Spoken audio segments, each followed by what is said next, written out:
Okay now. To person between my bed. I see. I see what I don't want to forget. Okay. Papa, you look at you. One day, you get out. Mama, say, I want me to go. I got no one to Lumba. Oh, where would he get? I got you to the one. I don't want to get out.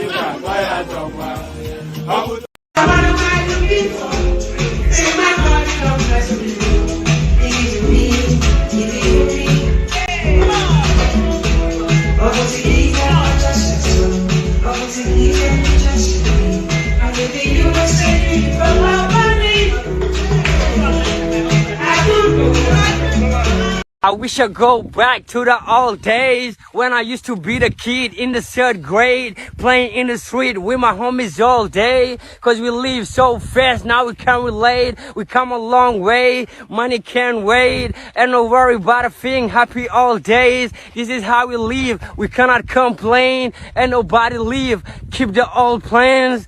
Hey, when I'm better, Mingari Zuda Kari Party. Ko domin moni domin darti yo goto fone bonni bokke as a party and when I'm better min garti min gari zude kadi party ko domin moni domin darti yo goto fone bonni bokke as a party ay tuwa gamne weli focus souvenir de film hanki wana hande hanki jamma bale sim min nyalla fije nange jamma lengi mbade tin on sa kuran ala wura men ko jaro find sifti nammo ala chifti ala ind idi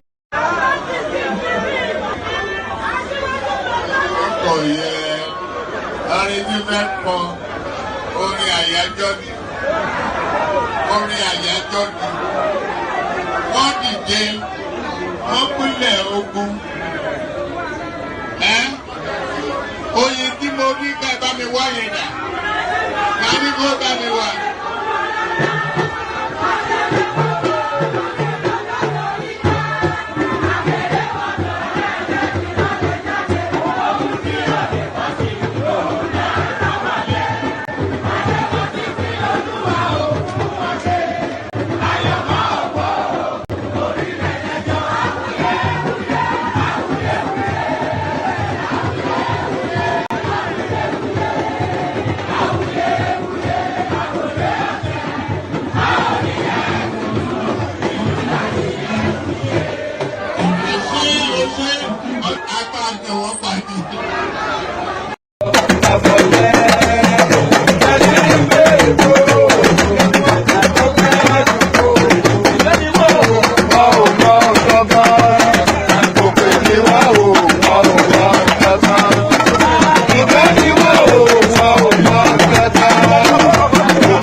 ẹ̀jẹ̀ mi ní ẹ̀kẹ́ gbọ́ àkànbí ewé ayò ewé tún méje ìtún ló ní ọtún ẹ̀ ṣe ìfà ló ní kan fà ẹ̀ mọ́ra àìbínú gbogbo àtàrẹ gbogbo méjì ọkà bàbà gbogbo mẹ́ta ọkà wáṣẹ́ orí ló túmọ̀ ẹ̀dùn gbogbo ọ̀nà ní túmọ̀ ẹsẹ̀ akọni ìmọ̀ tú ìmọ̀ ọjọ́ ìmọ̀ èmi ni wọn kì í dálẹ̀ bọ́bá lọ mẹ́lẹ́mọ́ wá fi jóye ẹlẹ́mọ́ akọni wọn bá lọ gbé fèrè wá fi jóye ẹlòkó bọ́wọ́ wọn bá tẹ̀lé wá fi jóye aláre àwọn mẹ́tẹ̀ẹ̀ta parapọ̀ wọ́n wá jọ ń pẹ́ mọ́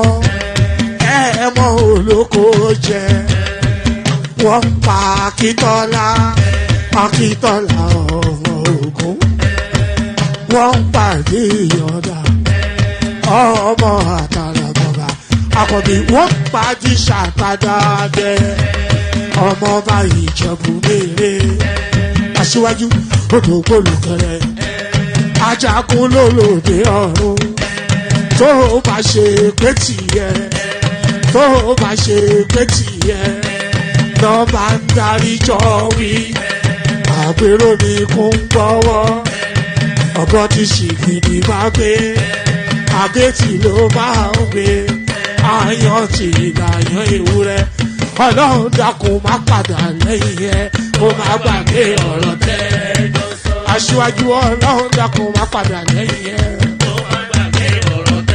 Àkànbí ọlọ́run dákun má padà lẹ́yìn ẹ. And there it is right there. So there it is right there.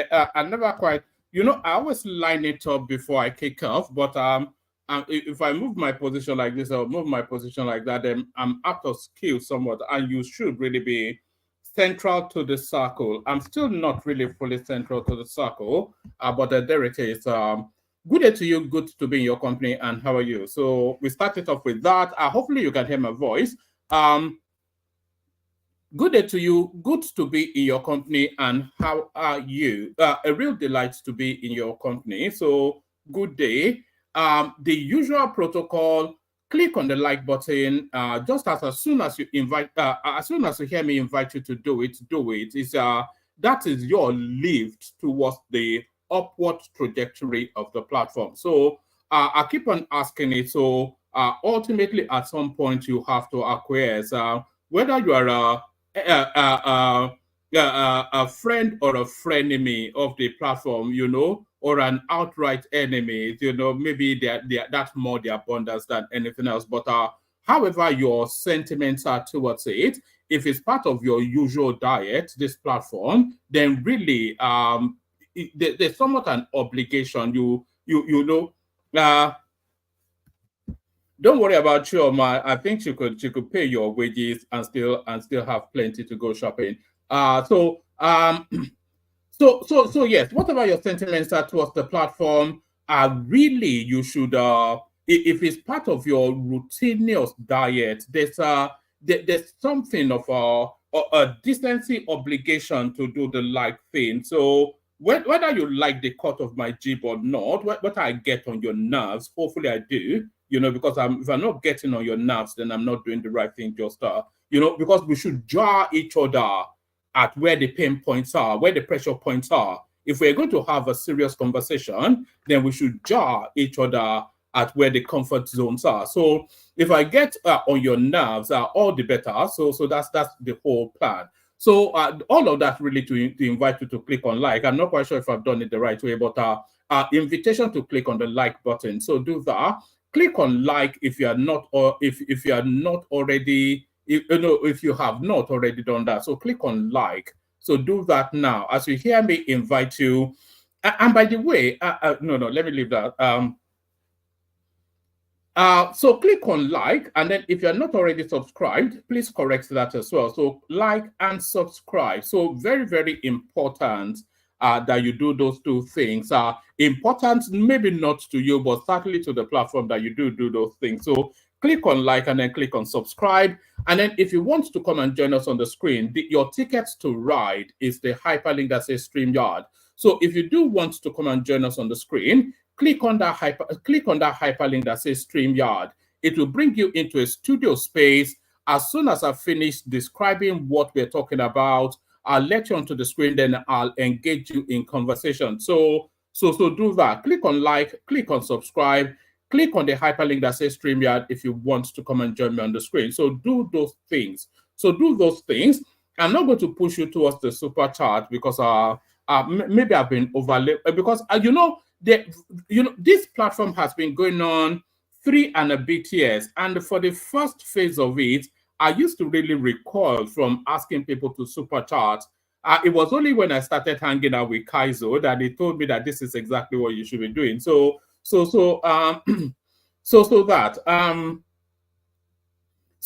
just get on with it. Let's just get on. You enough of my fumbling and mumbling. So let's just get on with it, and we kick it off with this one. So it's going to be somewhat of a psychedelic session. I have a feeling it might well be somewhat of a psychedelic session. ATIKU writes Senate proposes rotational presidency, other reforms. So this is the long and winding essay. But the upshot of it is actually a formally written letter. What is his letterhead? Is it still Federal Republic of Nigeria, ATIKU Abubakar, GCON, Vice President, 1999 to 2007. So that is his letterhead right there. And I'm not quite sure if it's actually legal for him to be carrying the moniker of the country. So yes, he was a vice president once upon a time, but he's not the vice president now. So should he still be straddling that particular space? But there it is. ATIKU writes Senate proposes rotational presidency, other reforms. So yes, what is it? This this system that we have of is the turn of the North, is the turn of the South. That system that we have, it is not actually backed by law. So some of you may be surprised to hear, a lot of you would not. But if you did not know, then know now. So all this system that the North gets to govern for a period of a term or two, and then the South gets to govern immediately after that, that's more a gentleman's arrangement, a gentleman's agreement, rather than something backed by law. So what ATIKU Abubakar is inviting now is that this now arrangement should now be instituted in law and embedded in the constitution. So that is what ATIKU Abubakar is inviting, along with other reforms. Not often do I agree with ATIKU. I may well agree with him in this instance. ATIKU writes Senate proposes rotational presidency, other reforms. Former Vice President ATIKU Abubakar has submitted a memorandum to the Senate Committee on Constitutional Review. Let's do it again. Former Vice President ATIKU Abubakar has submitted a memorandum to the Senate Committee on Constitutional Review, calling for changes to Nigeria's constitution. In the memorandum shared by his special advisor on media, Abdul Rashid. So it looks as though there's been changes in the ATIKU team, because his special assistant on media used to be a guy called Paul Ibe. So this is a totally new name. So it looks as though there's been somewhat of changes in their ATIKU structures. Former Vice President ATIKU Abubakar has submitted a memorandum to the Senate Committee on Constitutional Review, calling for changes to Nigeria's constitution. In the memorandum shared by his special advisor on media, Abdul Rashid, ATIKU is seeking a rotational presidency between the North and the South with a 6-year single term for the president and governors. So yes, I agree with that. I agree with that because 6 years is sufficient enough time for any president to initiate and carry through whichever. If you want to build a dam, you know, a dam for electricity, that is DAM. If you want to build a dam, you can build it in 2 years. If you want to build a road from Lagos all the way to Borno, you can build it in 6 years. So anytime, what is it that any manifesto, that's the word, any manifesto that any president has can be achieved within a 6-year term. So I'm very much on board with that idea. But by the way, it's not an ATIKU idea. It's a Goodluck Jonathan idea. Goodluck Jonathan actually put this idea in the public space all those years ago. Former Vice President Atiku Abubakar has submitted a memorandum to the Senate Committee on Constitutional Review calling for changes to Nigeria's constitution. In the memorandum shared by his special advisor on media, Abdul Rashid, Atiku is seeking a rotational presidency between the North and South with a 6-year term for the president and governor. So that rotational thing, as it's applicable to the governors, it should apply local government to local government. So a certain local government area gets to be the governor, and then it's passed around however many local government areas they have within that state. All right. In the memorandum shared by his special advisor on media, Abdul Rashid, Atiku is seeking a rotational presidency between the North and South with a 6-year single term for the president and governor. This proposal is not new to Atiku, who has constantly supported this tenure arrangement since his time as deputy to former President Olusegun Obasanjo. So it looks as though this idea actually even predates Goodluck Jonathan. It actually came to my consciousness under Goodluck Jonathan. That's where I remember it from, but it looks as though it predates even Goodluck Jonathan. This proposal is not new to Atiku, who has consistently supported this tenure arrangement since his time as deputy to former President Olusegun Obasanjo. Atiku suggests amending section 135 subsection 2 to reflect this change, stating the office of the president shall rotate amongst the 6 geopolitical zones of the federation on a single term of 6 years, flowing between the North and South on the single term of 6 years respectively. So yes, I'm not quite sure about the 6 geopolitical zones because that narrows the pool of talent somewhat. A North-South divide, it still gives us sufficient enough talent to get a president from. So if you narrowed it to the South-South, who in the South-South has the capacity to be president? Is it Yemsin Wike or is it Fubara? Atiku suggests amending section 135 subsection 2 to reflect this change, stating the office of the president shall rotate amongst the 6 geopolitical zones of the federation on a single term of 6 years, flowing between the North and South on the single term of 6 years respectively. Atiku also proposed raising the minimum educational qualification for political office seekers from senior secondary school certificate examination to ordinary national diploma. So yes, I'm loath to agree with Atiku on anything, but there's nothing I can disagree with so far.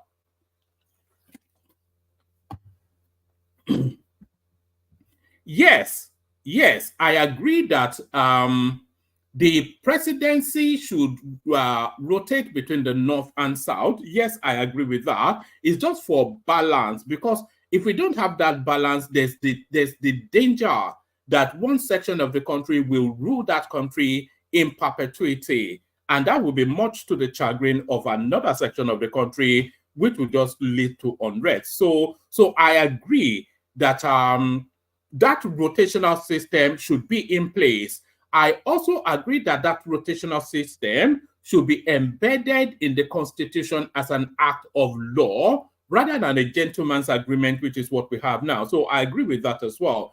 I also agree. What else do I agree with? I also agree that the political office seeker should have a minimum of an OND.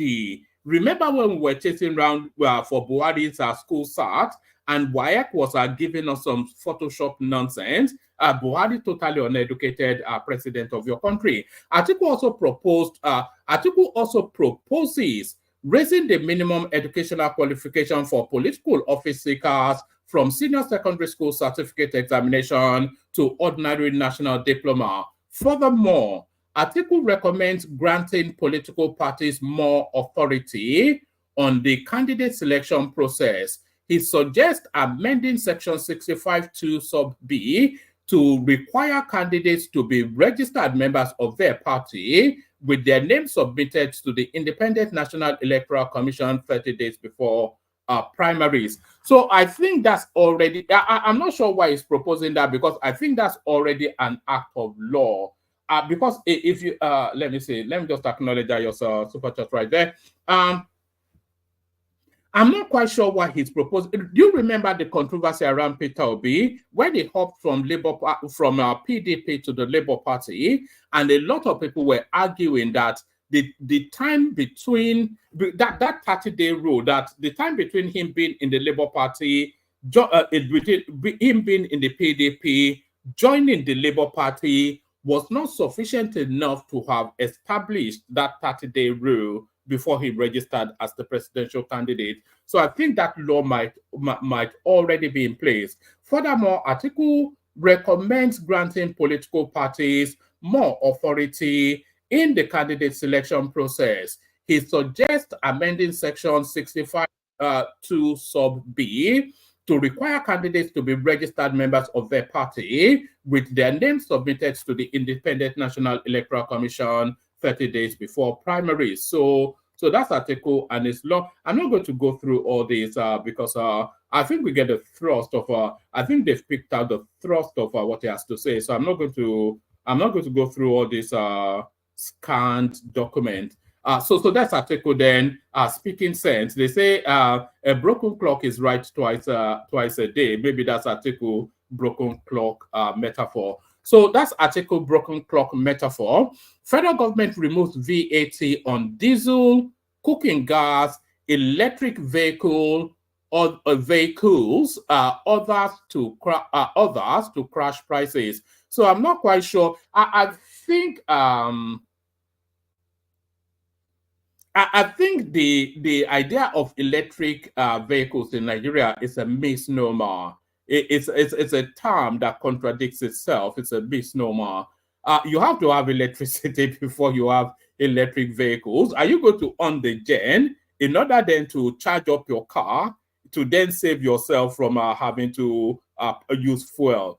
So it's counter. It's just, but Nigeria is an upside-down country, isn't it? Our federal government removes VAT on diesel, cooking gas, electric vehicles, others to crash prices. The federal government has announced value-added tax VAT exemptions for various energy products, including diesel, liquefied natural gas, also known as cooking gas. And by the way, yes, I wonder what pressure these now new CNG buses that they're introducing will have on cooking gas. So is that going to, because it's going to come from the same sort of formula, you know, is that going to put pressure on the price of cooking gas? Then they give him with one hand, take with the other.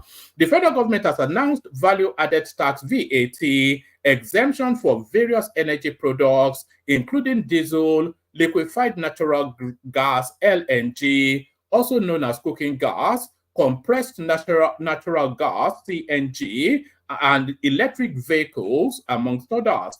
This is contained in a statement by the Minister of Finance, Coordinating Minister of the Economy, Mr. Wale Edun, on Wednesday. According to Edun, these measures aim to reduce the cost of living, enhance energy security, and speed up Nigeria's shift to cleaner energy sources. The VAT Modification Order 2024 introduces exemption on a range of key energy products and infrastructure, including diesel, feed gas, liquid petroleum gas, LPG, compressed natural gas, CNG, electric vehicles, liquefied natural gas, LNG, infrastructure, and clean cooking equipment.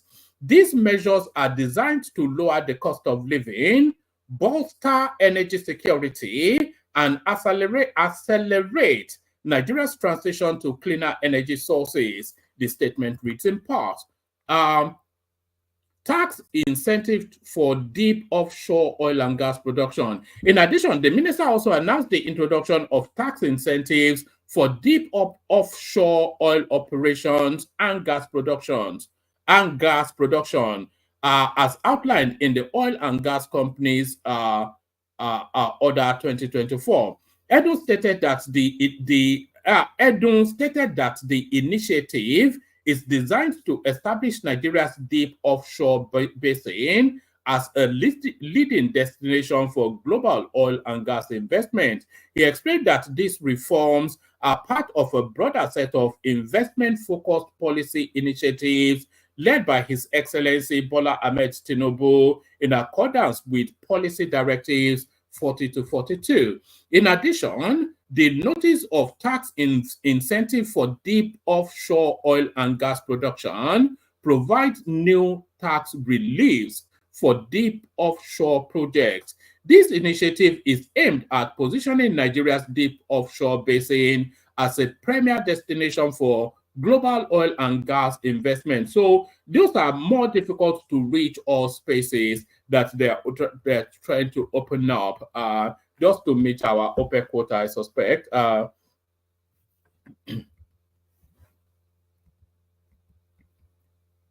right. Should I give you the rest of it?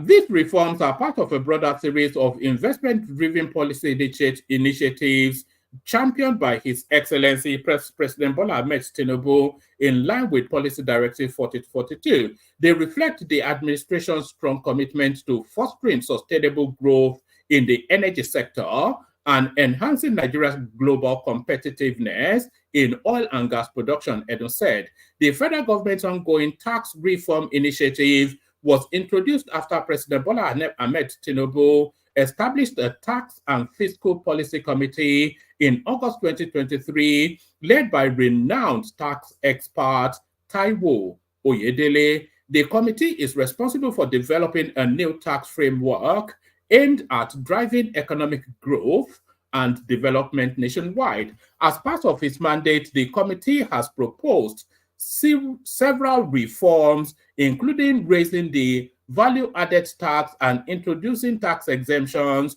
for low-income earners, amongst other key measures. So that's somewhat essentially it's a very clever piece of policy position, actually. So they're trying to induce investment in deep offshore, which are more difficult to reach oil and gas fields. So they are trying to incentivize it by some form of tax exemption.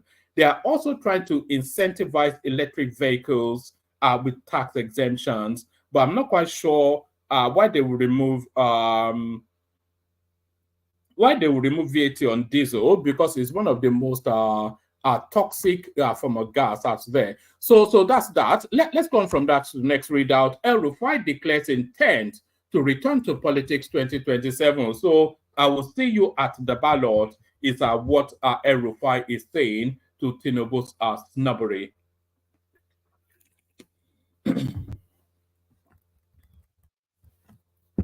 Rufai declares intent to return to politics in 2027. So this can only really be to return to contend with Tinubu, because there is no other space for Rufai outside of Aso Rock seat. And by the way, Rufai could have long been the president of this country.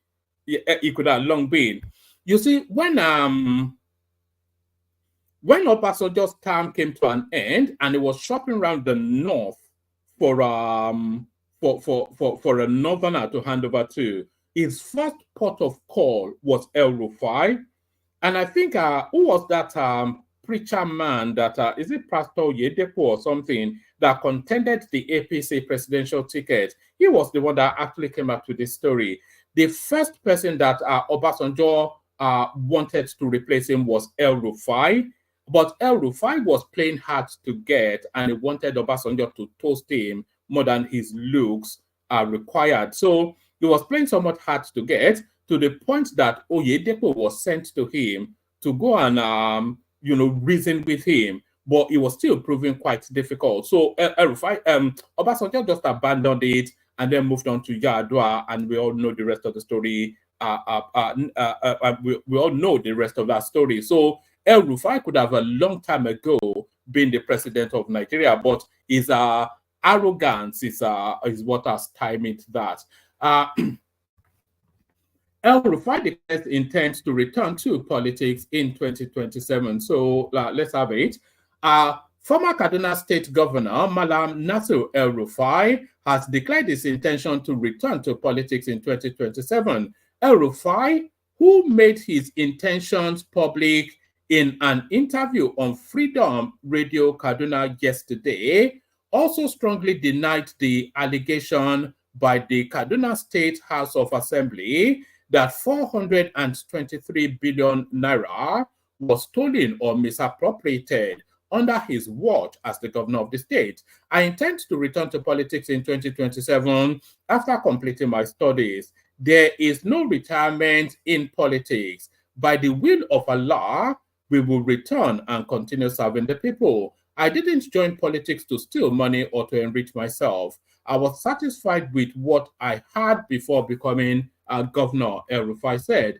The former minister of the Federal Capital Territory, FCT Abuja, stressed that his administration had been accused of financial misappropriation without concrete evidence, and that his allies are being targeted by the Independent Corruption Practice Commission and the Economic and Financial Crimes Commission, EFCC. He noted that he has instructed his lawyers to take legal action against the people tarnishing his image. I have left everything on Allah's judgment. I have prayed and will remain silent on the issue.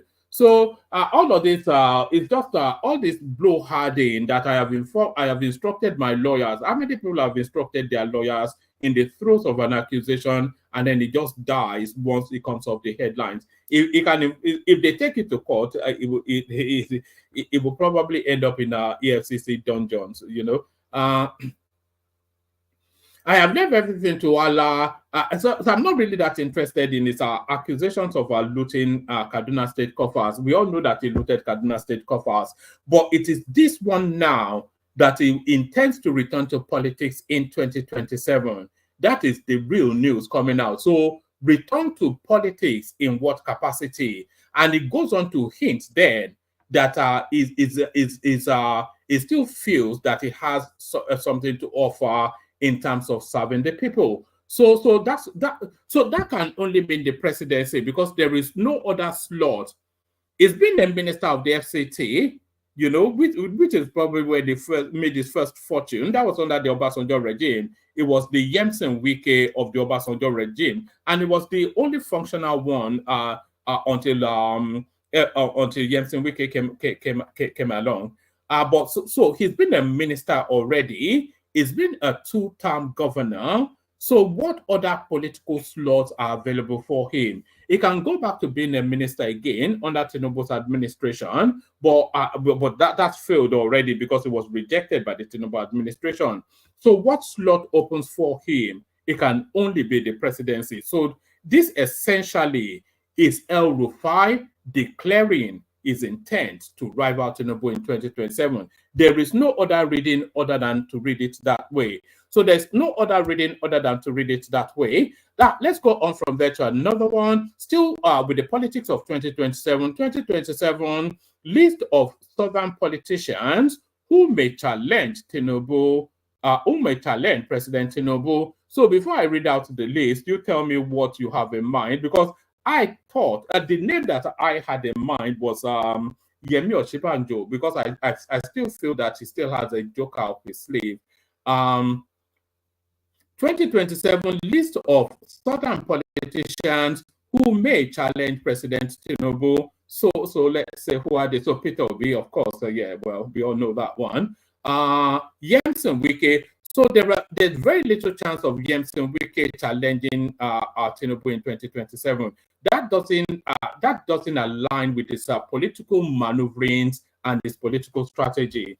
Number two, Wike, the Minister of the Federal Capital Territory, FCT, is a member of the PDP. The 56-year-old is one of the most influential southern politicians in the country. In March 2022, Wike declared that he would be running for the office of the president under the platform of the PDP ahead of the 2023 general elections. He was defeated by ATIKU, who won the primaries with 371 votes, whilst Wike got 237 votes, being the first runner-up.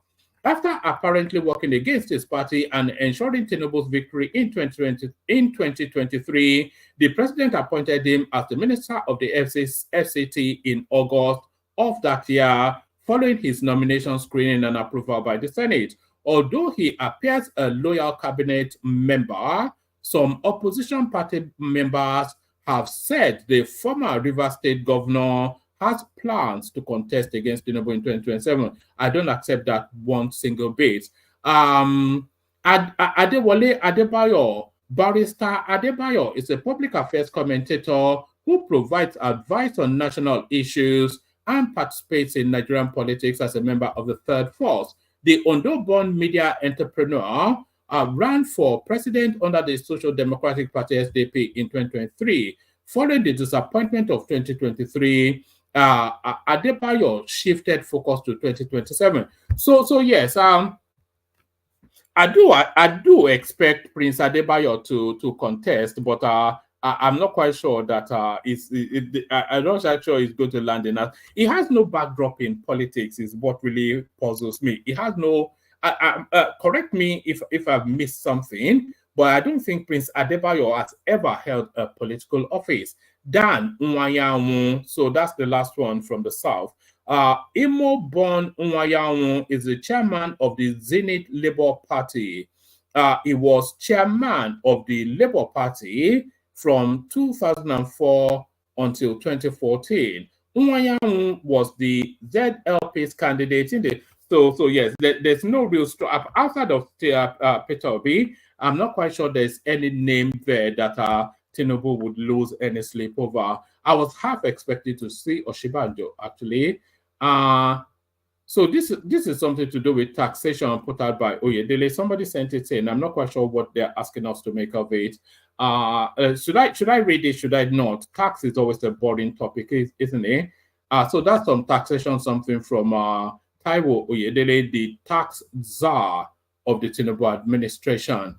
So somebody also sent this one here. I think they were watching the watch back and they wanted to counter some of the narratives that Kenneth was putting out yesterday. So this is from Michael Okoyemi Bamidele.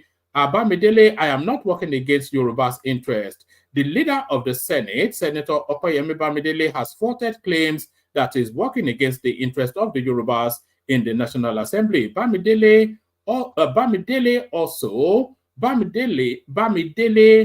also said the claims are baseless, false, and unfounded, noting that he had been dutifully serving the interest of Ekiti Central, Ekiti State, Southwest, and Nigeria by extension since his election into the National Assembly. He made this clarification in a statement by his Directorate of Media and Public Affairs on Wednesday, thereby challenging any person with audio or visual and documentary evidence to come out and present such. Some media platforms had falsely attributed a statement to the Senate leader that if we allow the region, all right, this was what Kenya was propagandizing yesterday, is those made-up storylines that they always come up with in that obedience space. This is what Kenya was propagandizing yesterday. So let's just address it. People actually sent in a few clips to counter some of the narratives from yesterday. They sent in a clip to counter Ajanle Koko as well. So let me just take it from Dr. again. Bamidele, I am not working against Yoruba's interest. The leader of the Senate, Senator Okoyemi Bamidele, has faulted claims that is working against the interest of the Yorubas in the National Assembly. Bamidele also said the claims are baseless, false, and unfounded, noting that he had been dutifully serving the interest of Ekiti Central, Ekiti State, Southwest, and Nigeria by extension since his election into the assembly. He made the clarification in a statement by his Directorate of Media and Public Affairs on Wednesday, thereby challenging any person with audio, visual, and documentary evidence to come out and present such. Some media platforms had falsely attributed the statement to the Senate leader that if we allow regional system in Nigeria, we would have automatically given the Easterners Biafra. So I'm not quite sure that anybody is averse to the Biafrans having, to the Easterners having Biafra. If they want Biafra, let them have. How does that affect Amala price in Ibadan? It doesn't affect Amala price in Ibadan.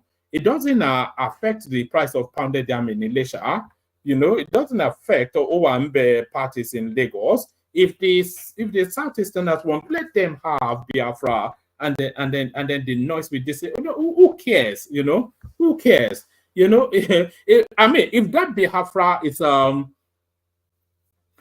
best. If we have a regional system of government, and then the Southeast then forms a regional hub.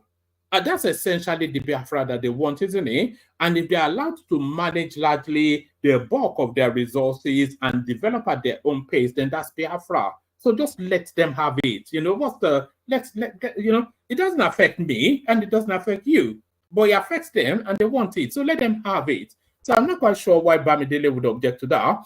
So media platforms had falsely attributed a statement to the Senate leader that if we allowed the regional system in Nigeria, we would have automatically given the Easterners Biafra. Faulting the statement on Wednesday, Bamidele said he never made such a statement, which he said was an attempt to pitch him against the Yorubas and other ethnic nationalities in the Federation. So I'm not quite sure how granting I'm not quite sure how this statement pitches him again. This is not an anti-Yoruba statement.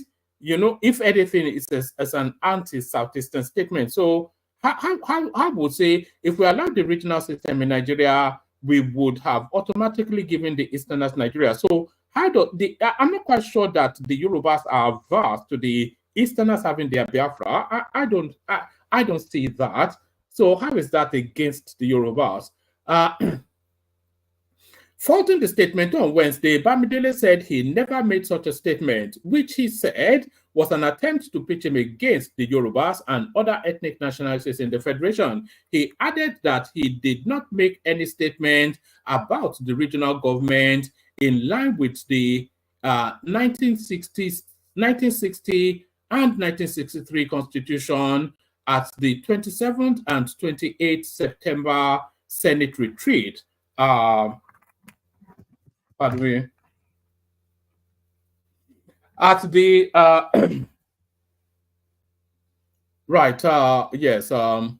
He added that he did not make any statement about the regional government in line with the 1960 and 1963 Constitution at the 27th to 28th of September 2024 Senate retreat on the review of the 1999 Constitution. The claim is far from the truth.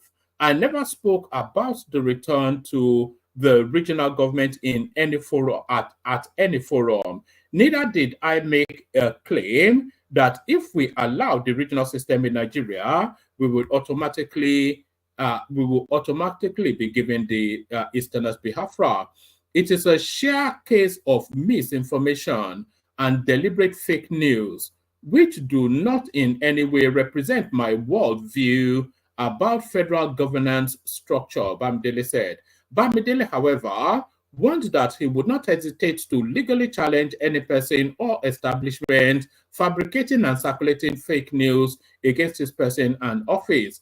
Currently, according to the Senate leader, there are no proposals for the return to regional government before the Senate ad hoc committee on the review of the 1999 Constitution. He further said, how then can I oppose the proposal that is not currently before the Constitution Review Committee?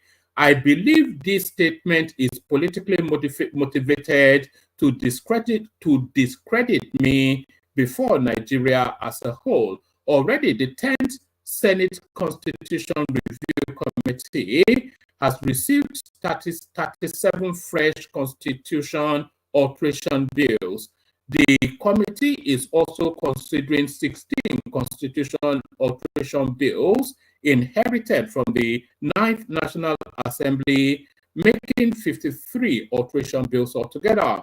None of these alteration bills propose the return to the regional federal governance structure as practiced in the First Republic.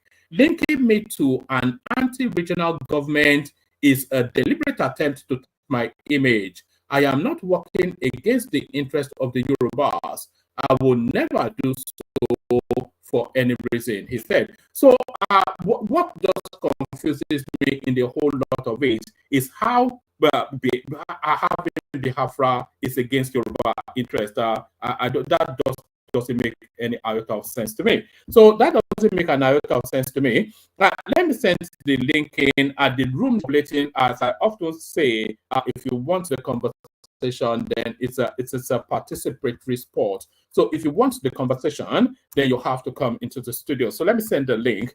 If you want to come join. So the room needs filling, so come fill it.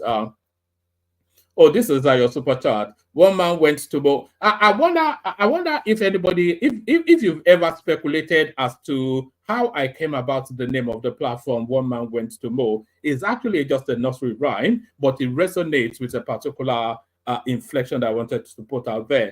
And this is what you're saying. One man went to Mo a meadow. One man and his dog went to Mo a meadow.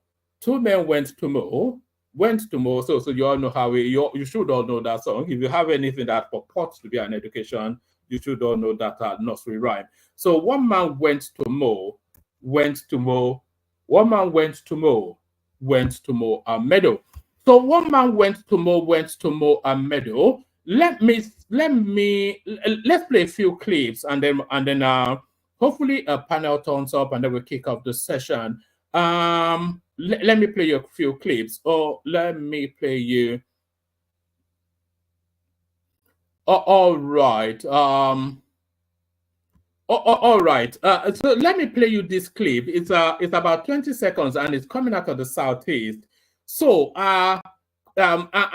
you know, to us, you know, going to London is traveling abroad, but to the average person from the Southeast, coming to Lagos or going to Lagos, I won't say coming because I'm not resident there at the moment.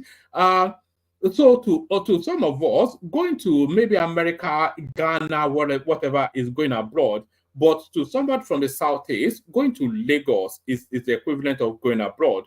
Why do I say this? I say this off the back of this clip. So this is forget Eze goes to school. This is Eze goes to Lagos. So Eze goes to Lagos. The truth is that it's still ready to be Nigeria, but you are very deep. Come on, God bless you. Hello. We are happy, man. Lagos State is working. We are happy about that. We are happy. No more suffering in Nigeria. If you're not in Lagos, you don't sorry. So there it is right there. Those are our Anambra brothers and sisters from Enugu and Abia. If you are not in Lagos, sorry. So those are his words. Those are his words. And this next one now, it speaks to the narrative of insecurity in Nigeria. We've been saying for quite a while now that there's been a noticeable improvement on security in Nigeria. And incidents of insecurity, they are not as frequent as we had under Buhari. It is unequivocally so. It is a factual and a categorical statement. Because, of course, under Buhari, 8 years, Nigeria was a killing field.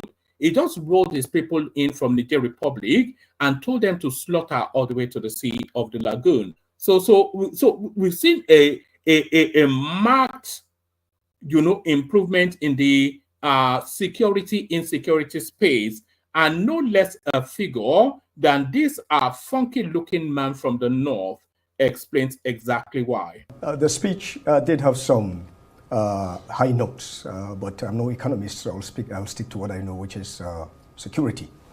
This is the first time we're having a very coordinated response to insecurity, where we have mission specifics. And you heard in what the Chief of Defense Staff said, that Turji is now a target.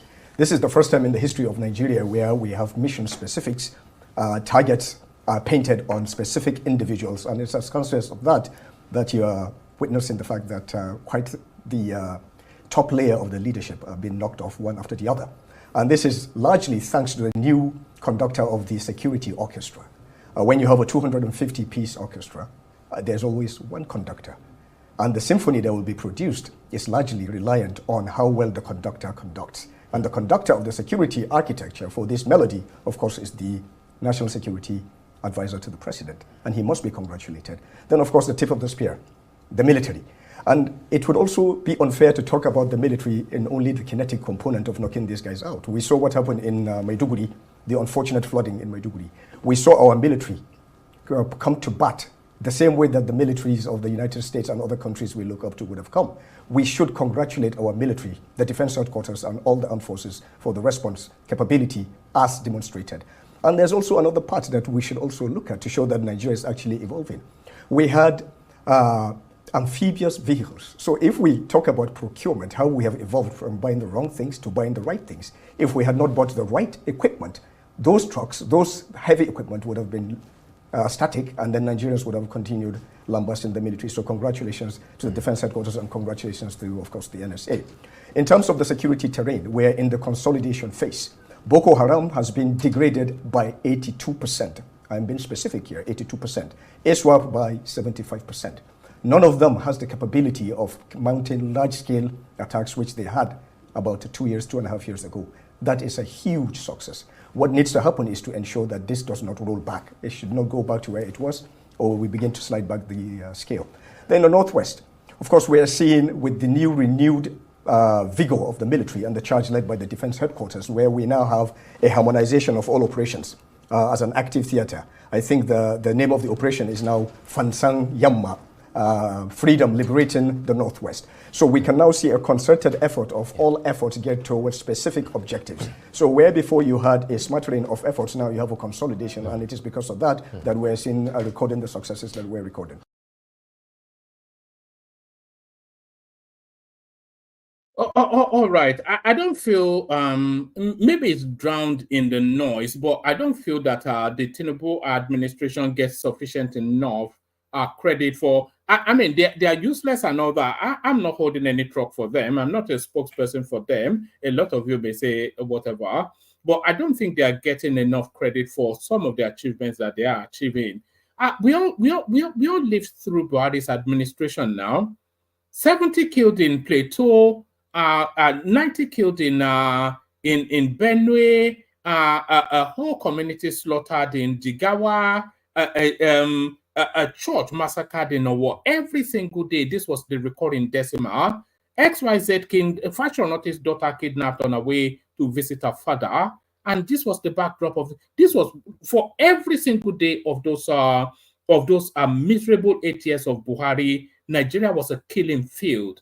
And we don't even hear near any of that now. One, because these bandits that felt they had a federal cover, they know that that federal cover is no longer in situation because their man is not the president anymore. So he doesn't provide them that cover. So that's one, and that's a major part.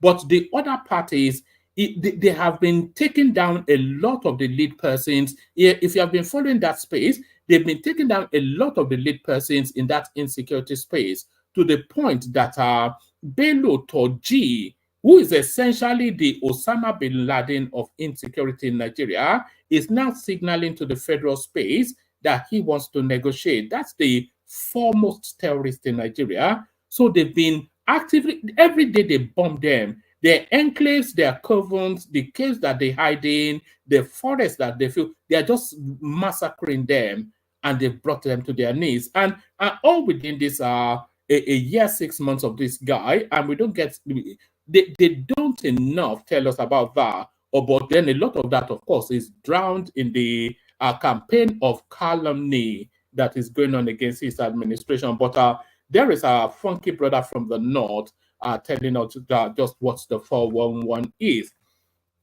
Our funky brother from the north telling us the 411. So our funky brother from the north tells us the 411. As I now speak to the younger generation that might be listening to the to this stream. So now, if you are of a younger generation, there was a time that life was simpler and more beautiful. Yes, do you understand? There was a time that life was simpler and more beautiful. There was a time that when you go into a cafe to ask for a hot drink, they will ask you if you want tea or coffee, because those were the only two options that were really available. And then you didn't have to think any further than to make a binary choice. And if you opted for coffee, they will ask you if you wanted black or white. So black means non-milk, without milk, and white means with milk. So those were the choices you have, and those were simpler times, and you don't have to task yourself. But if you go into a cafe now, you would need a degree in chemistry just to order a cup of coffee. Do you want latte mocha soca? Do you want it cream something ding dong ding dong? I've never really bothered with any of that because I just try and avoid those spaces. There's mocha soca, latte batte, and all of these things. So simpler times and more contemporaneous times. So to that pace, then watch this. Do you identify as? I'm a lesbian. They, she. They, he, non-binary, trans mask. Bisexual. I'm just trans. I'm a gay male pup. Yeah. Gay male pup? Yeah. Transgender, he, him. I'm cis, she, her. Probably non-binary, yeah, would be the best. What about you? Bi? A lesbian. Bye-bye. I like frogs, not people. I'm sorry? I like frogs, not people. So even that last one was too much for the person doing the interviewing. And she's of that space, the person doing the interviewing, she's of that woke generation space. So the last one told us that she likes frogs, not people, you know? So just coffee or tea, black or white, that's just it, male or female, you know? So anyway, so that's the space we live. That's the world we live now. Stop the world. Let me get off is really the response to that. A couple more clips. This one now is in the direction of Ajane Koko. Somebody watching on Watchback sent this in to respond to Ajane Koko. For 30 years, fighting for the betterment of this country. First as a student union leader, and of course as a leader of a media movement that brought the government that is today into power, because we came to power on my back. Which back? On my back. Whose back? On the back of young people who invested a lot of, who invested a lot of hope and aspiration. You invest more than me. No, the investment. So that's right there, laying claim to being responsible for the Buhari administration. So that's laying claim to being responsible for the Buhari administration.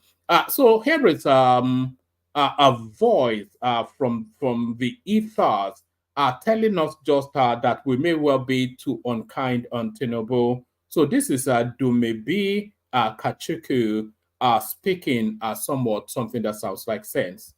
You will say this of this government. One thing you can take to the bank about this government is that it seems to be a government that reacts positively to a lot of things they see and hear on social media about about Nigerians, about complaints of Nigerians and all those things.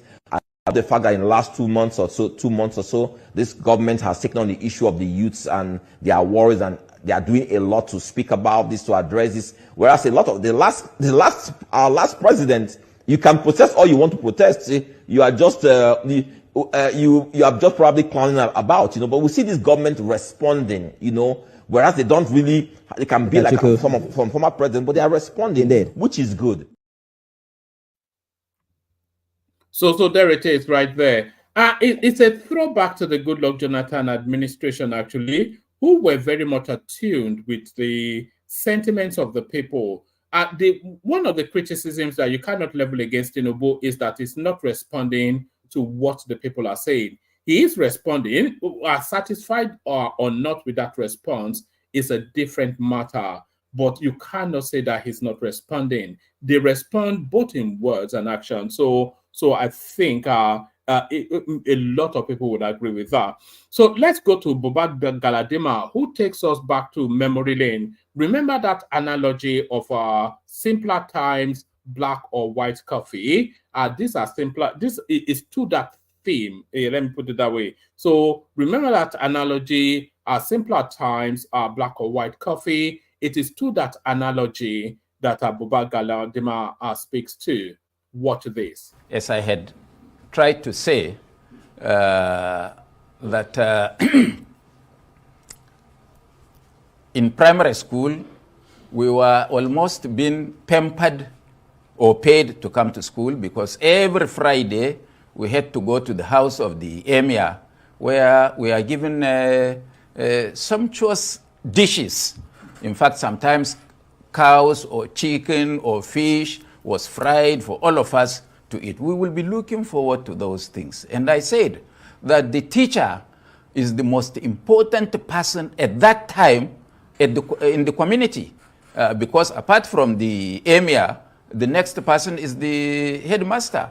When there is a big guest or stranger in that emirate, the headmaster is being brought either to interpret if he's talking in English or in Hausa to the community, since most of us at that community did not speak either Hausa or English.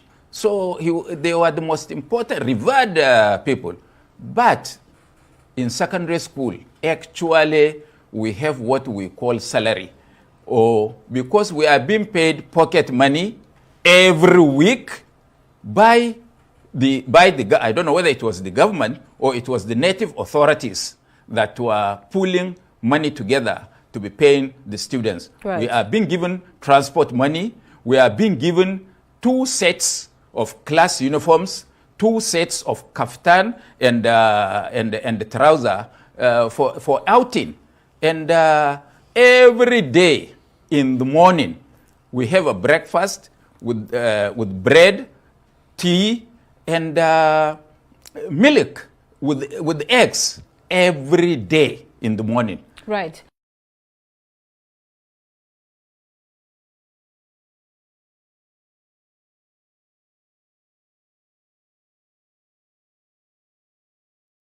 Oh, all right. So those were that was Buba Galadima speaking to simpler, but a lot of people will tell you better times. The golden times, the golden era of Nigeria, where you were fed in school and you were given school uniforms. So that's and that's why we are able to produce people like Buba Galadima, of course, because they needed a lot of encouragement in the north to adopt Western education. So that's Buba Galadima. So I'll play you this now last clip, and then I'll play you the Kegite music, see if a panel turns up, and then if we have a session or not. But I'll play you this last clip. So now Tinubu has had his national broadcast yesterday, which is now day before yesterday in some climates. On the 1st of October, he had his national broadcast, which was mixed reactions, the reaction to it. A lot of people felt it was uninspired, but a lot of people felt it was factual. But if only the national broadcast had been in this manner that this lady presented, then it would have had a more universal adaptation or universal applause. if only Tinubu's national broadcast was in the manner that this lady presents it. Watch this. The President of Nigeria, President Bola Ahmed Tinubu, have instructed all the citizens of Nigeria to go get a smartphone. I told you guys that this our president's speech this time around will be different. A different one. Now listen to what he said. He said, on this Independence Day, this is the greatest gift I want to give you all. From tomorrow, we will make public things about your government that the public needs to know. He said here, starting tomorrow, anyone with a smartphone should be able to find out from government website how much any government official makes in salaries and allowances. Information about any contract awarded by any government agency in this country will henceforth be public. Wow! Fantastic. You should be able to know the name of the company awarded any contract. Are you listening? How much the contract is and how much the government has disbursed to the company. And when the company is supposed to complete the job. With one click on the name of the company, you will find out all you need to know about the owners. Wow, this is transparency. Fantastic. He also said here, if you hear that Alpha Beta is collecting taxes on behalf of the government of Lagos State, in a click, you will find out when they started, how much they collected each year, and how much the Lagos State government paid the company for the job and the people who owned it. Wow, interesting. We are removing all secrecy from the government's operation in this country. Hallelujah. Wonderful. Corruption thrives in secrecy. The Nigerian people have the right to know how their government functions. It is the only way to know the people to hold accountable. Wonderful. So, on the 64th Independence Day anniversary, I do not have rice and beans for you as usual. For palliatives are mere bandages on infected wounds. Oh, Daddy, so you know. But what I bring you is transparency and accountability. Hallelujah. I believe that with those, everything else shall be given unto you. That is what the Bible said. Every other thing shall be added unto you. Hallelujah. May God bless the Federal Republic of Nigeria. Amen. Fantastic. Fantastic. Wonderful speech. Now, after clicking on the website and see all the transactions going on, what are you going to do with it? Will you do anything about it? Of course, every other thing shall be added unto you. The president have spoken. I have passed the information to you. Yes. Okay? You're welcome.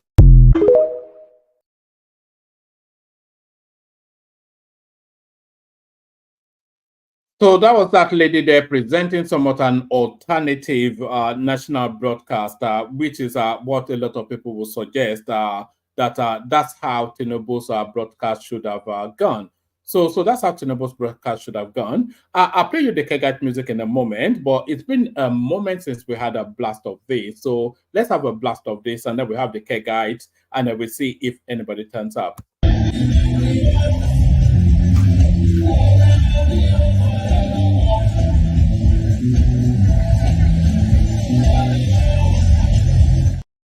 And there it is right there. Malam Buhari doing that funky thing. So Malam Buhari doing that funky thing, the Kegite, and then hopefully a conversation. Only water, where they see ma.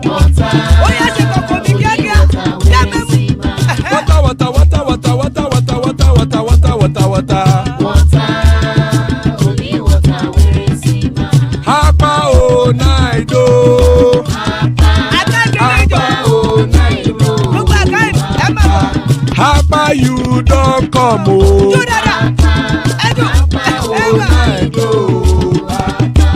Hapa oh night oh.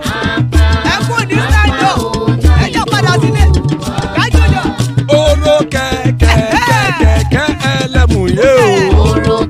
Ibe shodi ya keke elemu re o. Bobby master keke elemu re o. Chifu Rufai Latif keke elemu re o.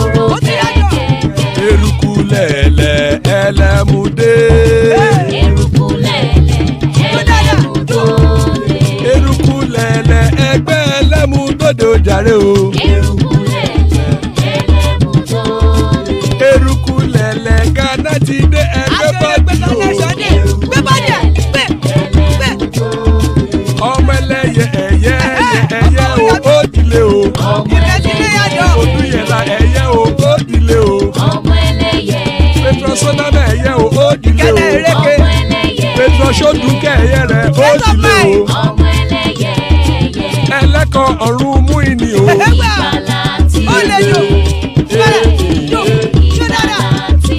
Àkùkọ ọ̀run mẹ́kọ̀.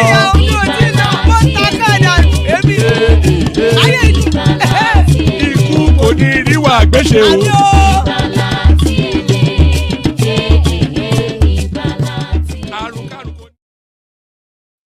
So that is right there. That have nothing to do with us. So amen to that on behalf of myself and you, my friends. Amen to that on behalf of myself and you, my friends. Joining us, Rational Mind, always an engaging session wherever he's here. That's Thomas right there, turning up, father of the bride, Ajane Koko. So that's the panel. Plenty of room still. Anybody wants to hop on, hop on. So anybody that wants to hop on, hop on.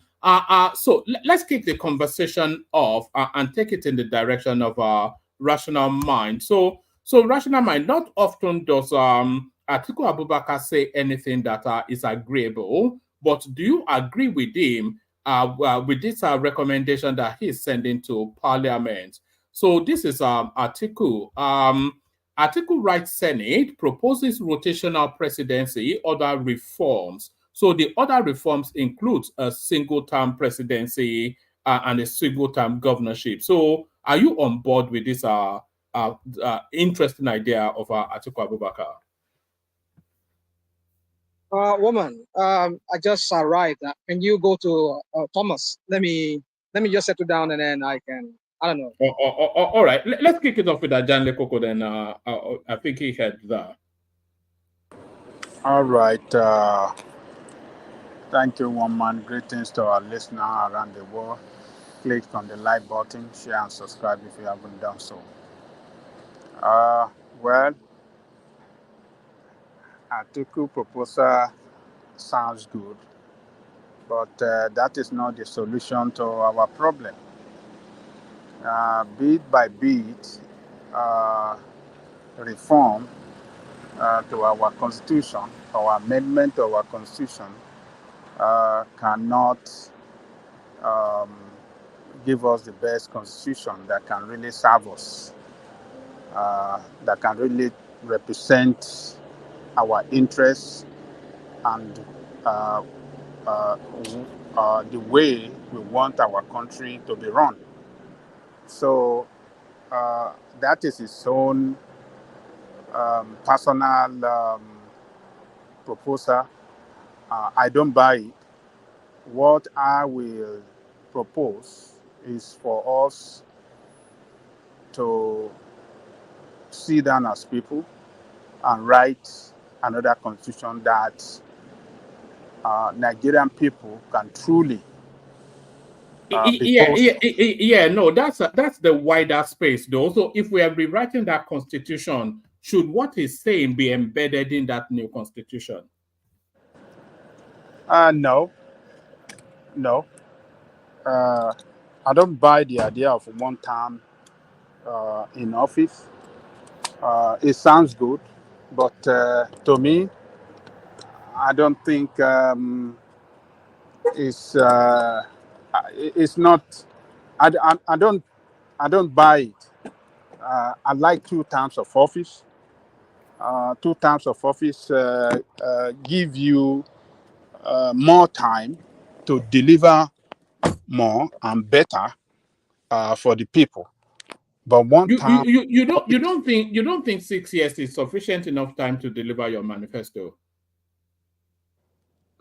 You know, our nature, for being what we are, sees time is too long for somebody. If somebody is not going to perform, if elected president or governor does not have anything good to do to his people or for his people, in 4 years, the opportunity is there to kick him out, to vote him out, and then elect another person that can really serve you well. So, but if you give him 6 years, since it's 1 term in office, do you not feel that the anticipation for that second term often affects how a government performs, because they are in apprehension of being returned back to office?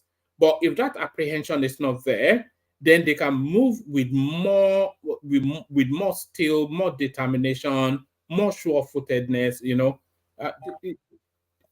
you know, the apprehension for a second term often gets in the way of administering the state. Well, for me, I think if a governor or a president is not prepared for the job, you can easily know within the first 2 years in office. And in the third year, there's nothing you can, it will make no difference as well if he cannot deliver within 2 years to put that state or that country on the right path.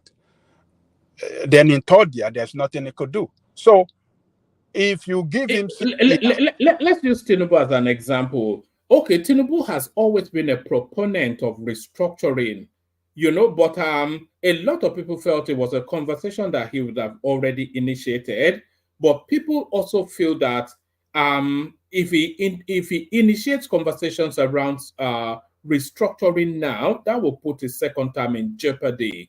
But if he was elected for just a single 6-year term, then he can just do all of these things. The police reforms, state police, regional police, all those things. Do you not see it from that prism? Well, you see, let me tell you one man. If you really want to serve the people and really serve them well,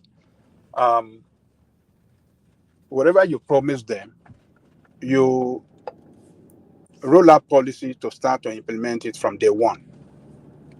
So if you promise the people that, yes, I will constitute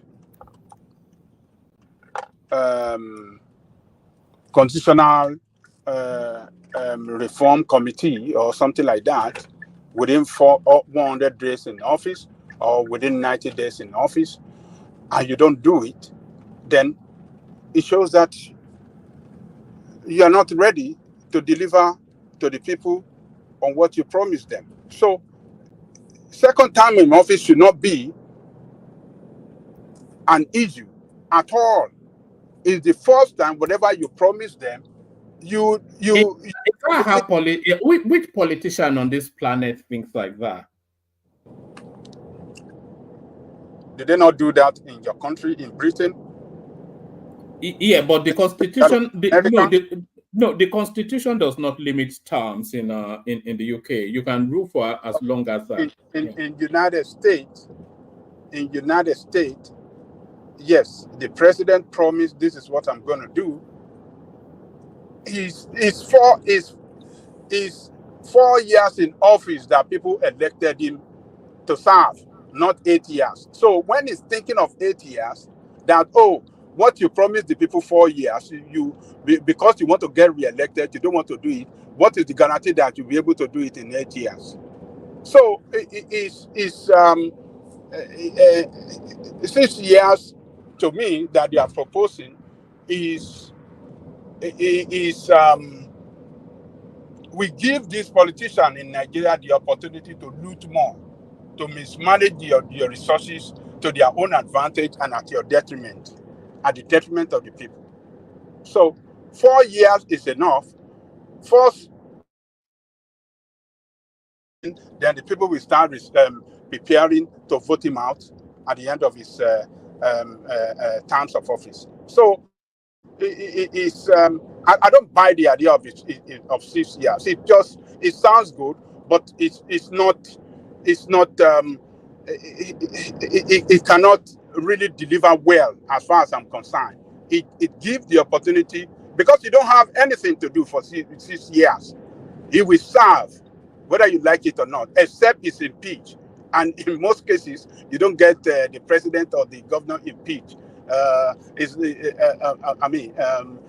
In Nigeria. So, or rather in any part of the world, it's not that popular. It happened in some cases, but, you can easily mention, when people are in history, in any part of the world, where a head of government was impeached. So, it's not, to me, 6 years is not good. 4 years is enough. If you cannot deliver within 4 years, let us vote him out, and then elect another person, another group of people to lead, to represent us, and then deliver good governance to us. So what he is proposing, I don't buy it. I think it's just garbage.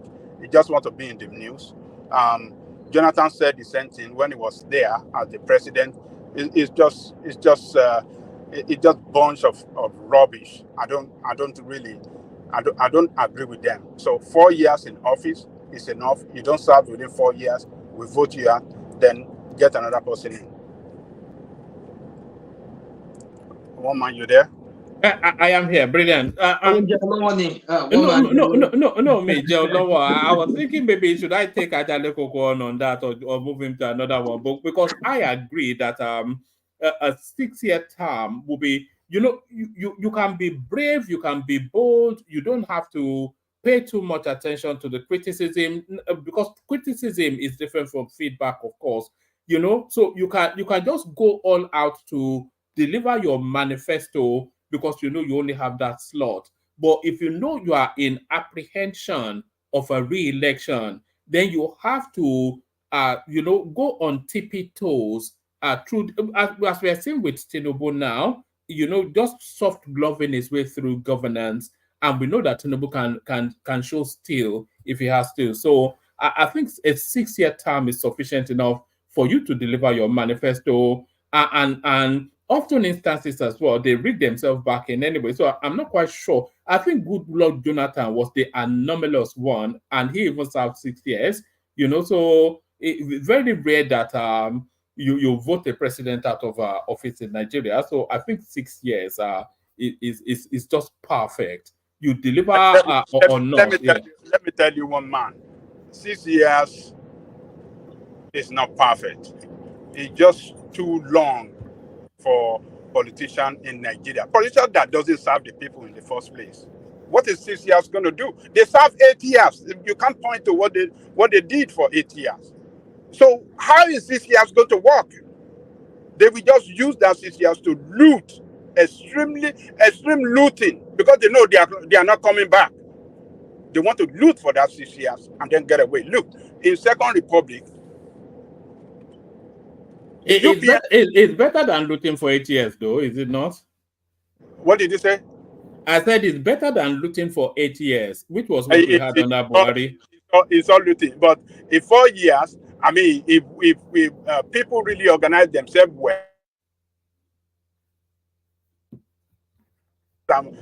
in office, and then they let him go, and for another person to come. How come we were not able to get rid of Buhari after his woeful failure in his first term? How come we were organized? Were we not organized, or did he just refuse to go? Eh? They rig themselves back in office. Well, there it is now. That's the problem. But I think if we have a real system that really works, 4 years is good. Let us cut their wings when they are trying to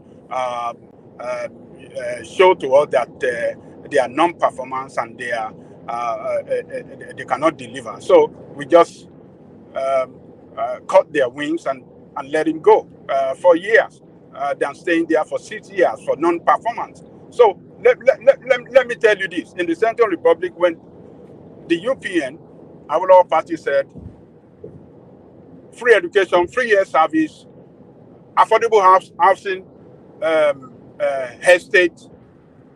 They started from day one. From day one, when they assumed office, Jakonde, all the Yoruba land, all the Yoruba states, they started, including Bendel, that is now Edo and this thing. They started that free education from day one. Not only that free education, they said the 2 sessions in school, they're going to cut it down to 1. They're gonna make it 1 session, and they did it from day one. Those are the people that are prepared to serve the people. The same thing with free health service. They did it. The same thing they promised that they're going to free education to university level. They build schools. They are the ones that said that tertiary institution within 4 years. Within 4 years, 1 month. Within 4 years, they built university, polytechnic, college of education within 4 years. Look, when people are not prepared to serve the people, that is when they give excuses, because their agenda in the first place is to go and loot the resources and not to use their resources to transform the life of the people and their society and their state and their country. So I don't agree with this is the way the politician, the weak politician and non-performance politician, this is the way they talk. They will come out with something that sounds good, but in the real sense of it, it's rubbish. It's rubbish. So I get it. I only saw the headline in the news today, but I don't know. I didn't get the whole substance of what he said. But you see, for me, I won't say it's you can take over Rational Man. I think it's your place. I just okay. All right. Yeah, you can So take over. I won't say it's a bad thing entirely to say they should do 1 single 6 years term. But one thing about that country called Nigeria is that every time they bring up something, Nigerians will always find a way around it, especially those corrupt politicians. So for me, I think one thing I've want them to do is that we cannot do. You see, this federal system that we're practicing, which is not even a federal system in the real sense of it, unless we do it the way it's done from the countries that we're copying it from, before we can really make a headway in, as a country. And if not, let's go back to the regional system.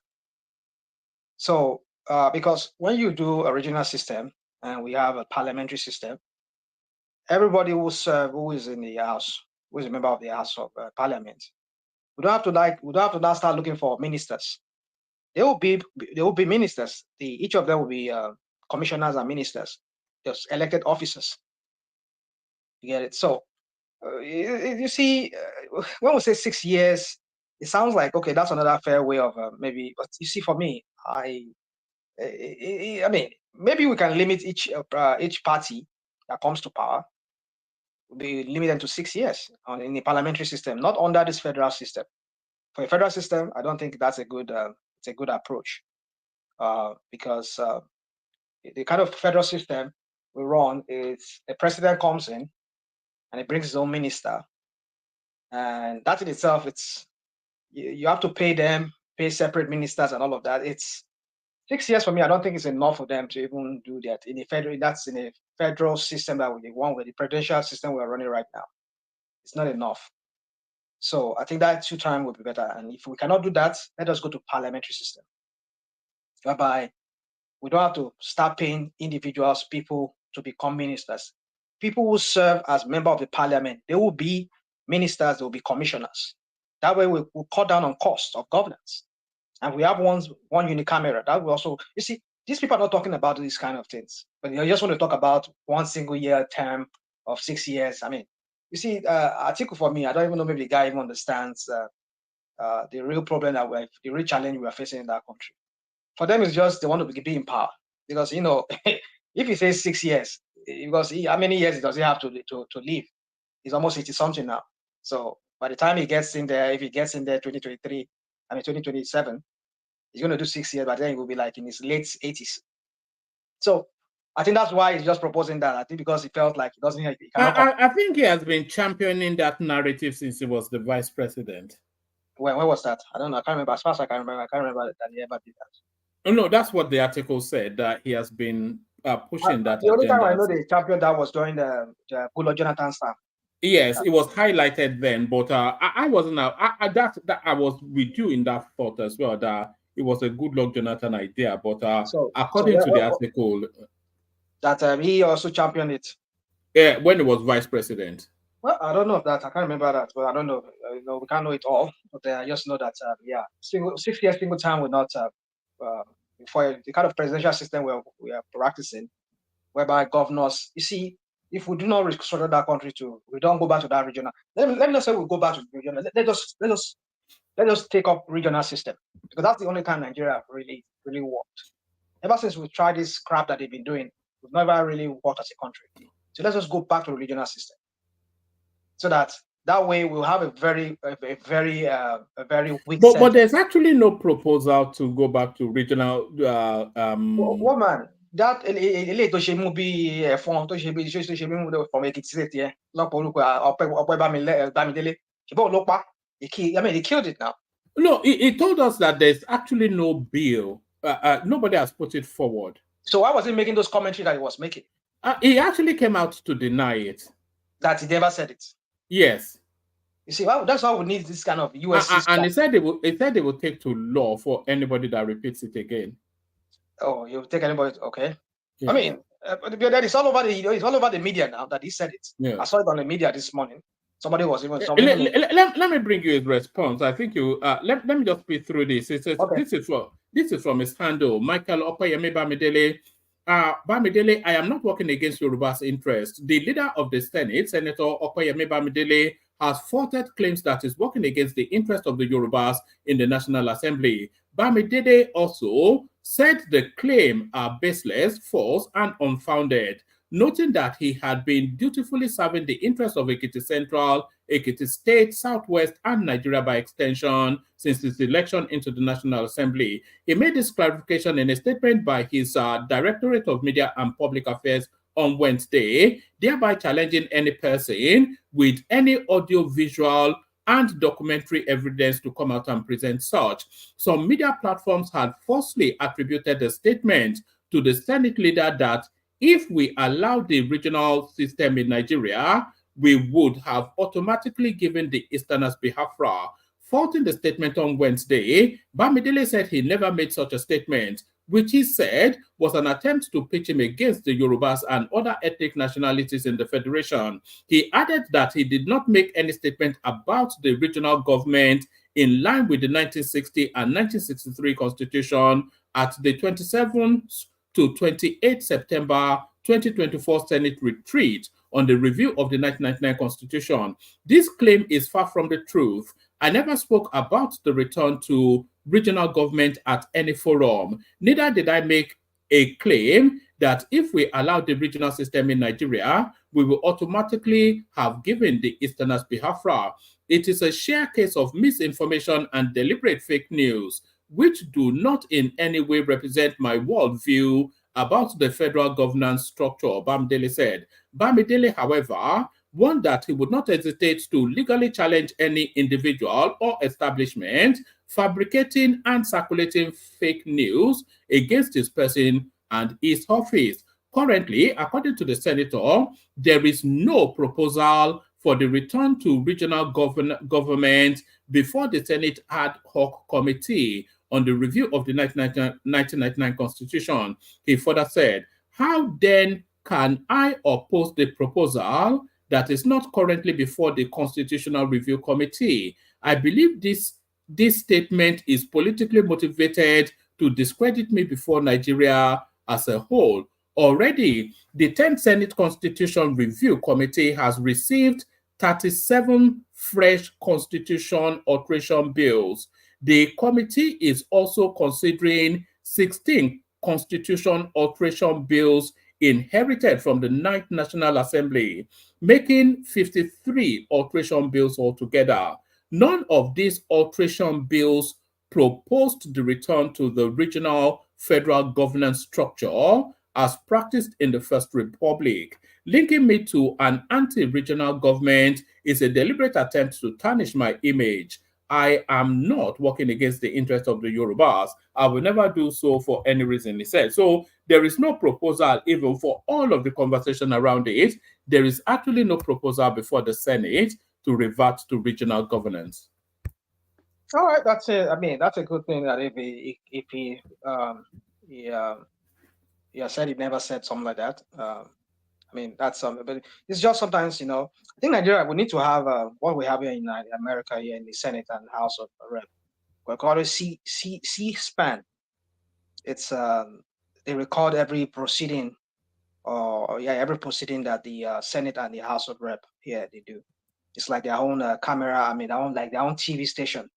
Whereby if you want to see every sessions that they have, and if you want to know who said what, who did what, you can see it from there. But Nigeria, but I think they used to have they do have media men in the Senate whenever they are doing something. But I don't know. You see, Nigeria is all kind of a funny place. Well, if he said he didn't say that. Well, that's. I mean, whoever is misleading us on that news.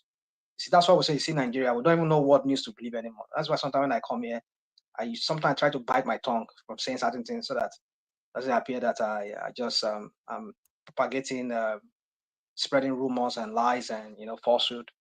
Yeah. So, but if he said he doesn't say that, well, I leave it at that. I won't even say anymore about that. But it's just that when every other media station they were just carrying, they were just saying it that he said it. But we don't know until we'll see video to that effect, that proves that.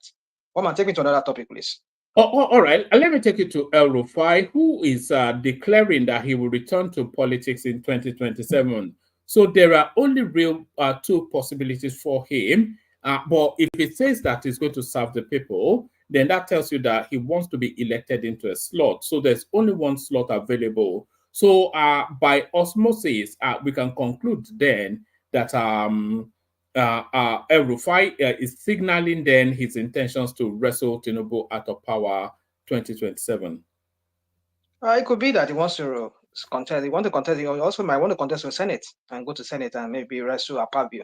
It could be that too now, So if he's able to get to Senate and is able to get the northern, I never thought about that one, Yeah, so it could be that too. So that way, who knows? But then is he going to be under APC or what party is that going to be? If he's going to be under APC, I doubt if he's going to be able to outdo Tinubu. If Tinubu does run. And I mean, he will have to get the ticket first, and I've not yet seen the person that will get the ticket for him. I know Sani himself will not even allow him, might even deny him too. Like they denied him the president. I mean, the ministerial position. They might deny him too.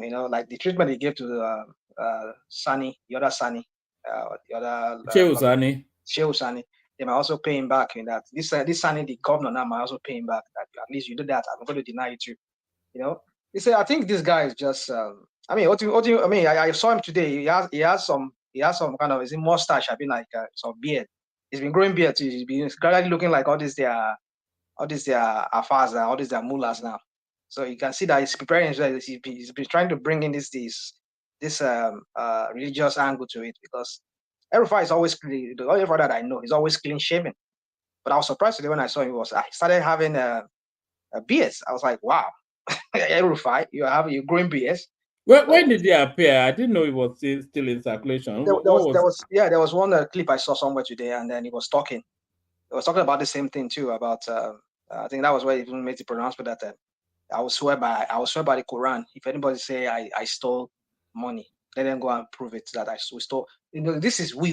I saw that headline too. I didn't see the clip that you saw, but I saw the headline where it said, I will swear on the Quran that I did not steal from. That's quite a big thing to say. Yeah. Punch carried it too. So anyway, I mean, it's just you kind of understand that this guy. I don't know who's going to vote for him. I mean, in the north there, it's not about the character of people. It's not about the character or the personality. I mean, the character of people. It's all about the personality. It's all about who he is. Who is the northerners needs to wake up. You see. That's why I said, let us cut these people. Let us cut them loose because we cannot move forward. They are dragging us back because they're kind of the life that they live there is not the life we live in the I South. thought you softened your tone on the North. It's how? You've always been of the view that we should cut them loose, but over recent times, I thought there was a softening of that stance. No, my brother, it's not. I'm not trying to be. This is not bigotry here. I'm talking about it is an existential threat to us because our existence for us to survive in the South.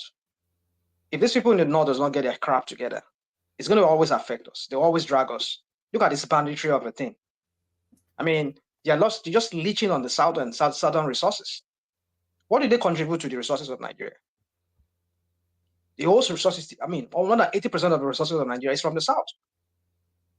And they keep getting allocations from the federal government, like as if they even contributed to the allocation. When it comes to sales of alcohol, at least they declared what's it called, Sharia in their own areas. So who are the people drinking the alcohol? Southerners are the ones drinking the alcohol, but the VAT from the alcohol is being shared among the allocation they give to them. So why should they be giving VAT from alcohol, sales of alcohol? So if they want to do their Sharia, they want to do their Islamic stuff, let them go and do it. Cut them loose. That's what I'm saying. These people are I mean, like this one that is coming now. What is he coming to tell us that he has done? This Rufai, what is he coming to tell us that? But you'll be surprised that people will vote for him from the North. And I'm sure people from the South too. Is he a big enough name to be the Northern candidate, Rufai? I don't know. You tell me what he has done. What has he done? Look at the state he ran, the Kaduna state that he ran. He ran the state into the insolvency. The state now is just in a big huge debt now. Whatever the allocation they get from the federal government, almost 80% of it is already gone to service their debt. So what is he coming to run on? What is he going to come in to tell us that he has achieved? Under him, the southern people, the Christians, the southern people from his Christian side of Kaduna state were all massacred. Were under him when he was a governor. It's curious actually that it's curious that we're not hearing that anymore. Remember, you couldn't pick up a newspaper without people being slaughtered in southern Kaduna under Buhari. I think this guy Musa, the guy there, the chief of defense staff, he's from southern Kaduna. So maybe Christopher Musa. Yeah, he's from southern Kaduna. So maybe he uses influence to, I don't know. Maybe that's all. I don't know. That you and I were having that discussion yesterday that we suddenly there's this lullness. We don't hear much about this insecurity anymore. Could it be like Tinubu said yesterday that they've been decimating these terrorists?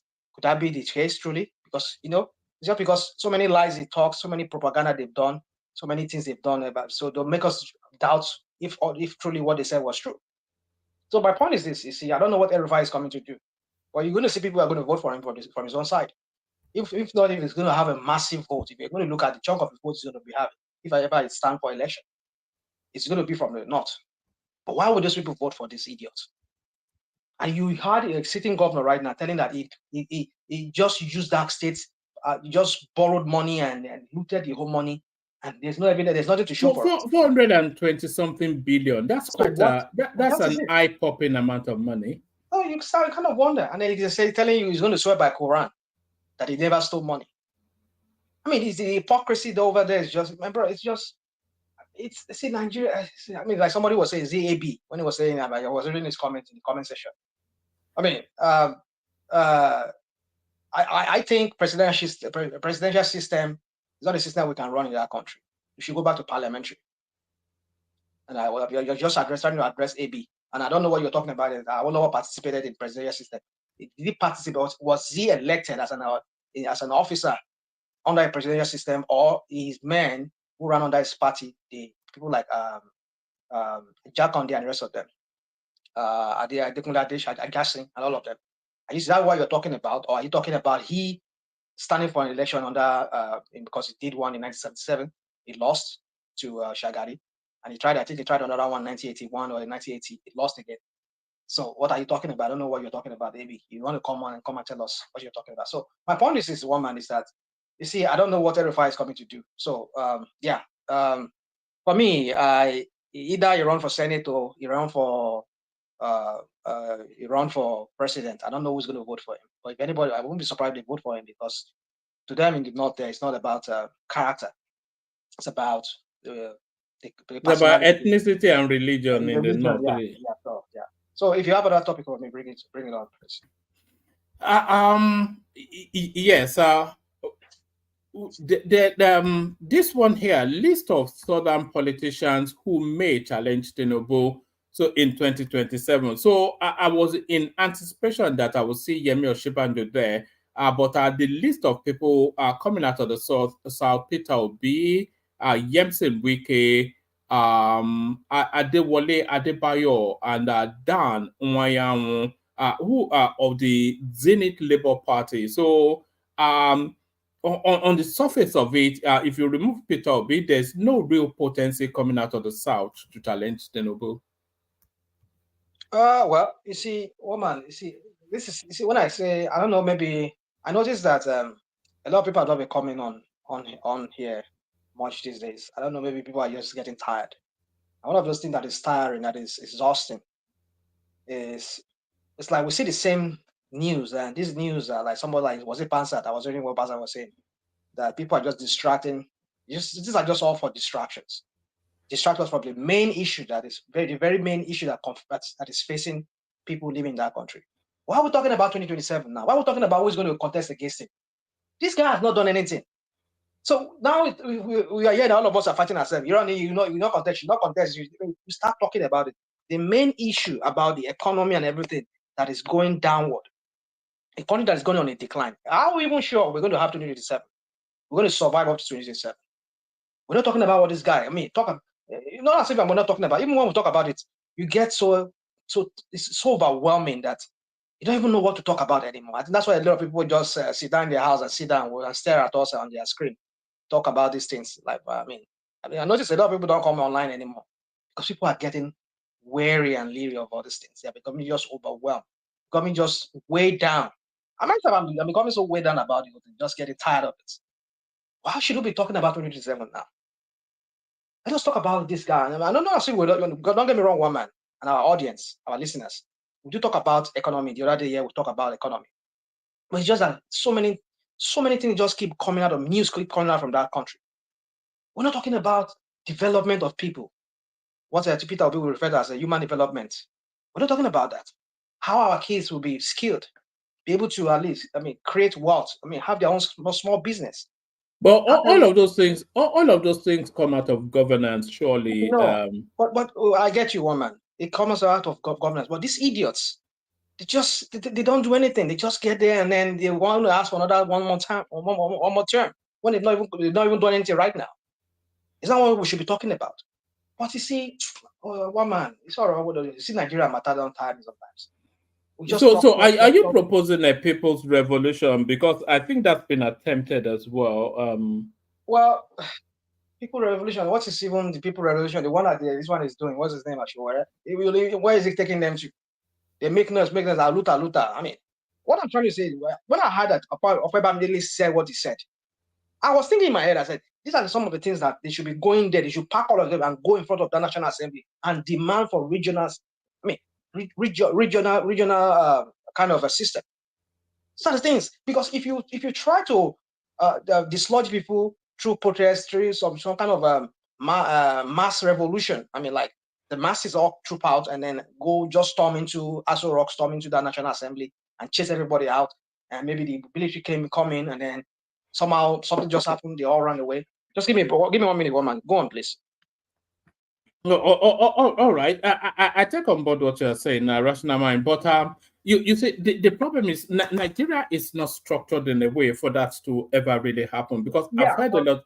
Yeah, I've heard a lot of people say along those lines. Nigeria is never, because Nigeria rarely ever functions under a common purpose. Nigerians, they in fact, I've never known them yet to function under a common purpose, and they have to function under a common purpose for this paradigm shift that It's because this criminals in government, they played on that. They know how to manipulate that aspect to bring that disunity among us. If it's not through religion, they will bring in, they will achieve it through ethnicity. You see, so That's why it's very difficult for all of us Yeah, to work. but I think that's how we're instinctually baked. Even if you look at the conversations online, they aligned somewhat along people along entrenched positions. You Okay. know, if you go to places like Edo Watch, for instance, they speak to an entrenched position. If you go to Rudolph, they speak to an entrenched position. I wouldn't suggest that we speak to an entrenched position, but people may suggest that we do. So so if you just look at the conversations taking place, people are speaking to stock rather than to matter. So and that's how Nigeria is configured.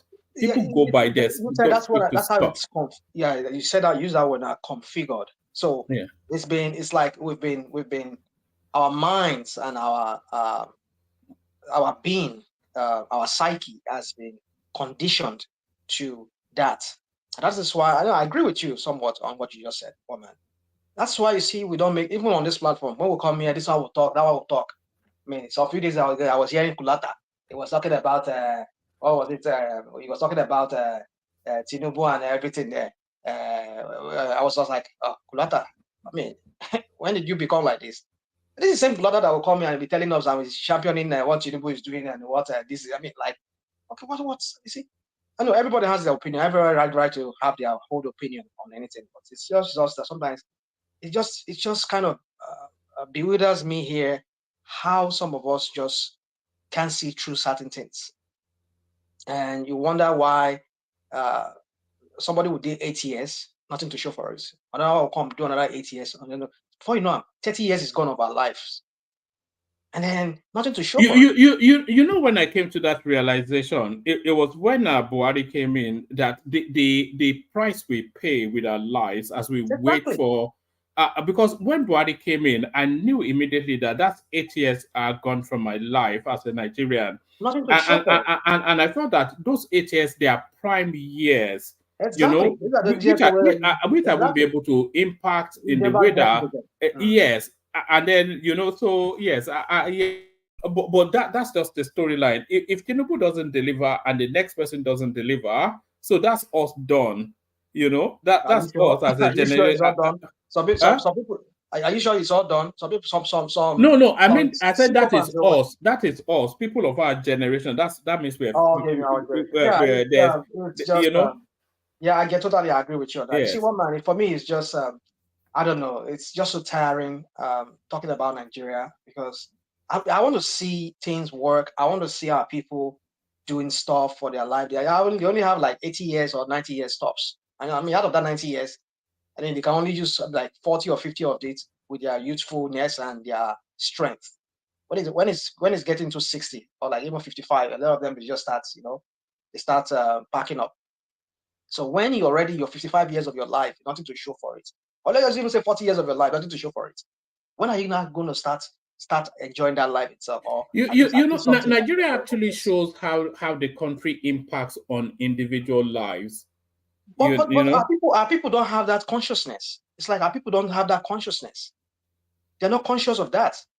I don't think they know their potency as a citizen of a country.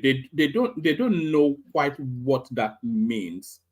You know, it's like a Stockholm mentality towards the state. That was why when I come here, I talk of Tinubu. I refer to him the way I refer to him here. You wonder because education in Nigeria now it's not about when I was growing up, it was all about intellectual. I don't know. I'm looking for that English word now. It's all about being an intellectual. And being an intellectual is not just about just book, but being able to like put your knowledge, put it into something practical. Most of the people today, you see Nigerians that are doing well for themselves. Some of them, maybe from my own time, is because they got the right skill, the right education back then. But now the education is bastardized, and these guys they don't give a hoot.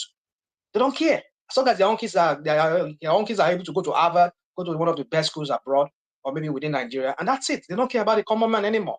But these children that you are failing to train, you are making them you're making them useless for themselves. How are you going to run a country like that? All they think about is how to loot money, how to do some kind of white elephant project that doesn't even benefit people. Education is there, skills is there. You're not giving these kids. So you see, when we talk about all these things, when I say Tinubu is one of those people that really rule Nigeria, you think maybe I'm just I'm not. You see, that's where people always depart from you, because you're talking about a systemic failure rather than an individual. That Tinubu is part of it. Tinubu is not really pivotal to it. Because he is not. Okay, let me give. Can I give you reason? Can I give you reason? You can. Can I give you one example?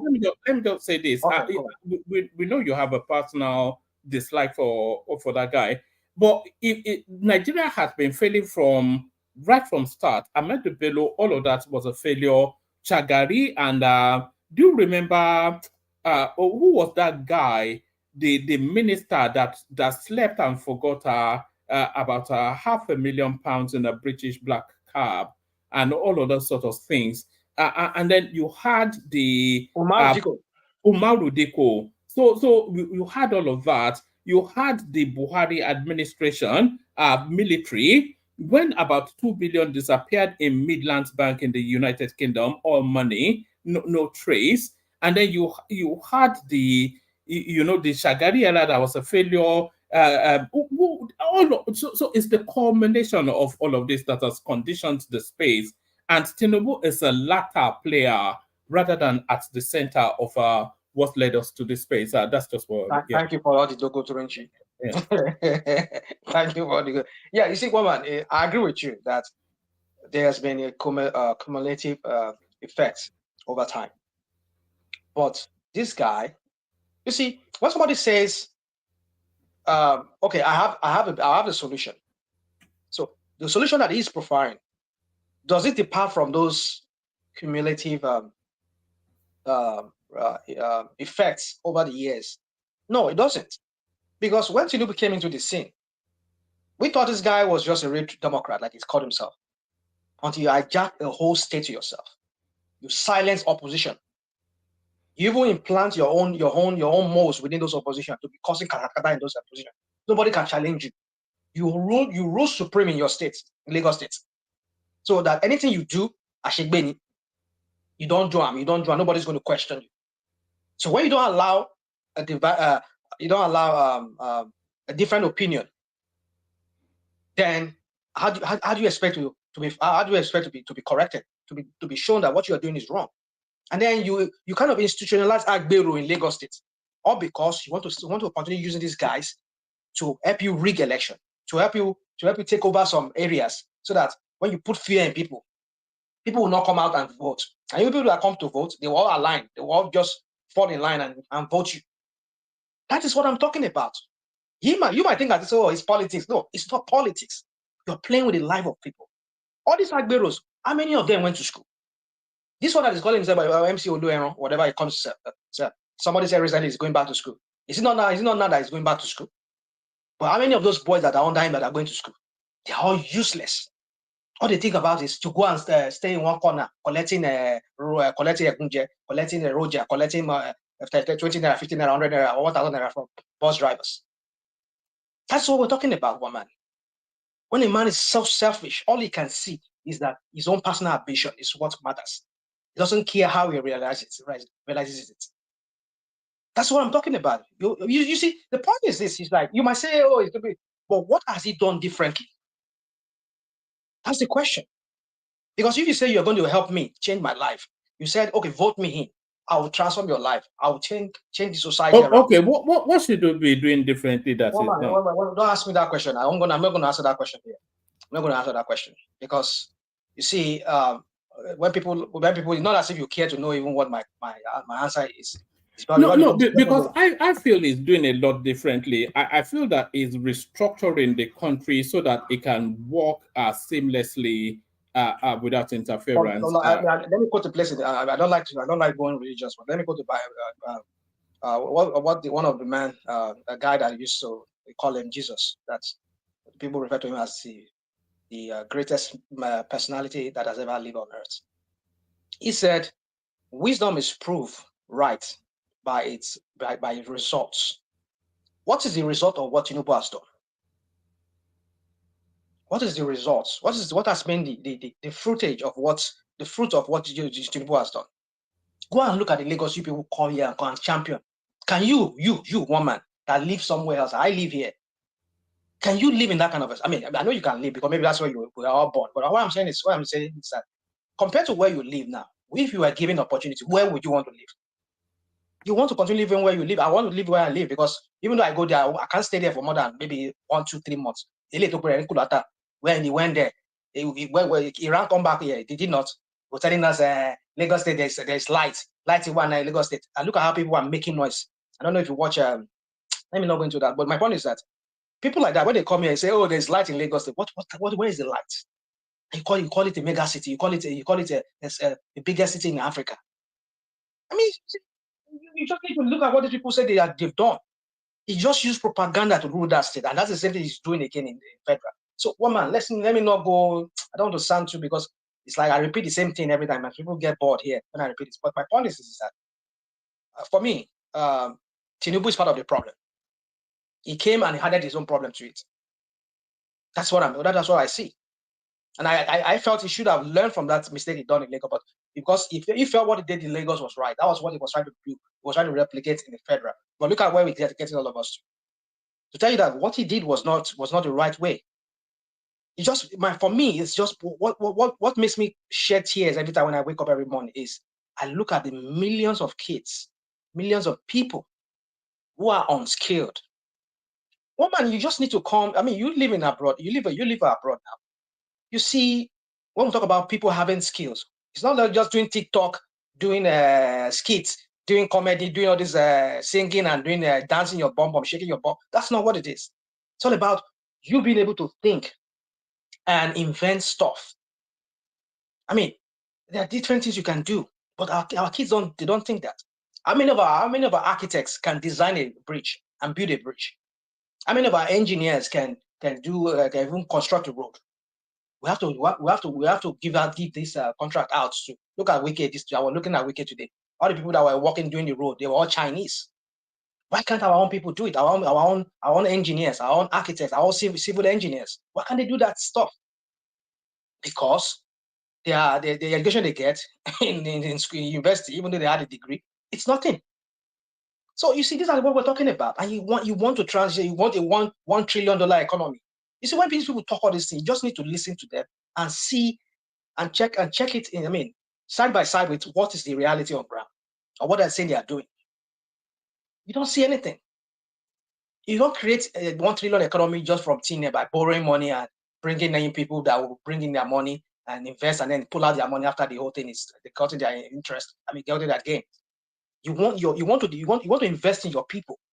Your youth should be able to have some kind of skill that they'll be selling out to other countries. But what do they have?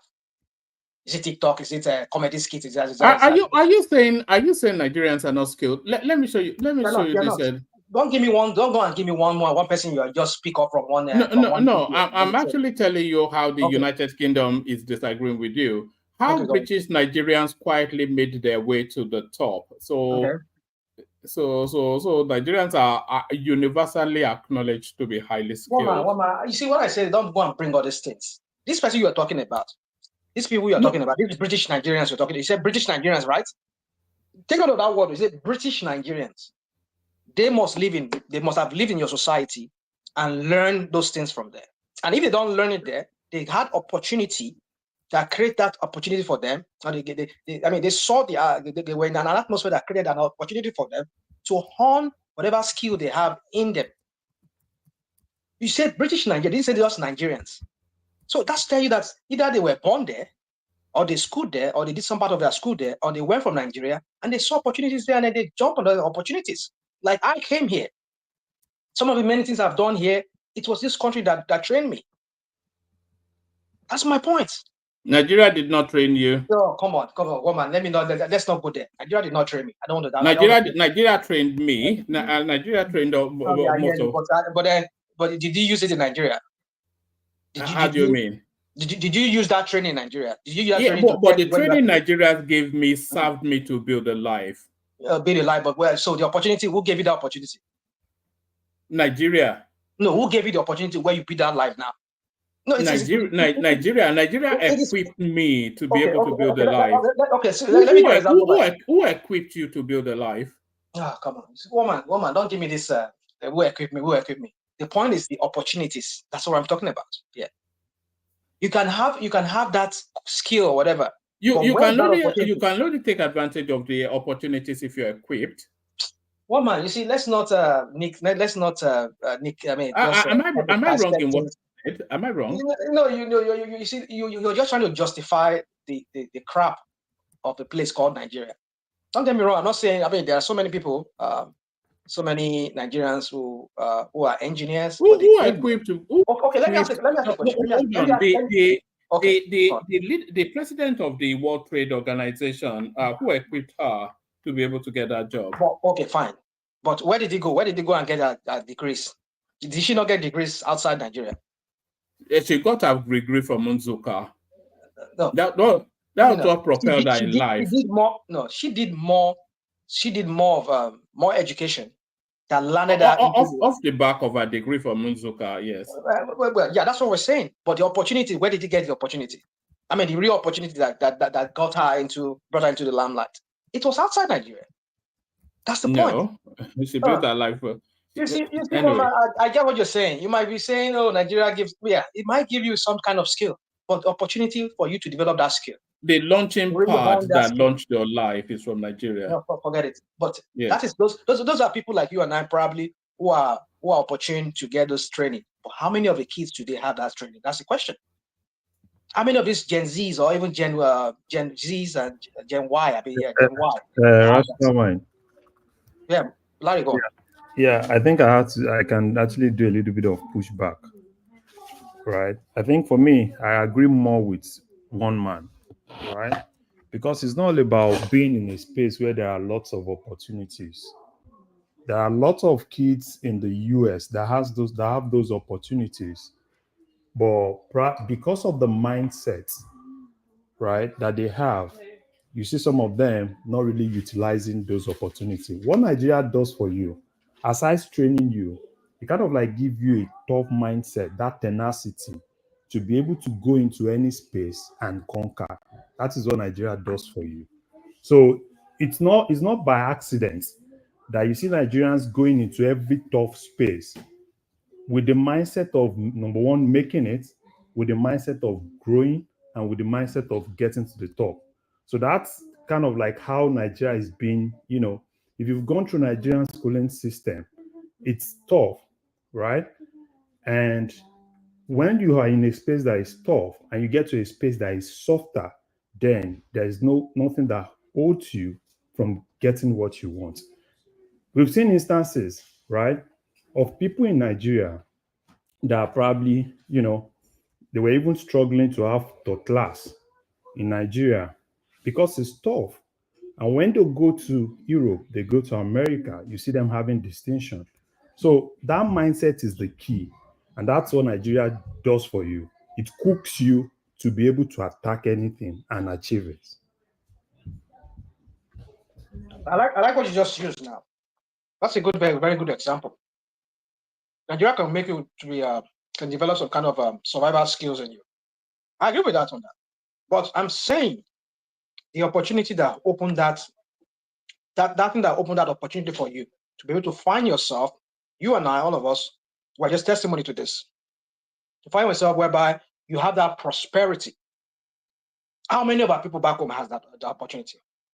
That's what I'm getting at. But you people just want to say, oh, I mean, the Nigeria made you rugged so that you can survive. That's not what I'm getting at. That is one aspect. Yes, I agree. But no, it's not the case for everybody in Nigeria. There's so many Nigerians. No, it's not the case for everybody in any country now. The cream rises to the top. That's the form of life now. You see, when we leave that country, we are hungry for success. Because when you remember what you left back home, you remember how you left home. That my people back home, everybody's looking at me. My papa selling one-story building. You said me go come America here, come school, or come just get visa, come America here. When you remember that would motivate you to want to succeed anyhow. That's what I'm saying. But we're talking about the skill, and you be able to land that opportunity that will get you into prosperity. We don't have that in Nigeria. You know how many Nigerians says graduates that are doing POS. That's the only thing that people can do in Nigeria now. POS. There are graduates driving Uber here now. Are there no graduates driving Uber in America? Okay, thank you. There are graduates driving Uber. I agree with you. I agree with you. Rational mind. Okay. You see that thing you said, right? Oh, we don't have some of all those things. I agree that we don't have all those things in Nigeria. And that is not just the responsibility of the Nigerian government. It's one of your own responsibility. Oh, come on. Yes. Come on. Now, let me give you... Yeah, now, we go again. Yeah, okay. No, wait. Let me talk. We talk about India today. Do you think the development you see in India is being spearheaded by the government of India? Is majority of that development you see in India are being taken back to India by people that have left that country for years. And they've been able to achieve and conquer those countries, and they take those developments back to India. If you talk about tech today in India, it's not because, their government has done everything. It's basically because some people have gone to America. They've been able to conquer America. They've been able to succeed in America. And they've been able to take that technology back to India. And with the belief they have in India, that's why you kind of like talk about India today. So, fine, I understand that some of those things, right? Nigeria may not have it. And that's part of the responsibility that me and you have. But the moment we believe that, oh, we've left that country, we've escaped, right? And you've actually left it. Then how are we able to retake some of those things that we've gained outside? Because it's just an opportunity that you've gotten that opportunity to see things with another lens, right? That you didn't see in Nigeria. Larry, you've made my point. In fact, you've made my point. Maybe you don't understand. You don't even realize you're making my point. But this is how you make my point. You said, I can even give you other countries besides even India, even Chinese. A lot of them who came to the West, they took that knowledge back. And look at where China is today. Look at where India is today, economically speaking. Now, but there are many Nigerians that brought back their expertise. Where are they today? That's the question you should be asking yourself. That's the thing I'm talking about. The atmosphere does not make Nigerians to thrive within that place. I have tried it many times. Rational mind, if I may. Let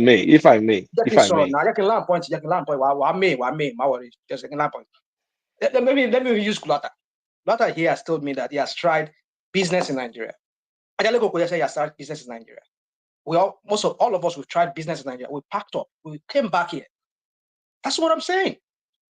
The Indians, the Chinese, the government, you see, here you go again, you're making a false, let me not say false, but something that's not actually factually correct, that the government does not bring about opportunities for that. No, they do.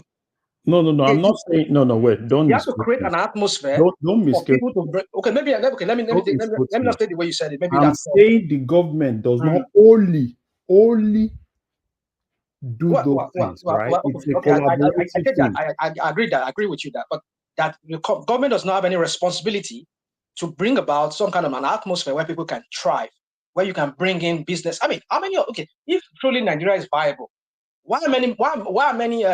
Tinubu is there, the master strategist is there. Why are many businesses not flocking to Nigeria? Why is it that it's only IMF borrowing us money? Why are the real businesses not coming? The other time we had Coca-Cola. Look at it. Listen to this. Coca-Cola said they're going to invest $1 billion, but they put a caveat to it. What was that caveat? Can you remember what that caveat was? Until Nigeria has put themselves together, the economy puts themselves together before they can really thrive. What are people thriving there in that country? Banking, oil. These are the people that are stealing money. Stealing and laundering money for politicians. The main business. Rational mind. Before you run away with that. Okay, go on. You keep talking about someone like me. I wasn't planning on fully leaving this place to go to Nigeria. It was a side gig. Same with Ajande Koko. So don't use us as examples. Now, when you want to look at the examples, Mike Adenuga relocated from the United States to Nigeria, is a billionaire today. Tinubu himself is a japada, is a success today, whether you like him or not. And there are many more like him. Those boys running Amila. those boys even running all these fintech that left from Canada. I forget their name. I forget their names now, or their company name. They relocated. So don't be looking at failures. One man, do you know I've said something about this thing at a point that I got to a point, with some couple of friends, and I was asking myself that, kind of like weighing it. What would have happened if I had stayed in Nigeria? I have some couple of friends, that stayed in Nigeria, and I'm telling you, they are far, far richer than I am today. They are doing well in tech. Most of them have payment gateways. They are really flourishing, And so the thing is this. I think it's more about passion, because it's not going to come easy. Like if you're doing some of all these things for side gig, you won't have, that zeal to be able to make it survive, to be able to survive with it. Just like Kulata said, because you're always more like, okay, fine. Oh, at every point, you're looking at it like, okay, fine. Are you really going to make that money that you want? That thing takes conviction. There's one guy that I'm following recently that, I've been following his story recently on LinkedIn. He's a doctor that just went to Nigeria and he's doing good. He's doing good. Just went to Nigeria. It was the theme of our session on Sunday. Now, is this some slim guy like that? Yeah, that guy. Yeah. It was the theme of our session with Imagine Jim Ovia stayed in America, in Louisiana. He will have probably been driving Uber by now or stacking shelves in Walmart. Jim Ovia went back. Look at what he's made for himself. There's so many Jackpot success stories. I think it's because enough of us are not going back to try and do something. Because in India's example, China's example, Gonself, is the Jackpadas that built those countries. So we come here and badmouth the country, keep badmouthing it, and be making Toro Kobo over here, and then say, the country is bad, Lie, Kulata. Oh man, look. If you know the right people and you know the business you are doing, why do you think I know Alaba market so much? If a Kene is listening, why does he think I know Alaba so much? Because I send things there and they sell for me. We have an understanding till tomorrow. There is no problem between us as far as you are fair, and a host of other things. So all this is a myth. Yes, people have been unfortunate. We can't, so also every part of the world. But the thing is, the people back home are still very good. Like you mentioned, so many people who has made fortunes. There are people who still live there today. They only go on holidays once in a year, and they are making hell of money. Hell of money. Like I used to say on this panel, as we speak today, people are laying foundations, building new houses, establishing new businesses, bringing in CNG buses in transport business, which I don't like at all. But people are making hell of money out of it. So what are we talking here? Yeah, so I think the mistake a lot of people do. I don't agree with rational mind that there are no opportunities. Opportunities are bound in Nigeria. The mistake a lot of people that leave probably the US to Nigeria is that they really don't get the models very well. If you want to go to Nigeria, you want to, go set up a business. Set up a business that that it's exportable, that you can, even if it's service, where you can actually also give that service to people outside Nigeria. Look at India, for instance. If it had been that people from India that come to the US, they went to India basically to set up businesses that are mainly for Indians. I'm telling you, they won't survive it. But the model is go to India, set up a business in India that you can also now sell back to America. Right? And that's what most of those guys do. And that's why they were able to really, because at the end of the day, it's still going to be you still making that dollars, where you'll be able to reduce the cost of even making that dollars. And then you can have a business that can actually help. You see, Larry, a big mistake that people make is that they have this idea, or they've been abroad for 20, whatever, however long years. They've amassed a small nest egg, and then they want to carry that nest egg and go to Nigeria and set up a final throw of life. But what they should be doing is, if you are planning to go back to Nigeria, then that's a 5-year plan.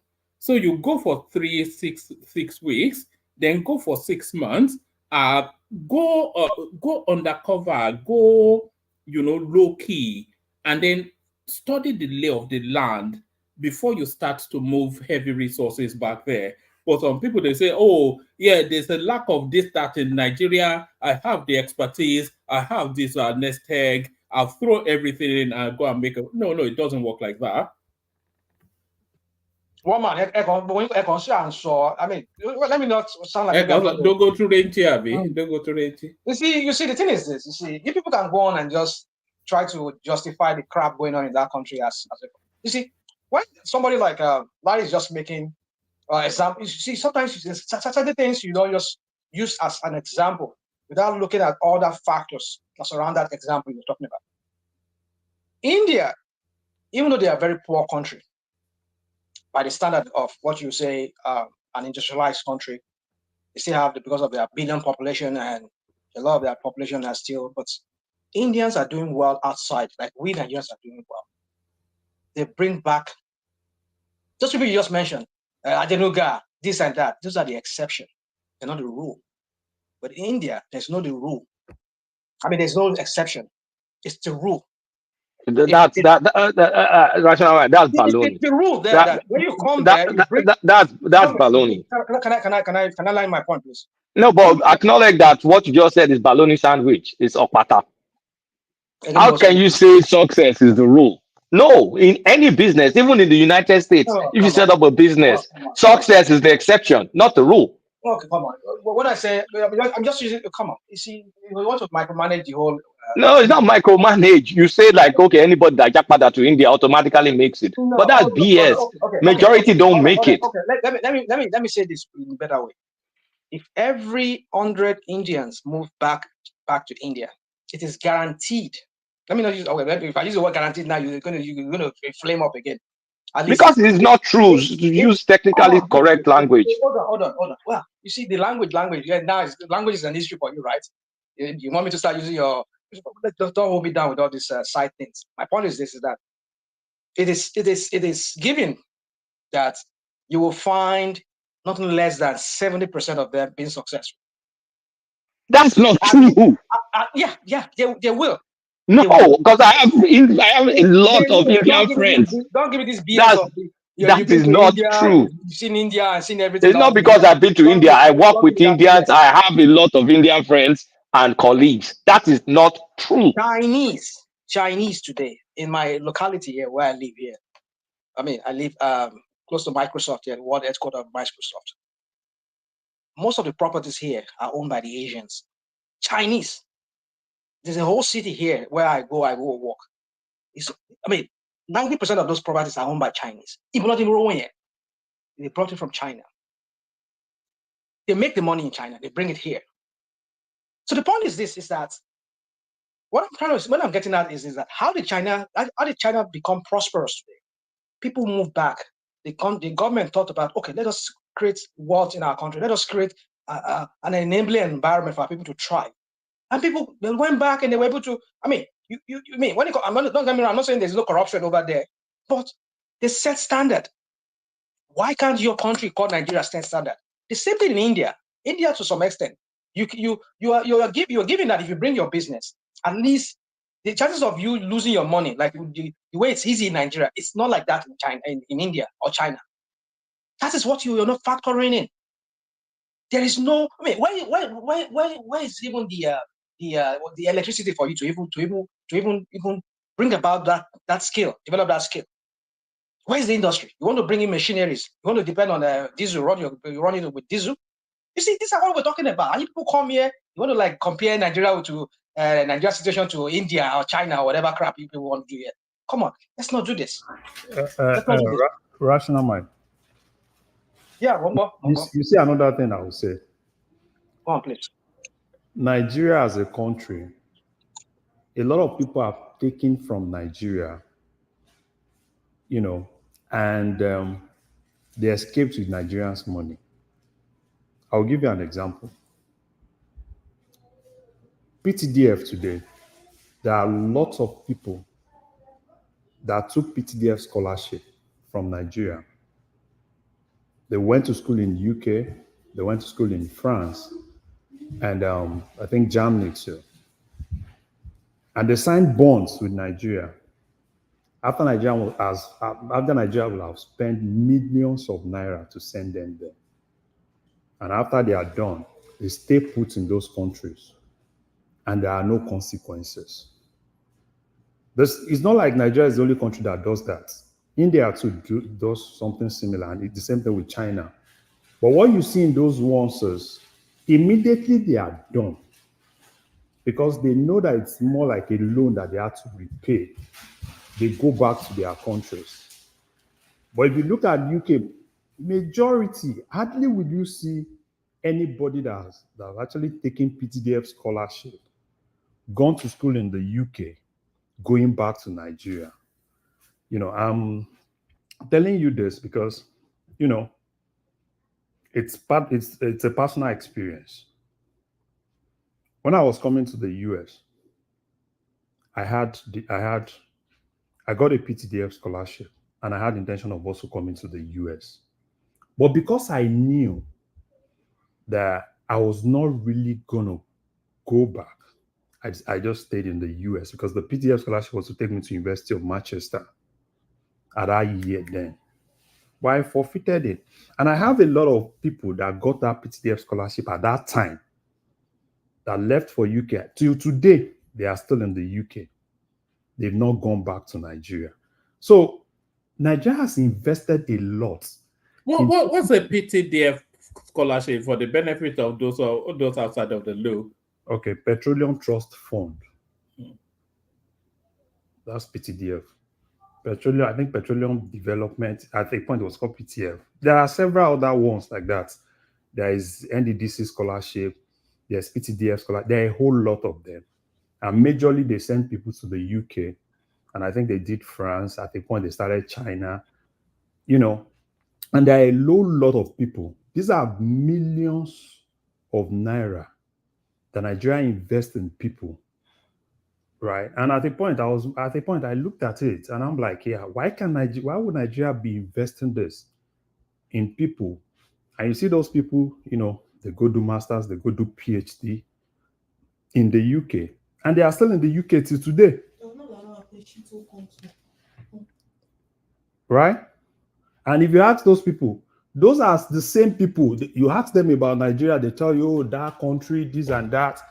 And have they even paid Nigerian back what they took from Nigeria? I know probably until we have a government that is ready, that will make everybody pay back with interest. Because if Nigeria spend averagely, if you have a PTDF scholarship as at then, right? Like for me then, my tuition was supposed to be like £22,000, which was supposed to be fully paid by the country. And, you know, stipend and everything can actually go into like £18,000. So imagine us at that point, if Nigeria is spending like £45,000 on me, and after I'm done, and outside to like, oh, I don't want to go back. Do you know what that would have actually amounted to? And that's the same thing that is presently happening now. So until we have a government that is disciplined, Now you're talking. Yeah, now you're talking, Larry. You see, there's by They Larry. spend about $40-something million yearly on For PTDL scholarship, okay. and Receive my own So contribution. why are people not Benny. staying behind? 80% of them don't Hold on return for home. Benny. Yeah. 80% of them don't return. 80% plus of them don't return home because of they go away with it because of corruption within our system. The rule is this: if you're traveling and you are being sponsored by your country, and that's why you can't joke with it in China. You are being sponsored by your country. You sign a bond to return home. And secondly, UK Home Office also will not allow you to stay back unless, so the exception is where the corruption now comes in, unless you get a letter of release from the funding body that is funding you.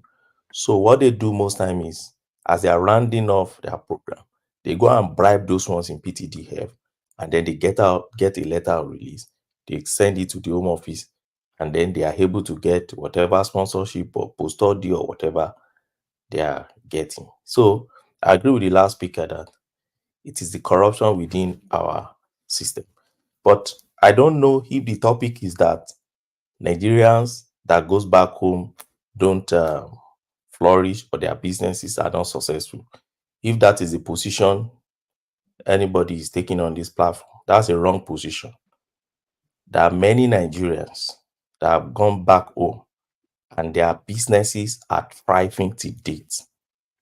There are facts to speak like to. you now, Benny. Like you, No, right? not me. There are good examples. No, I'm Let just me saying give that you like few. you tried it No, now. You tried it before now, right? no, Or I've you not. I oh had come on. my businesses before traveling to Okay. the UK. Okay, I fine. have Okay, farm let's assume you won't have it before you travel. But how far if now? I, That's the question. so How the far now? point is this: I'm not on ground. I've come to realize that whatever business you want to do, if it is not anyone that is 100% online, you must be on ground. I was into farming, okay, agribusiness. Agribusiness is a 24-hour business. You must be running a shift on your farm. If you are not on ground, you cannot do it. So I tried it in my first 1 or 2 years in UK. I realized that even Nigerians are not trustworthy. Workers collapsed my farm. So the best was to just wind up that farm and then, for now, decommission it.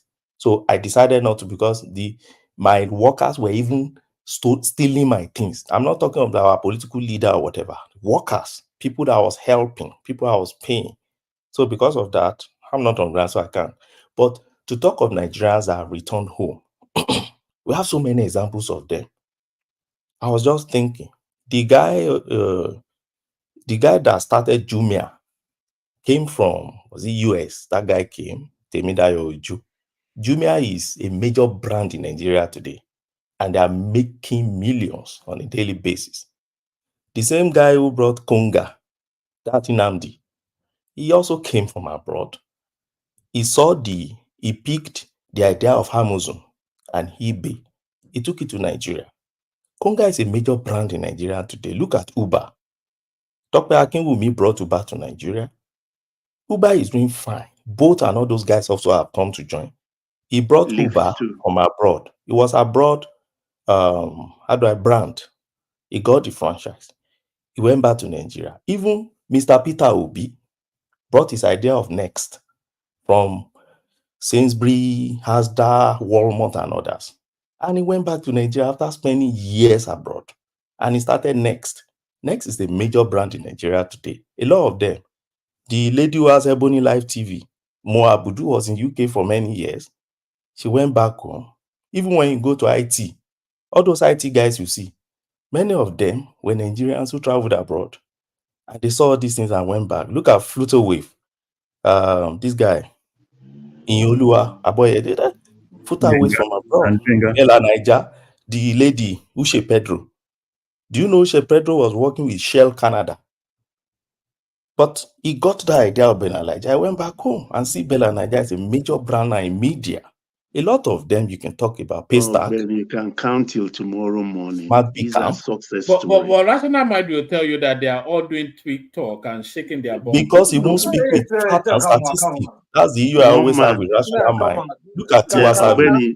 Albany, one man. The thing actually is, if you stay back here and you don't get in touch back home almost on daily basis, after our calls are free, you know what's going on. When you now decide and stumble back there, all your mates, those you think you left behind, they are 1 mile ahead of you. They are doing fine. You can't stay. Rational Mind. Sorry, Rational Mind. Let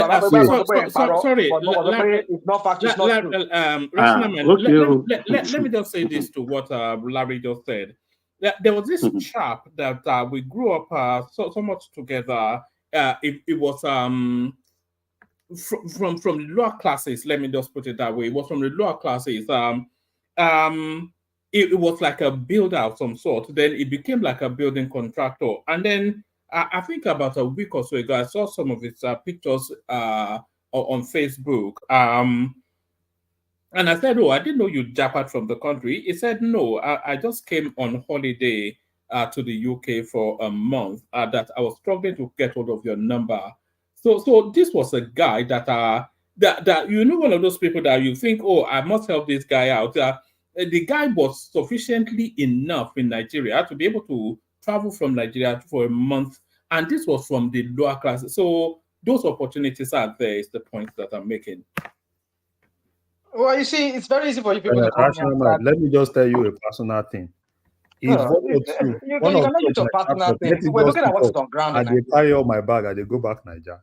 Okay, yeah, I hope to see you there then. Yeah. I just make God just say amen to my 1 or 2 startup. You see the caveat there. See the caveat. Make God just say. No. Make God just say amen. Means so, that let's say, not doing well. It's a caveat. Let me not use some kind of negative support. It's under something. It's under probability. So I mean, you're only saying if God. So, which means so you see, come on, let's not do this. See, the thing is, just look at what is on ground.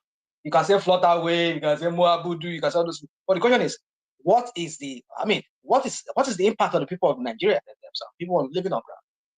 Because Flutterwave, Conga, all those ones, they go into Nigeria. I mean, boats and everything. How is that those boats? Recently, are we not hearing that? What's it called? This is part of what we're talking about. The unfriendly business climate that exists in that country. Recently, I think the Uber and boat people, they were having issues with Lagos State government. What was that all about? I think they were trying to tax them or something like that. I don't know what it was. And you expect people to bring business and then wait, hold on. One man, hold on. It doesn't Uber have issues with each airport in America that they tell them move from here to here, move from there to there? What about in your local airport? How many times have you seen Uber move from one place to the other? What about and reward G? That's to get Uber from airports. Come on. Because what are you talking about? Hold on. In Atlanta airport here, they moved them to like 5 different places. In Los Angeles airport, they moved. If you see where they put Uber now. No, hold on. Here you go again with this your false. There's no false anything. You just said something that Nigerians frustrate them. I'll tell you why it is false. It is the union, individuals having issues with Uber. I do Uber sometimes. I do Lyft sometimes. If I have to send money, I don't want to touch my money. I'll do that just to be able to send money. So you know that. Send money. How do you send money with Uber? No, I mean, I do it on the side so that I can have extra. Oh, sorry. Okay, I got you. Yeah, that's what I'm saying. So you know, my point is this: is that it is not the government that's having problem with Uber. It is the drivers, the driver union. They have issues with Uber. So you see, this is your false. You see, that's not true. I'm talking about the government. I'm not talking about this. Okay, give me an example. Give me an example. Okay, an example. An example. The city, I mean, the county that's responsible for Atlanta Airport. Okay. They've moved the Uber. Before you could take Uber, you got out of the airport, you could take your Uber. They moved them from terminal to terminal to terminal. They put them in the worst thing, and this is not coming from any union. This is coming from the airport authority themselves. Okay, And that represents the government. That represents the local government. Hold on now. And that you're using an airport, right? That yes. They are moving them. No. Not that see they're trying to tax them. They're saying they're going to move them. They tax them too. Hold on now. Every airport does that. Even in SeaTac here. Even if you go to Portland, you go to LAX. They do that. LAX too. Like I was in LAX last week. If you see where Uber is, you can't even walk there. Because of traffic. Hold on, for traffic reasons, they do that.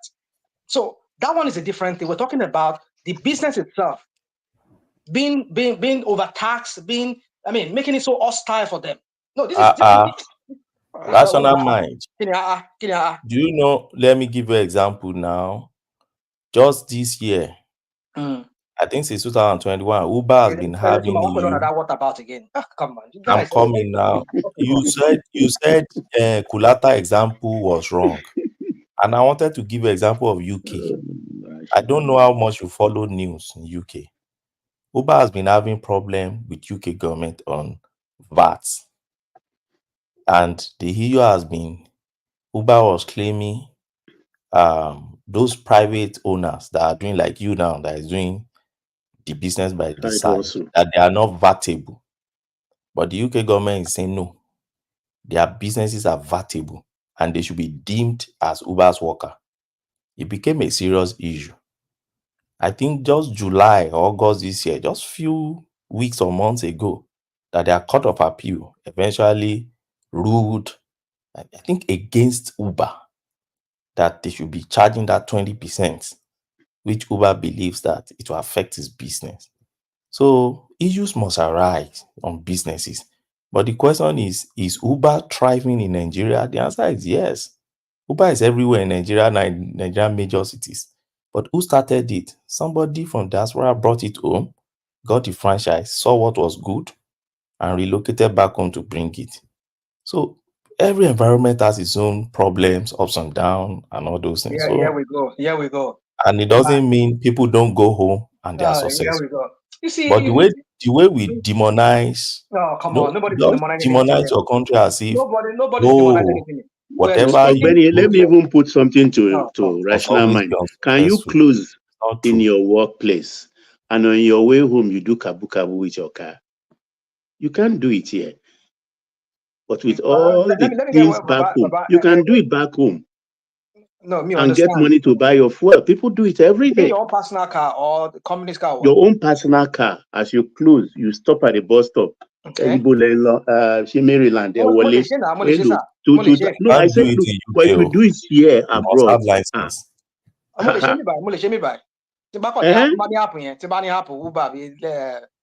No, without an app, you just close. You just felt, I need money for fuel.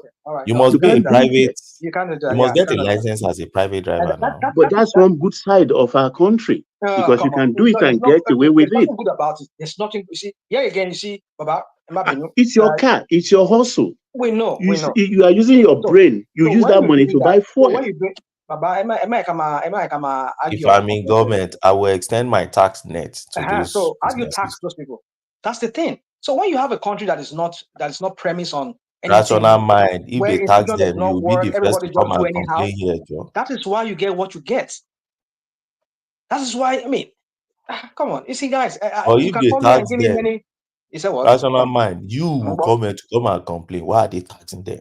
Or those you and Babajale could say, why are they arresting them? Why are they disturbing them? Taxing them and for putting them, seizing their cars if they violate traffic laws. But if you do it properly, not the one that they'll make life miserable for them.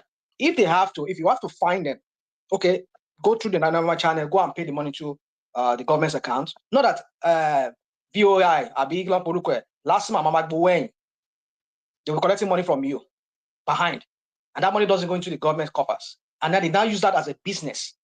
Not even like what we saw recently, whereby police people They stopped some NYC guys and they collected over $1 million from the guys' account. This is what we're talking about. Rational, what about the mafia collecting taxes from yellow cabs in all major cities in America? You see, So is that not a fact? Kulata. What about? What is the truth? What about? So makes sense.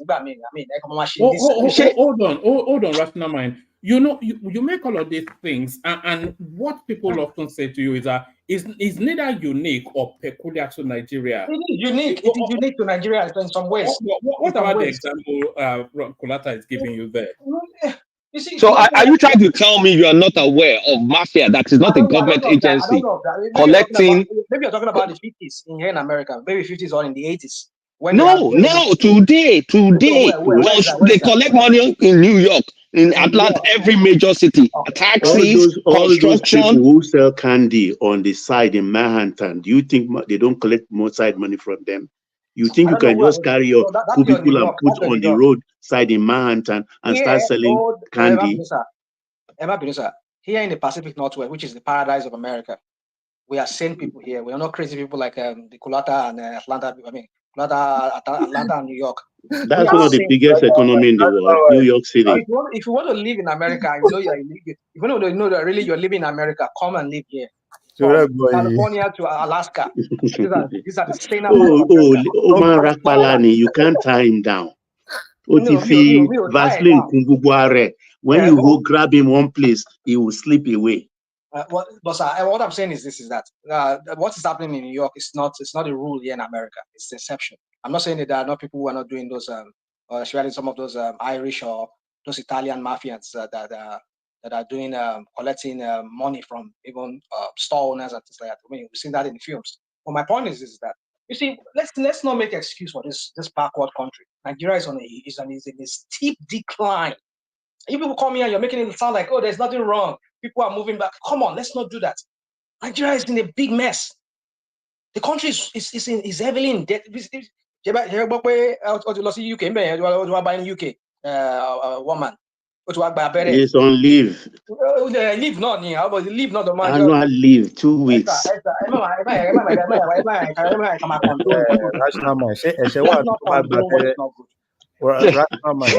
Tinubu to travel. Tinubu to travel. You know the year what you. To travel to the UK now. To the 2 weeks rest. Only go about 2 weeks rest. I don't know, Baba. You know the year what at all. You don't send anybody. Yeah, see, this is what we're talking about. The country is in a big mess. And we are talking about people are going back. If people are going back, this is the way. You see, Nigerians are doing well here abroad. A lot of them want to go back. But because they just don't have faith in that country. Because so he shouldn't take care of himself, right? He doesn't have right. He doesn't have right. Let's talk seriously now. Let's talk about the president's economic things yesterday. He said in his speech, like the claim that he has paid back the ways and means of 30 trillion. And too much lumber in that thing. Too much lumber. There was a guy that came out today that to try to debunk it that he is securitized it and turned it into bonds. The President Baroni. He lied. So many things inside we need to question or interrogate actually, because some of them are just semantics in the sense that maybe, I mean, the 30 trillion, for instance, what they did was that they converted it. I never knew that was possible anyway, that they converted it into a 40-year loan. So it's no more in the realm of ways and means. So it's out of the books. It's now a loan.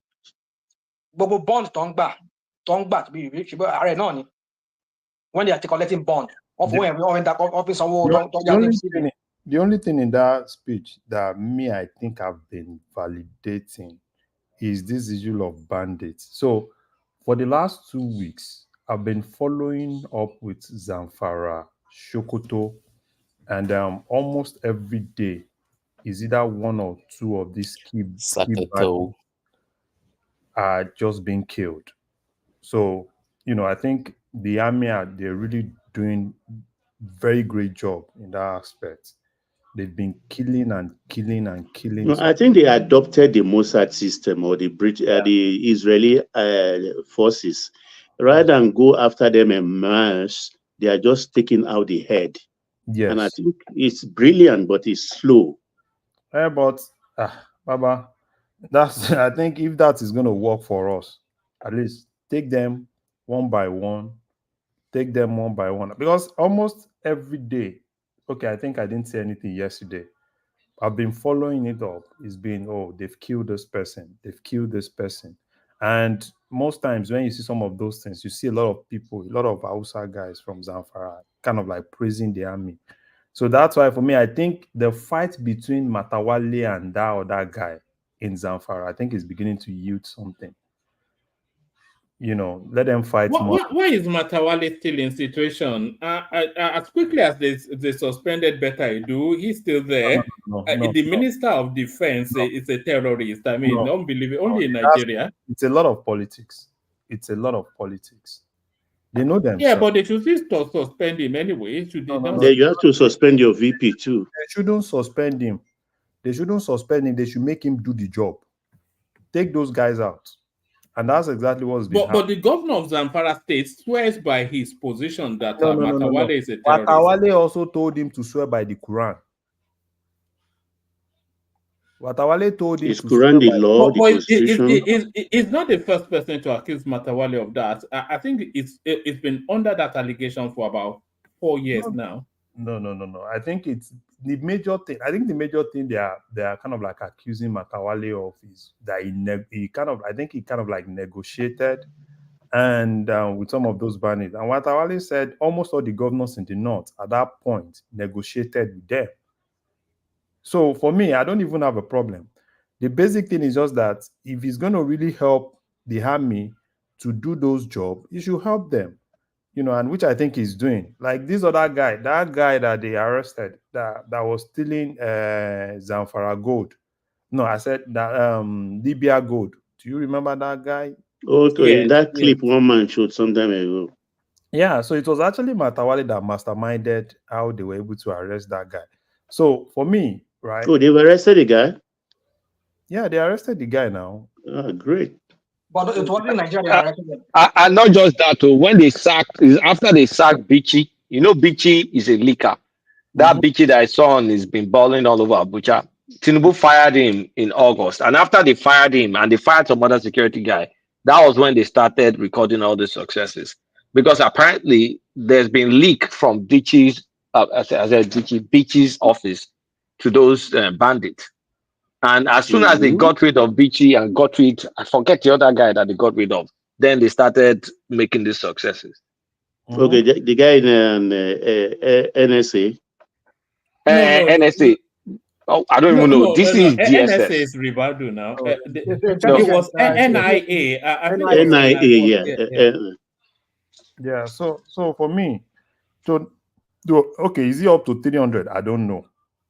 But at least I've seen that almost virtually every day, because I have a way of, try to track that, because I have one or two guys that as soon as that happened, they put it on their wall. So, which I think is really good, if they can take some of what brilliant, if they can keep taking them out, and some of them will just be forced to surrender. Because when they see that they are really taking them out and there's proper synergy. You say some of them will be forced to surrender. Bello Toji, he came out to say he wants to negotiate. No, he shouldn't negotiate. They should get him out. They should get him out, and they will get him out. And it's the marquee name in that space, isn't it? It's the Osama bin Laden of that space. No, they will get him very soon, and he knows. That's why he wants to negotiate now. Yeah, because they started taking some of his boys out. And he knows that very soon it will get to his turn. And what's your take on this youth confab? Yeah, for me, I don't have a problem with it. I know people who kind of like, oh, why? See, if it's going to make them sit down with this youth, you know, it's a good thing as far as I'm concerned, right? Because you want him to listen, right? Take that opportunity, even though people say, oh, probably they just want to bribe you, they want to do this. So why not go there, right? Voice out whatever you want to voice out. You know, for me, I think it's an opportunity, right? It's an opportunity, and the mistake the youth would do is to say they are not interested. Why people that don't really have the voice will just be interested, and that thing will hold. So I think for me, you know, the likes of, you know, Showore and all of them, they should take advantage of it. And go Is Showore youth, 54 years old man? Showore is not you too. Showore is 50 plus. He's 50 plus, but he has a huge followership now. No. We're talking He has about no 18 business to being in 30, that place. 35 now. No, he should go. For me, right? If he wants to go, he should go. And if he doesn't want to go, there are some other. What are you saying, Larry? 54 years to attend a youth conference? Baba, on what basis? Baba, what qualifies him for as a youth? No, Baba, no youth in Nigeria, 40 something is still a youth in Nigeria. So, about 40 something is still a youth in Nigeria. Whatsoever, right? I just think it's just. But in many ways, Showore is the public face. I don't know whether it's 50, whatever it is. It's still the public face of the youth in Nigeria, is it not? No, he is a politician. What I would suggest actually is they should make it like 3 youth from each state, each senatorial zone. That makes them 108. Then the student union from zonal universities, maybe 10 each. But the whole conference shouldn't be more than 180, 200, including the secretariat of it. And in 1 month, they come up with their papers, which can be embodied into the 2014 confab, and then let them marry the two together and come up with something, because the youth actually own tomorrow. All of us here don't have a stake in tomorrow because our time is spent. So they have their stake. Let them do the right noises. Let them write what they want, how they want the country to was look against like. that element. I'm for it. It's a brilliant idea if they can put it together properly. So you guys are discussing it. So there's no problem. We are discussing it right now. So let's talk about it. You guys are buying into this deceitful youth conference that your Baba, leader Baba proposed yesterday. Baba Koko, don't say.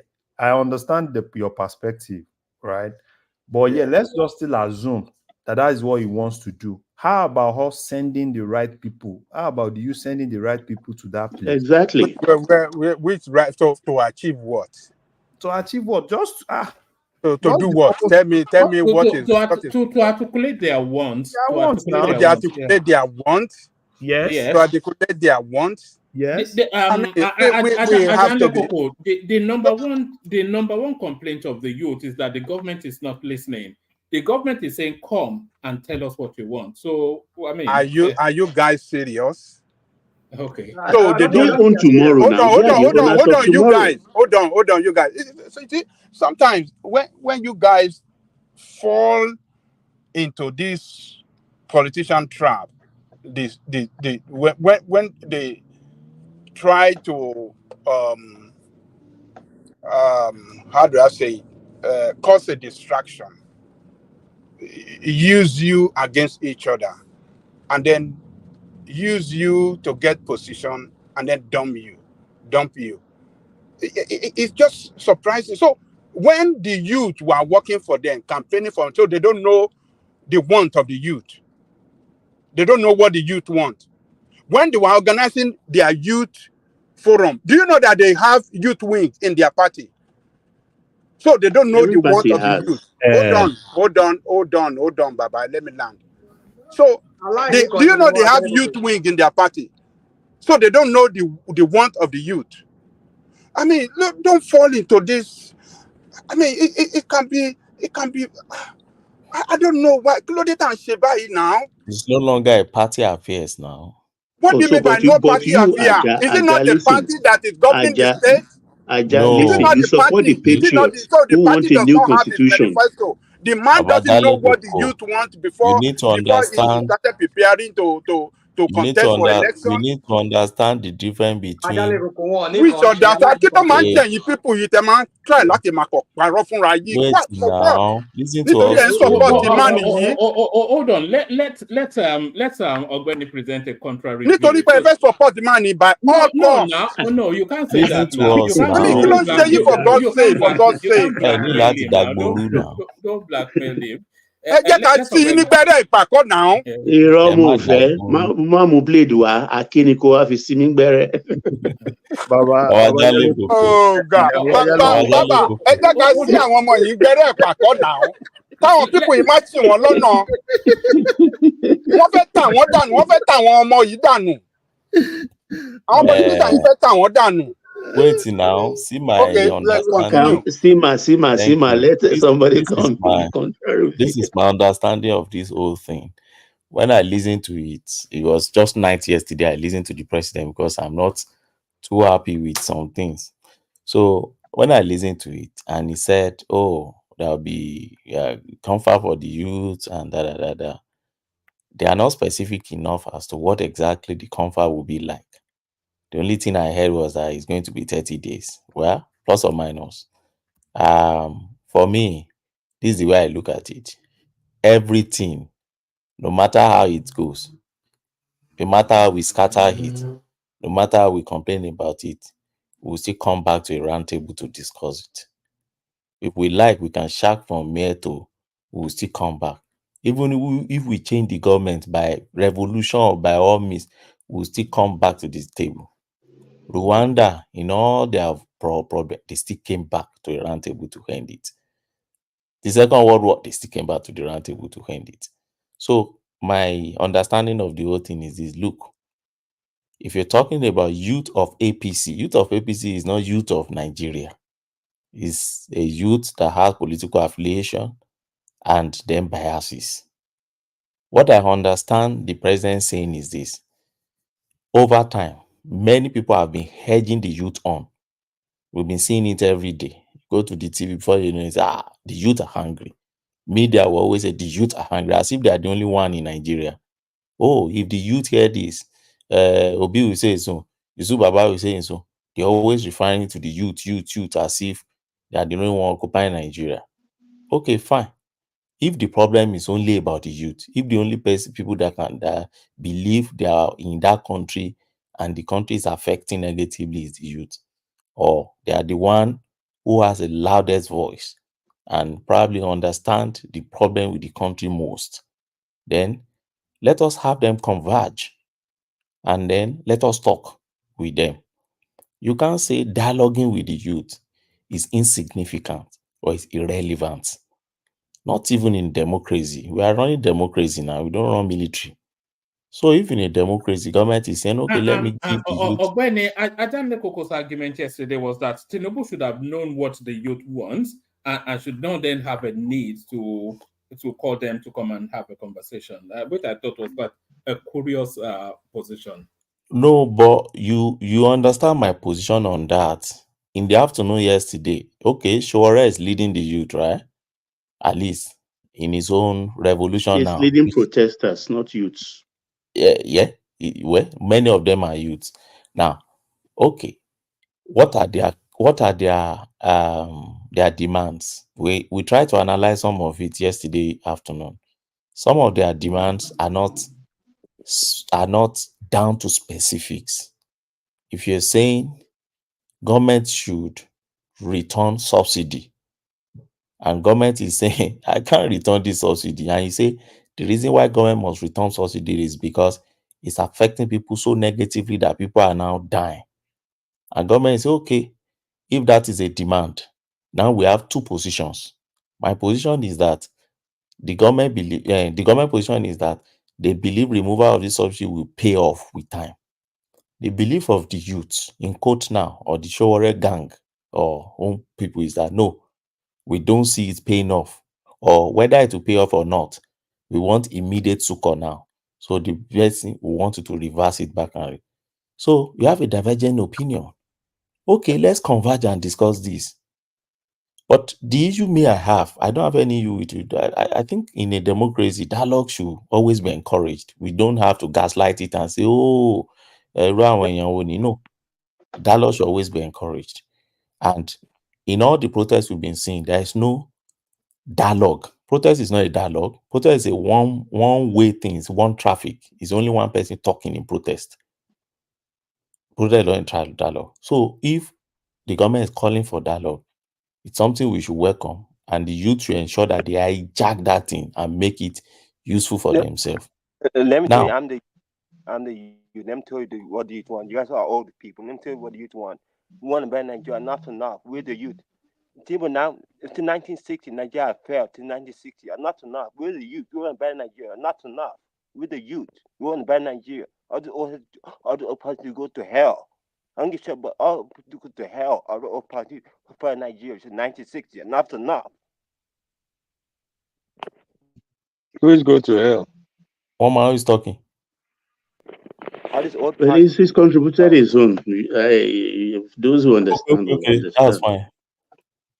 Well, my take actually in 80s, there's Ogbeni and co-panelists. I think it's an idea. If they said he's been talking about, hasn't the president been talking about what he has to do for the youth? Well, we should remember in the last 16 months, the financial terrain of the country has changed drastically. There is a reform going on at the moment, and the youths are talking about it. It's a topical issue, morning, noon, and night in our country and worldwide. So the youths that are concerned, the reform is about tomorrow of the country.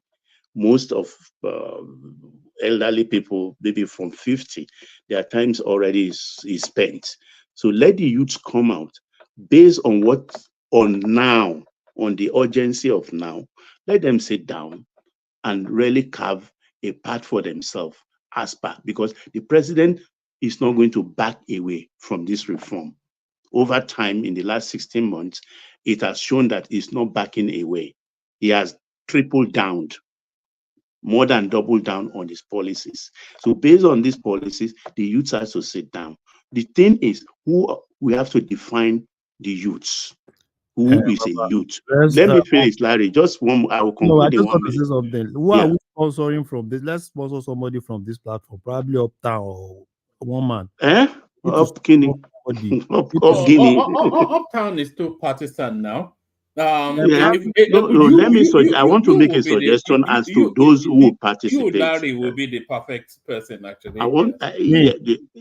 Look, we have senatorial district. I'm 40 now. But you have what he said now. Can I make my suggestion as to the participatory formula for it? Okay, go on. We have 108 senatorial districts because it has to be compact. We don't want a jamboree like the Patriots are yearning for. We don't want that kind of jamboree like all the political class are talking about. We want a new constitution. No, the youths sit down, 3 each from one each from each senatorial district. That is 108 students. Then we have 6 geopolitical regions. Then the universities in those regions should pick 10 out. That will make it 60. That's 168. You understand? Then those student union that are in the JAPA quagmire, particularly the medical corps. Let me call the student union, the medical wing of the student union, the medical corps, and several other technical ones, maybe 12 to make it. I think that will be 180. That's too convoluted. No, 200 at least. Then 20 no, you don't core. Need 200. Baba, 20, that's a convoluted sort of. Well, I'm making my suggestion so people can cut it down or add on it. Then 20 core people with ability to craft something. That is secretariat. 20. So that makes it 200. For 30 days, let them sit down, lock themselves, eat, drink, and be merry on behalf of the nation. But they should spend at least 12 hours of 24 hours of that 30 days to sit down and fashion out something, because they may not get this kind of chance again. Thank you. But I think You this know my take. yeah, go on. You know my take. And that's why I don't really agree with this youth conference 30 days. Although in a democracy, I encourage dialogue. I don't think we should be anti-dialogue, because that's what took the Western world to where they are today. If you observe it, you work in any organization in the Western world, as they are coming out with one landmark innovation, they go back to the table and keep dialoguing again, using different analysis strategies to keep reassessing. They don't rest. They keep reassessing their system and keep dialoguing. So I'm not against it, but the organization is what I'm worried about. For me, I'm a kind of person, I believe development is local, politics is local, everything is local. If the president really wants people to dialogue on the way forward for Nigeria, take it local. You have achieved local government autonomy. You're working on parameter to make it work. Get those town hall meetings, I'll call it, not even confab, I'll call it town hall meeting for youth. Get all the 774 local government chairmen to dialogue, let you dialogue at every local government level. Not social media thing, not in one space. Like the one you're How Well, can a party don't can I, care about Nigerian people? Are you serious? Are you a joker? How can those people don't care about Nigerian No, people? settle down, settle down, Charles. We want an orderly session. Yeah.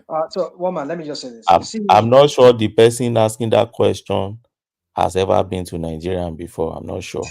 So Charles, Charles is Omowani. a 19-year-old guy, so you have to. Is a so 19-year-old guy. woman, but I'm not sure he has ever been to Nigeria, because if you've ever been to Nigeria, you understand that everything in Nigeria is local. no, there's nothing local. There's nothing local. I mean, you see, Let me land now. Ogbeni, National mind. Sorry, just give me some minutes to land. after him, I want to talk, woman. I wanted to say something. Okay.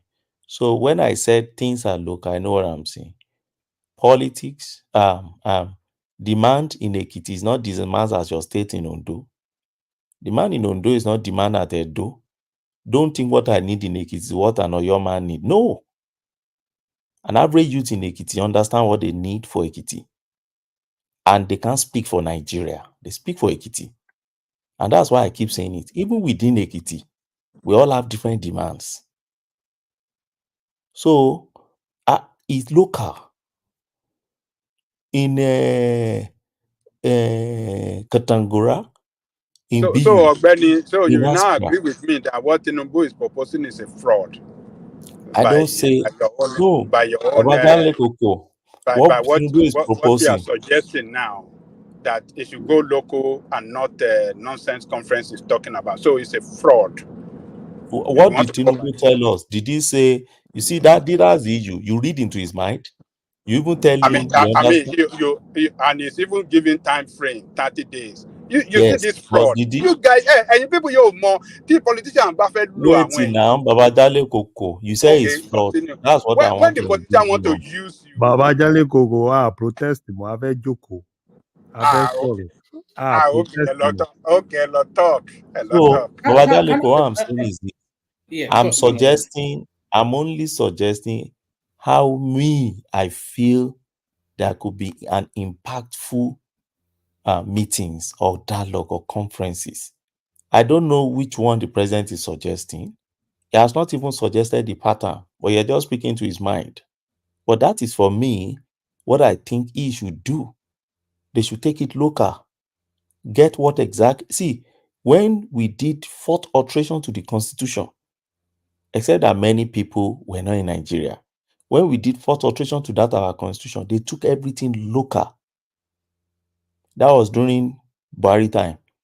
We were doing town hall meeting in almost every town hall. Unfortunately, many people did not participate. As usual, they will stay only in the social media and be shouting. Tell everybody on this platform today now and say, let everybody go back to their town and participate. Nobody will participate. It's on this. When I traveled to go and vote, many people on this platform were here. They will even be telling you, you are trapped. They'll be pitying you. Many people in my place were pitying me. Be careful in that country. I was going to exercise a duty that everybody of them should go and do, but they will be telling me to be careful and be pitying me.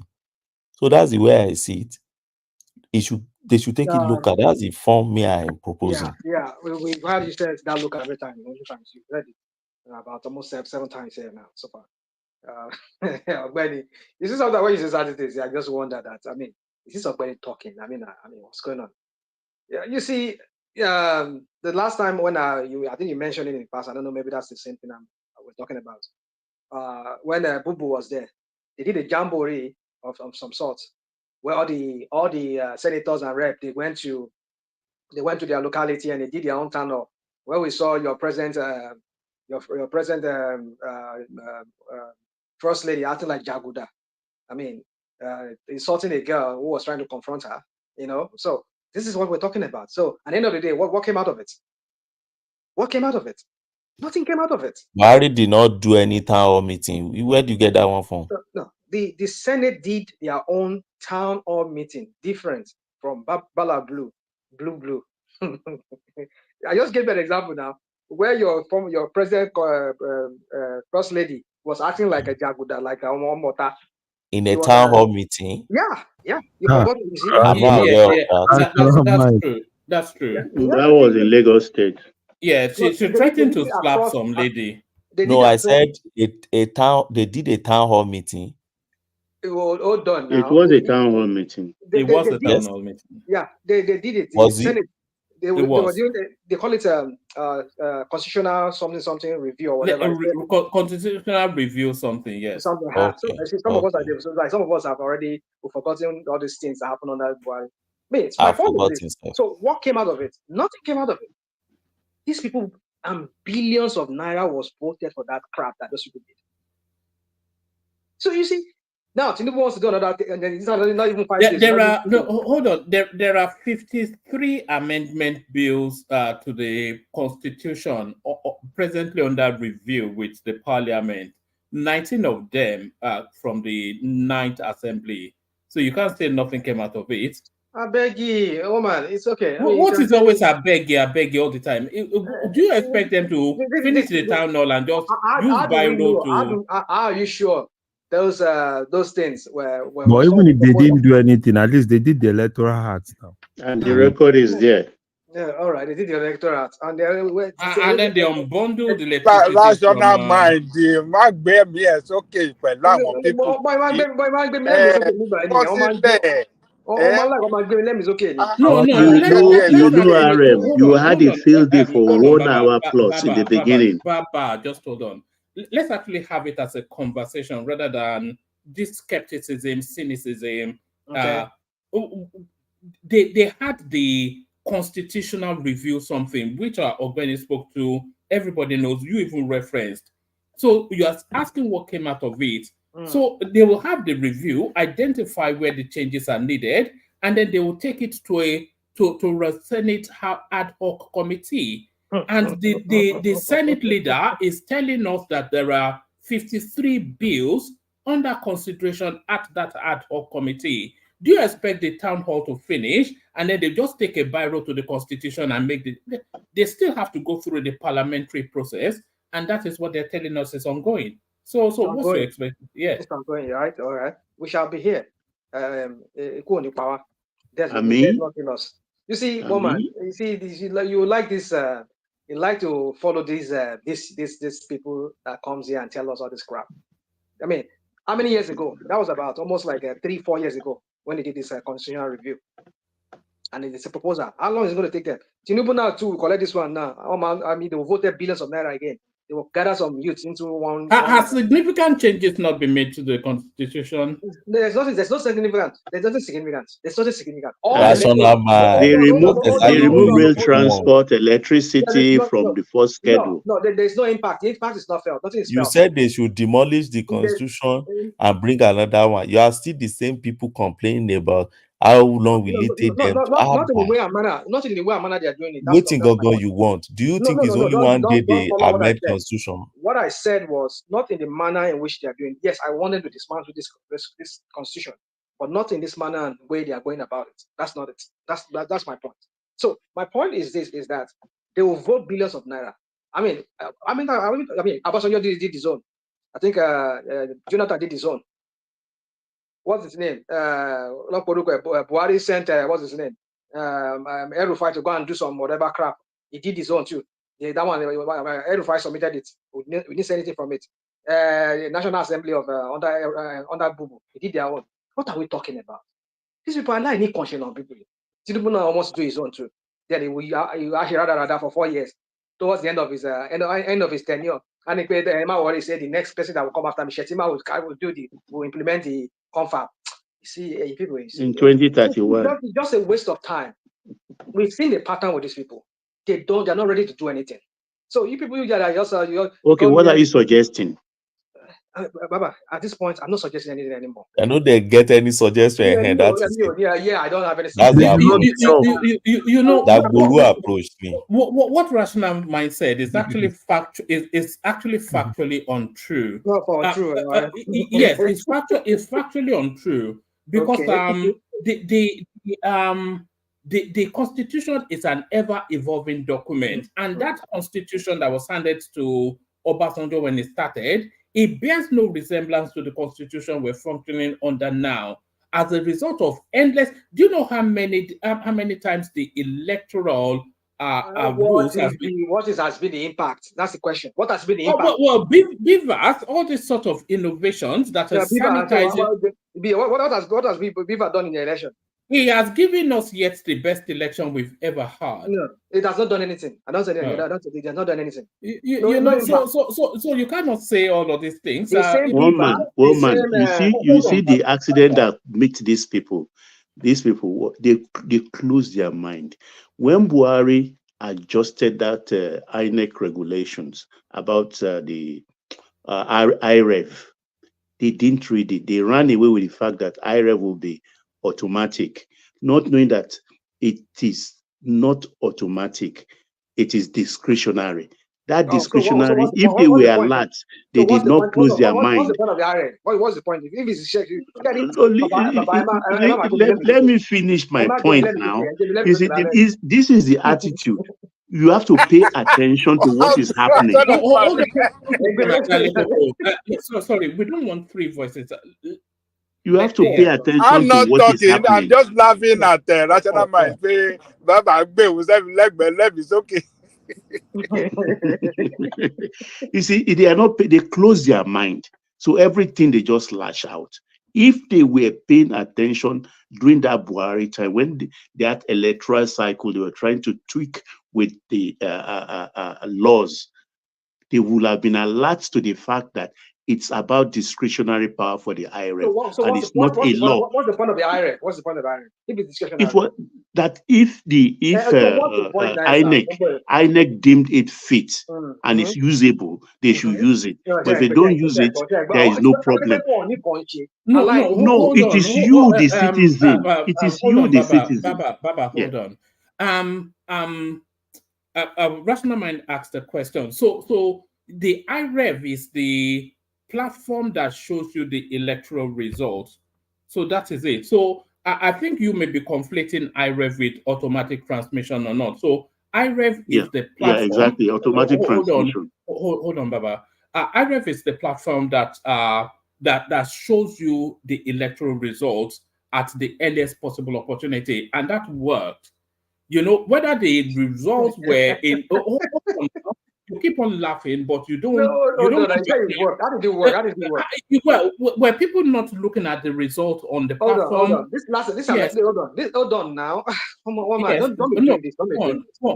So let's last election. What is election. Right. At almost 100%, they shut down the IRF. They shut it down. No. That's not true. By that day, 98% was out. Lie. That's an outright lie. 98%. Oh, come on. The result that INEC that's on the IRF and the one that the INEC declared does it tally? The one on the IRF today, the presidential election, and the one the INEC declared, is it the same thing? What are you talking about? They shut it. Did Mahmoud not That's shut a it down? different. That's a different space, though. No, that's a different space. Hold on. You have to take these things stage by stage. 90-something% of World Peace streamed it live now for nearly 12 hours. So we were all here during the election. 90-something% of that election was uploaded in record time. So that tells you that IREV works, and that's a new. Hold on, just hold on. That's a new innovation into our electoral space. So now the argument that you may be having is that the result on the IREV is not representative of the votes that was cast. But that's not an IREV narrative. That's an electioneering narrative. But the actual purpose of IREV, which is to publish the electoral results as they came in, it worked. Did it not? Come on. No. It did not work. All right. Okay, go on. It did not work. That's not working. You see, you can be saying, you see, we're very good at using this rational mind. Rational mind. If it had not worked, so my point is just Larry. My point is this: is that you see, we all live. I don't like doing this thing. We all live. I don't like just saying that thing. Like, make it look like I see maybe we're just bragging here. All of us are bragging. The point is this: you live in a same country. When they say they want to do something, things work the way they are supposed to be working. You can see it. You can check the result, and you can see, it tallies with what is being declared. But what INEC was declaring is different from what we saw in the presidential election. This past state election, we saw it too. You're still missing the point, though. They took the thing inside and started collecting it by hand. You are going to a different space now. No, what am I going to now? We are talking about the platform. I don't think you quite get the platform. The platform IREV is to publish the results that come in from the electoral booths in the earliest possible opportunity. So just pay attention. It's to publish those results at the earliest opportunity. So it is not to validate the authenticity or not of the elections, but of the results, but to publish them so that the public can access it. So that's what IREV is there for, and that worked.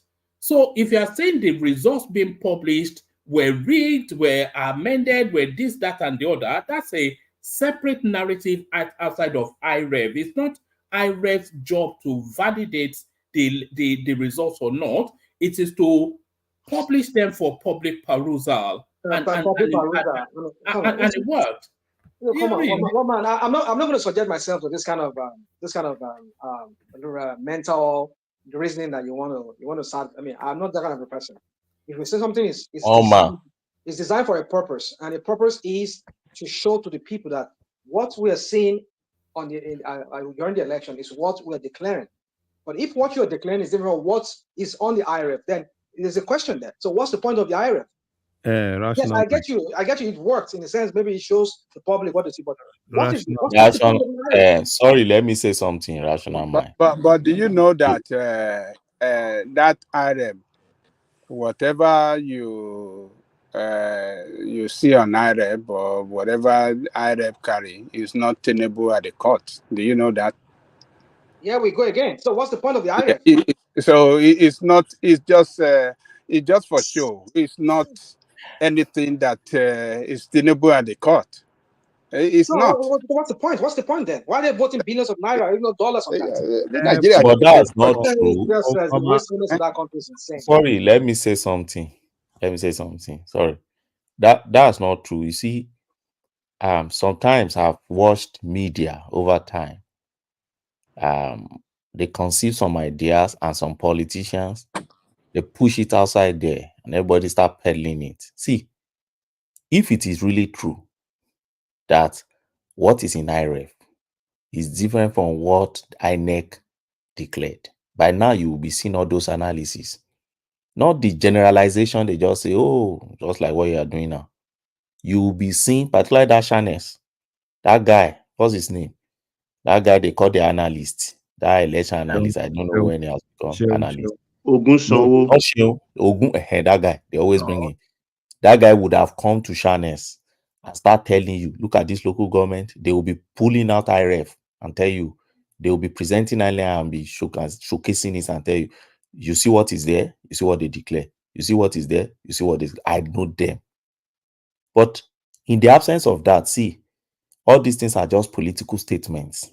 The defeated politician must come down and tell you, yeah, what is in IREF is different from what they pronounced. Nobody has ever, till we speak now. IREF is there now, it's a public record. Everybody have access to it. Why is it? Are you Have telling you us that asked what? your question? Are you saying I'm what? coming, let me learn.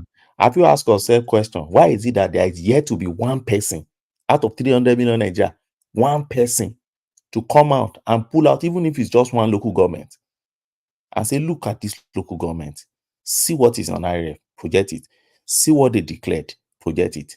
There is not yet one in all the mainstream media and even social media. So sometimes they pick all these things, then you just pick it and you run with it, and you don't even try to subject to some logical reasoning of if it is really true, you will see them outside. Let's not do this. Let's not do this. I'm not going to take this from you tonight. I mean, you're making it sound like some of us were just you're just so stupid. Did you check IREF? Tell me one unit that you check. Yeah, here you go. Tell me, I mean, you see, look at how you began. Oh, the media, they don't do their fact checking. They don't even all the one they're fact checking. Did you admit Did you as rational mind, did you fact check anyone? Did you did you check it yourself? I've checked some because I was on in the media. I'll give When it to you because Injeje was projecting it, I was live on Injeje and I was disputing what he was saying. At the end of the day, what Injeje now started saying is, look at the signature there. He's not talking of the result, though. It will tell you the agent who signed APC is likely to be the agent who signed Labour. I said, look at you again. Forensic on air, live. You just became a signature expert now. With that, so that's what we like doing. That's what you rational mind is just doing now. How about those numbers where they have 500 people voting? I mean, 500 people that were, I mean, that were accredited. I mean, that were accredited. Okay, look at that one from this angle. Hold on now. 500 people in that polling booth, but only 200 were accredited. But APC is having 500, and they are giving 70 to. It's not only in APC. You see the issue now. So you didn't see that one. I'm coming. You like running some narrative. No, I saw it now. I saw it. I'm coming on JJ Media. Not in JJ Media. This same guy you're talking about, he talked about it. No, that's the only platform where. No. That guy from channels, he said it that what INEC is declaring. He did not project any. You've not seen that guy projecting any. He was just saying it off his head. The only person who has brought out one by one result and did some analysis is in JJ Media. Go and fact check me. I've not seen any of those guys bringing out specifics. You go. Only JJ Media. So everybody watching. That's the only one I've seen now. If you've seen yours, tell me now. No, I've seen on other platforms. Okay, that's the only one I know. And when JJ was doing that, it was showing. I don't know if you've been maybe polling unit agent before. I've been one before, and I've done election petition before.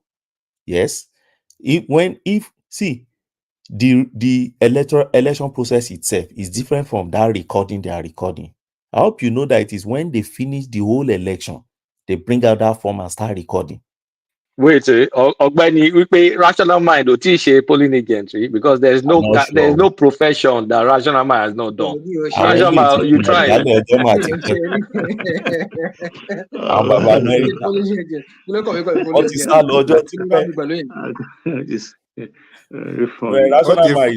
not Japa generation.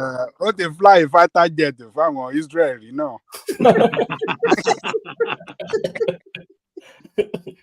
Oh my goodness. Don't I love this platform?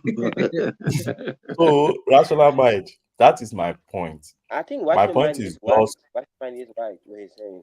What are we making of? You said to fight fighter jet from Israel. What are we making of what's going on there? About 300 and something missiles launched by the Iranians. Is anybody paying attention there, or? Yeah, I'm paying attention. Israel said they're going to retaliate. I know what they do. They will do it at their own time. They will just do it in a coveted way. But then they said, I think Adelico was saying that I think he said Russians are giving them some air defense missile too. So they No, admit to their what Israel is going on to do, they want to attack the economic institutions of Iran, like their oil wells, platforms, the electricity grill, and everything. They're going to bring it down. Cyber, is it cyber or through some Everything. That's what they're going to kill anybody or bring any building down. It's those things that makes a nation work. But the US said they're going to destroy their nuclear plants. That's what they're targeting. That's what I heard some few hours ago. Would that not work to Nigeria's advantage? I think Iran is the second largest, or at least the top 5 largest oil exporting. If Israel destroys their oil industry, then I don't want to sound evil, woman. Do you remember Babangida's oil windfall? I think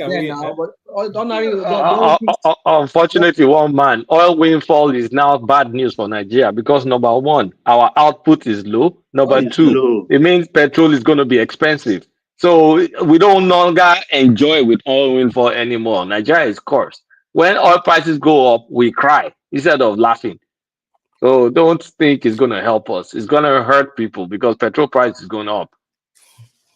It's going to hurt us here, and the Europeans are going to suffer the most. And winter is coming. Winter is coming. So, I mean, Israel has to be very careful. I don't know on many fronts they want to fight.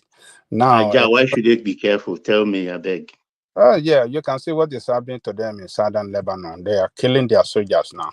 Hezbollah is killing. Just 8. You know how many Israel has killed? Oh, no, that's it. It's more than that. Don't they let should just settle these things. They should just settle it. No, the fact we are not looking at it. Look, Nasrallah, that was just expired a few days ago, had reigned supreme terror on Israel in the last 30 years. Oh man! He has worked with Saddam. He has worked with the late Shah. He has worked with everybody against Israel. And I don't know why a country like Lebanon will have Saddam, in the north. No, let me finish my point so that you can come in. Look, they occupy southern Lebanon and have the closest border to Israel, and they have the largest proportional legislation in the Lebanese. They have the largest number of legislators in the Lebanese space, but they are not even interested in taking power. All they wanted is to remain in the south as Iran proxy and fight Lebanon. And they've been at it for many, many decades now. So that trouble has been removed. They removed the head. And Iran has to launch. No trouble is removed. Look, let me tell you this. The chain of command is well structured. When one is taken out, they have another person next in line that can fill that position of whoever that is taken out. So if as Israel has claimed for several weeks now, we have destroyed their infrastructure, we have bombed, we have destroyed this. Why is Hezbollah still launching? Like today, within 24 hours, they launched about over 240 rockets on Israel. And what happened? Many of it hit the target. They hit the military bases. A lot of them penetrated. Penetrated. Hold on, Baba. But they denied now. They denied. Yes, there will be counter denials and back and forth. But do you think what Israel is doing is to somewhat shore up and back up Trump's campaign? Do you think they are doing this to back up Trump, the Israelis? It could be. I never thought about it that way. Yeah, it could be because No. I don't think so. No. Netanyahu is just a person. Let me quickly say this. If Trump comes in, Trump is going to negotiate. Israel doesn't want peace. If Democrats come in, Democrats will not relent. Netanyahu will have his way. If Trump may get in the way by trying to cut this deal, cut that deal, cut this deal, then that means Israel would not now have all the full, justification to unleash whatever they need to unleash to respond. But Democrats will always back them, and Democrats somehow they seem to like war, even though they may not admit it. So I think Trump coming in doesn't bode well for Israel's planned response. That's my opinion. Who do you think is Can I more? say this? Sorry. Who do you think is more instinctually pro-Israel, Kamala Harris or Donald Trump? That's not really Because half of Trump's family they're Jewish, like Kushner and the rest of them. no. America, that is not a choice in America. There's nothing like not pro-Israel. By default, everybody is pro-Israel. So you can't even say one is more pro-Israel than the other because that choice doesn't exist. It's The just their foreign policy. It's just the foreign policy. It's the lobby is too Let me strong. see this. Let me say this. You see, the Democrat, like you said, Kulata, which you were right the way you explain it, that they will give them arms, they will arm Israel, and then they will be telling Israel, "Oh, we want two-state solution, one two-state solution," but then you're still supplying them ammunition. But if you look at Trump's, let's just look at what he did during his first time. He kind of he was able to kind of maintain a little bit of peace between. Should I call it peace, or kind of like was able to subjugate the Palestinians to the point whereby the Israelis were able to maintain a little bit of peace, and they could not rail this their ugly head like they are doing right now under the Democrats. So for me, with Putin in the mix, because Putin is backing Iran, and I know him and Trump and Putin, they are body bodies. So I think invariably what's going to happen is, like he sent his steps, his son-in-law to go and maintain that peace. That's East Jerusalem that they are annexed to. So what I'm thinking he's going to do is that he's going to try to maintain peace among them, but not that the kind of peace that will benefit the Palestinians. It will benefit the Israelis, but to the point whereby he will not butt head with Russia and Iran. That's what I think he's going to do. But looking at it, Kamala Harris, what she has said is that two-state solution, like Democrats have always been saying. But at the same time, Israel has the right to defend itself, meaning they will supply their arm, go and just annihilate these people. But at the same time, we want them to also have their states. So you see that's Israeli conflict with Palestine and other Arab countries around there. I think it's going to be something never-ending, just because the Israelis are very stubborn. This is a country that killed they did away with their former president, Yitzhak Rabin, one of their former presidents. They killed him. One of their zealots killed him for wanting to have peace with the Palestinians back then. So you see, I just see it's a never. Trump can only just postpone the war or the eventual thing that might happen if he comes in, because he doesn't want to butt head with Putin. Except maybe this time around, he's going to cut ties with Putin and he will go all out, and he would support Israel, and that will also bring about Putin butting head with Trump. But which I don't know if he wants to do that. So it's right now. It's very difficult for one to really point it. But the fact here is the Jewish lobby has always voted with the Democrats. Even in Trump in Michigan last week and a half or a week ago, he was pleading with them to vote for him. That if he lost this election, it will be because the Jews refused to vote for him. He was appealing to the Jewish lobby. America has permanent interest in Israel. They cannot leave Israel to their own devices. They will always support them.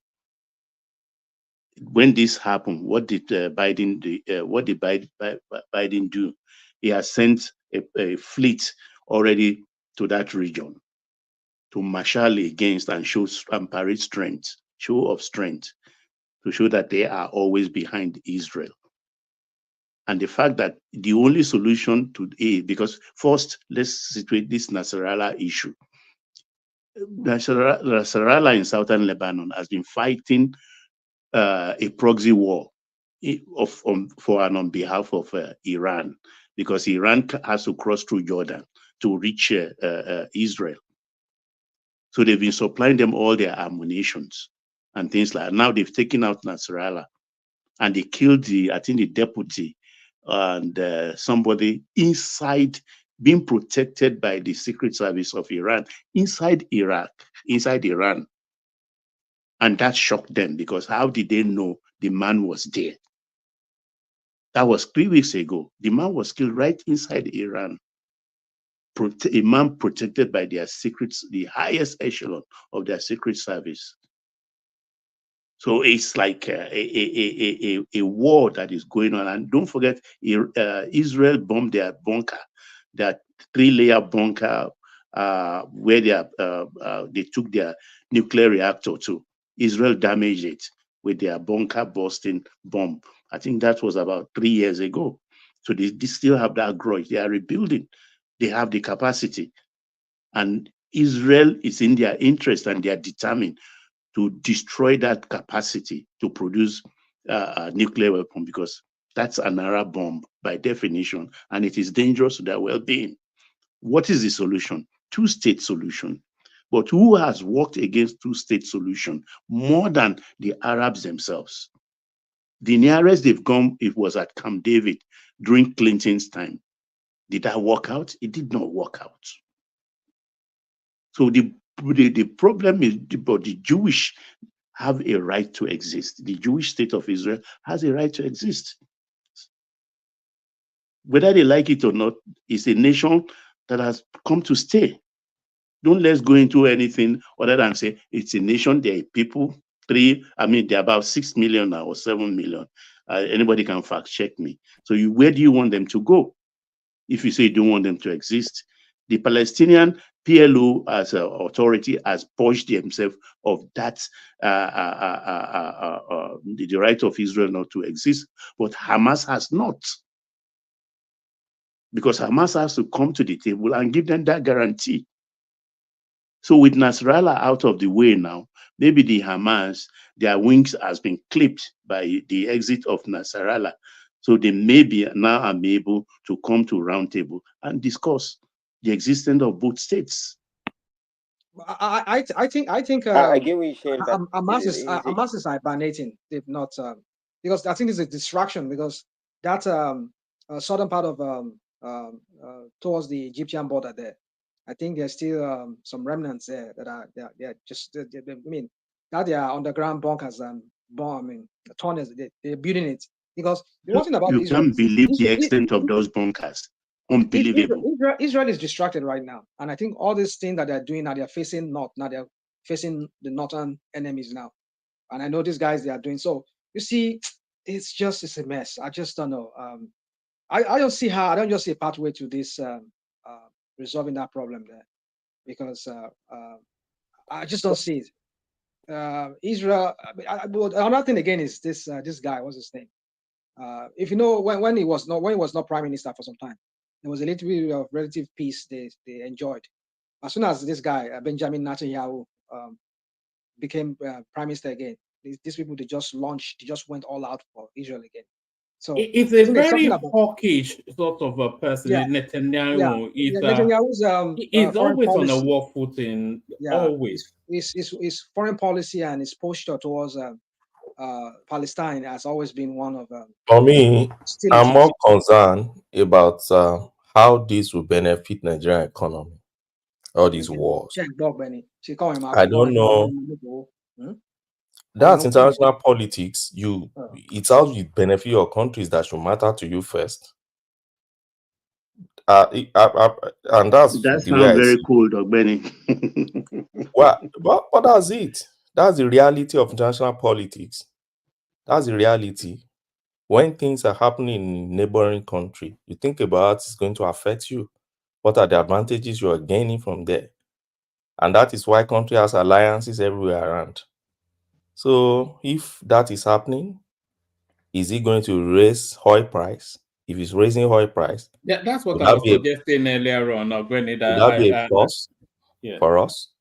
That's what a plus with our pathetic 1.3 million barrels every day.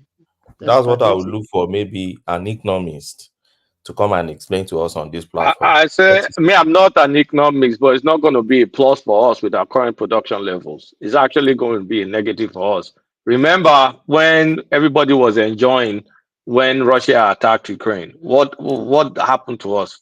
We suffered because we weren't producing enough crude. We still are not producing enough crude. So it's not like we're going to start making more money like that exponentially. But the pass-through cost of the increased price of crude goes straight to our PMS. So Nigeria is a messed up country where we no longer enjoy when crude price goes up. Except we produce our petrol locally, right? That's the only way we. Even if we produce our petrol, they're still going to sell it at Platts price. Well, we don't. Maybe we'll know the deal government has with Dangote in terms of selling to him in naira. Well, if we know that deal, then maybe we can say something. But if it's based on Platts price, it's just the only thing that's going to be constant is the increase in price of petrol and diesel and the rest. We will not make more money from crude because we only sell 1.3 million barrels.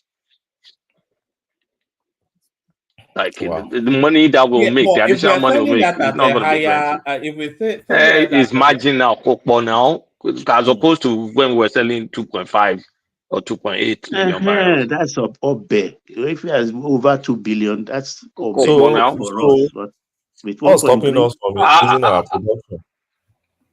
Why are we not increasing our production now?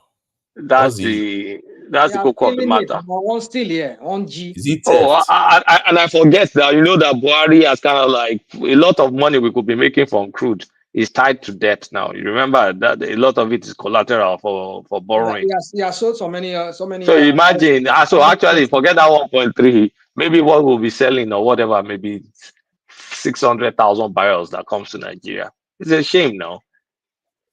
Now, in terms of like ramping up production investment, the foreigners don't want to invest on landed, what's it called? They want to do deep offshore. Deep offshore takes time, and they've not started wrapping up a lot of deals. The onshore one, they're not quickly signing it over to local players like Seplat and all that stuff. So he said yesterday in his broadcast that his hand is going to sign it. Maybe he heard me complaining 2 days ago that he now decided. I complained the day before that. Now what's up with Seplat? I mean, come on, we have rigs. All you have to go is just go back to the land and start I don't even know why he said I will sign it soon. Why not have signed it? Sign the freaking thing. Well, what are they sitting on? I signed yesterday. I gave them the go ahead. Seplat and Mobile have sorted out that they will start. I was complaining just 2 or 3 days ago. So it's frustrating. Kulata, that deep offshore thing that you were talking about, Wale Edun came out on it earlier on today.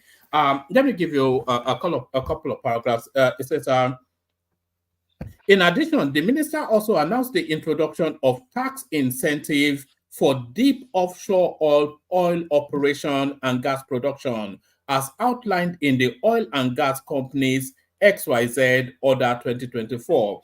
Edu stated that the initiative is designed to establish Nigeria's deep offshore basin as a leading destination for global oil and gas investment. He explained that these reforms are part of a broader set of investment-focused policy initiative led by the President Bola Tinubu in accordance with the Policy Directive 40-42.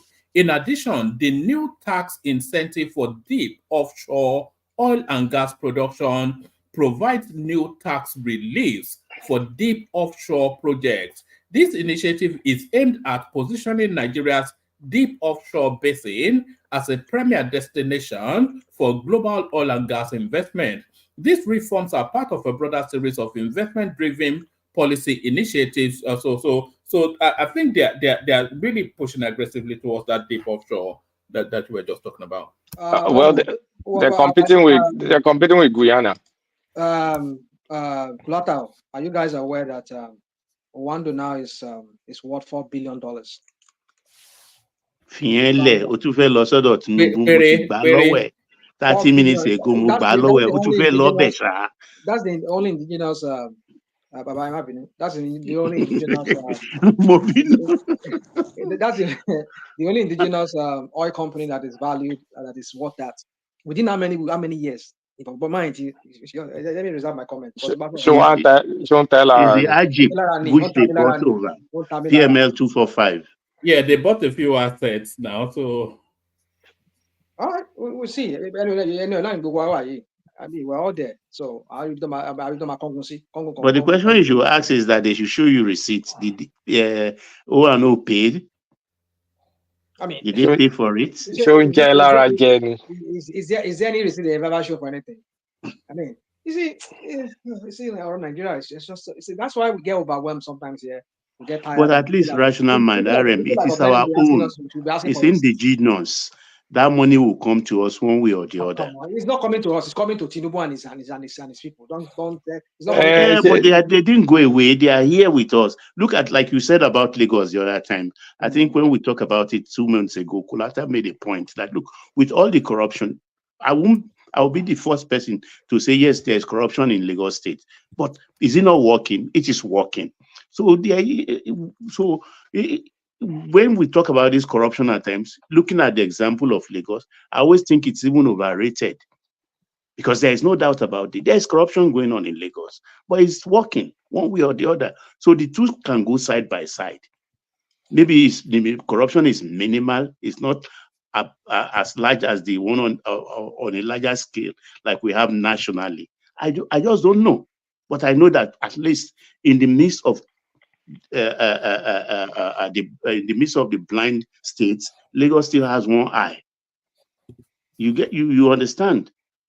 So it's working. It's working one way or the other. You're trying to compare ants to Era.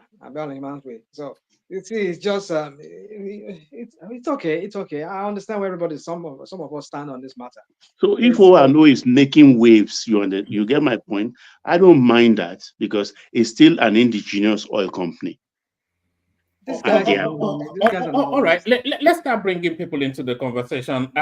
We started off actually with ATIKU saying it's actually written to the National Assembly to request that the Constitution be amended to so that rotational system that we have, it wants it embedded in the Constitution, and it's also suggesting a single term for a president, a single term of 6 years. And El Rufai tells us that he will re-enter politics in 2027. So his only possible port of call has to be Aso Rock, because he's been everything else in politics outside of that. And then Okoyemi Bamidele comes to dispute that narrative of him saying that regional government will mean the creation of Biafran state. So we were just wrapping conversations around that, and then we're just meandering through what's going on both nationally and globally. So let's bring Ogbeni into that space, and then we hear from Prince Daddy as well, so that everybody, and then Larry. Oh, yes, Ogbeni. Thank you, Woman. Where do you want me to start from? Just take your pick, or just go to either from what we're talking about or anything that you'd like to talk about. Just speak to us a little bit. Okay. For me, I've said it. How we can help our own economy is what matters to me. Corruption is everywhere. We know is endemic in Africa. Yes, but even in Africa, some countries are still making some gains in terms of their development and economy. So, as far as I'm concerned, while we are fighting to reduce corruption in our space, should that stop our development? Yes, some will tell you it has a direct implication on development, but does it totally halt development? The answer is no. Like Baba said, Lagos is a good example. Is there corruption in Lagos? Yes. But is that development in Lagos? It's very obvious, except for those who, for hatred, they won't see it. But when you look at it, you know there is development in Lagos. You don't need anybody to tell you. So, and that's why, for me, I have this belief that politicians will always be corrupt whenever they find themselves. They corrupt from different dimensions of corruption to sustain their political career, but that should not stop them from still, having policies to develop whenever space they are governing, and that's the issue we have in Nigeria. That's about that. On what's under you one man, so that I just pick it one by one and little. Actually, let me play you this clip. You know, as you see London as their abroad, some people actually see Lagos as their abroad. Some of our brothers in the east, they see Lagos as their abroad, and it's not even me saying it; it's them saying it. Watch this. The truth is that it's still real to be Nigerian, but you are believing it. Come on, God bless you. Hello. We are happy, man. Lagos State is working. We are happy about that. We are happy.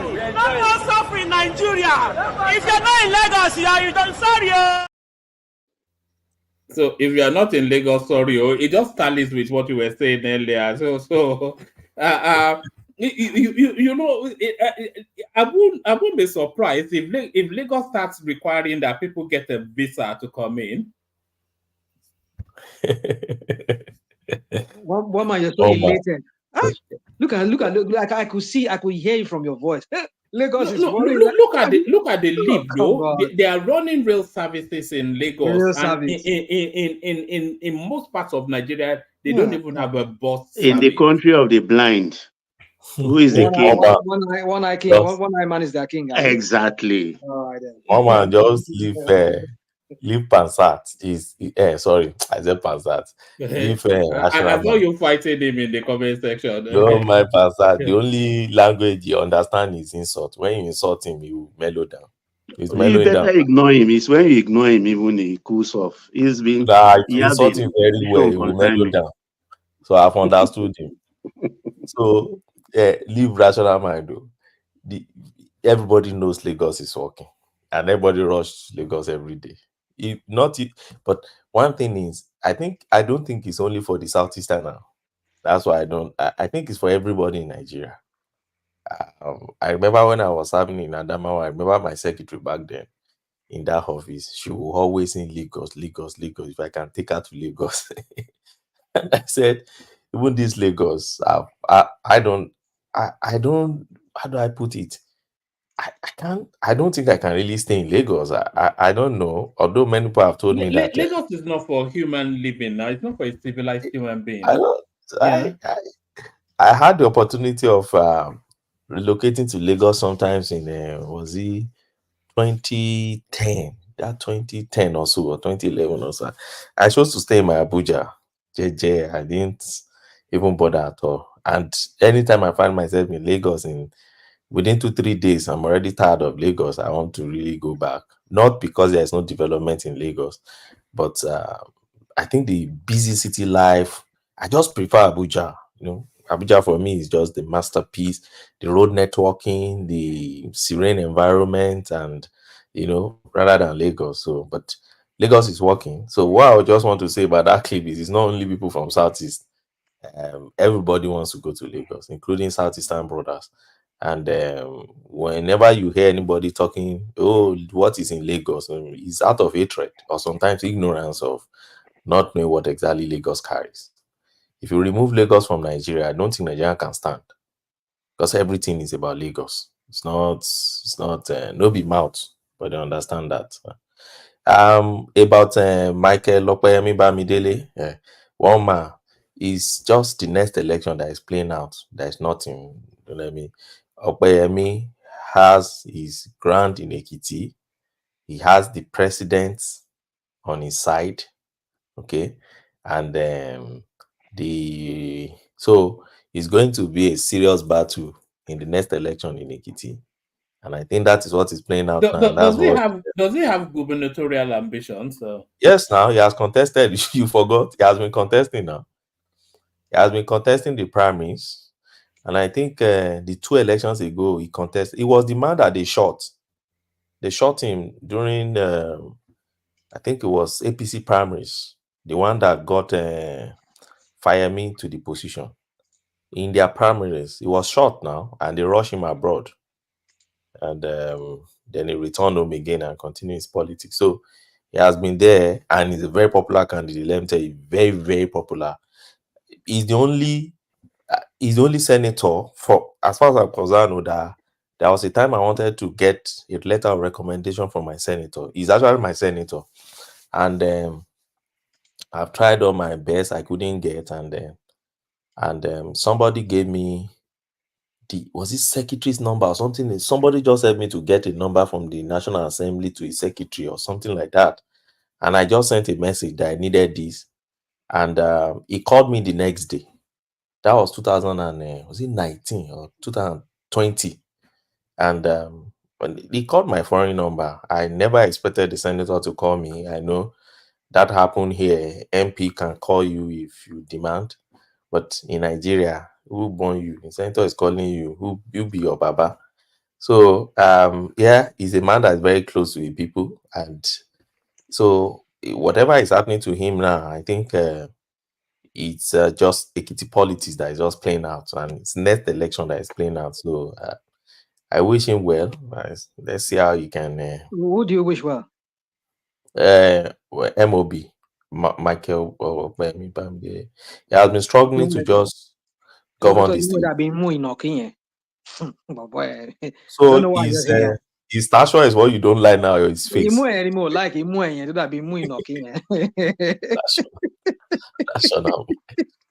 All right. Anyway, so let me ask you this question: what do you think about what is going on the tomorrow's election in Rivers State? The local government election. Yeah. Because they said INEC has there's a court ruling that says that. You see, let me have your take on that. What is going on with these different ex parte motion or whatever crap they call you people call it? Is your legal lingos that you? I mean, what is going on in that country? That other state they did their own election. Supreme Court ruled recently. Was it recently? Or what was that ruling? That local government can states could conduct this local government autonomy, and they gave them a certain amount of time, and therefore most states, even like they said, I was listening to one analyst, they said Kano State had to bring forward the election that they said they were going to do in November. They had to bring it forward to I think October because of that ruling by the Supreme Court. Now another lower court is ruling that in order to stall that election, they said that INEC should not release what's it called? They should not release voters register to River Siek, what they call them, River State, whatever electoral, whatever they call it. So what's your take on that? What's going on with all this divergent, this different ruling that every court is giving? That we can and people are just obtaining from anywhere. What's going on as a legal? Are you not? Is that not a shame? As somebody has a legal position like yourself.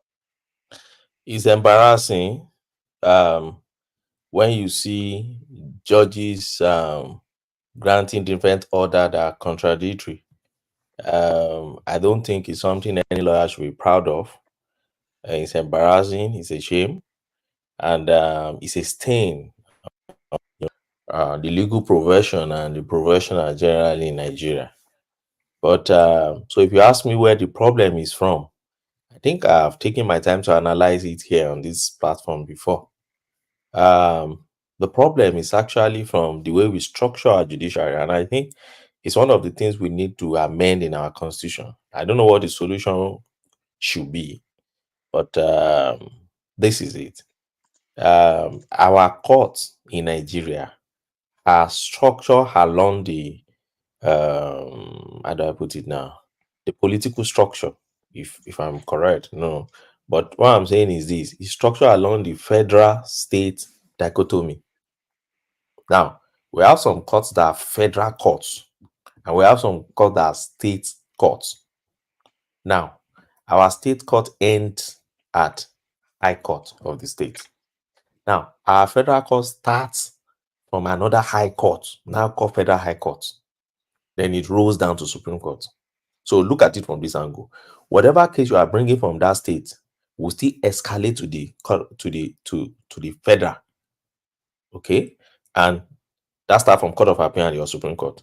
Now you may now want to ask me, so what is the essence of another high court owned by federal?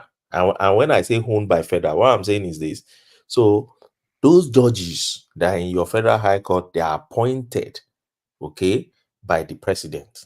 That is the federal.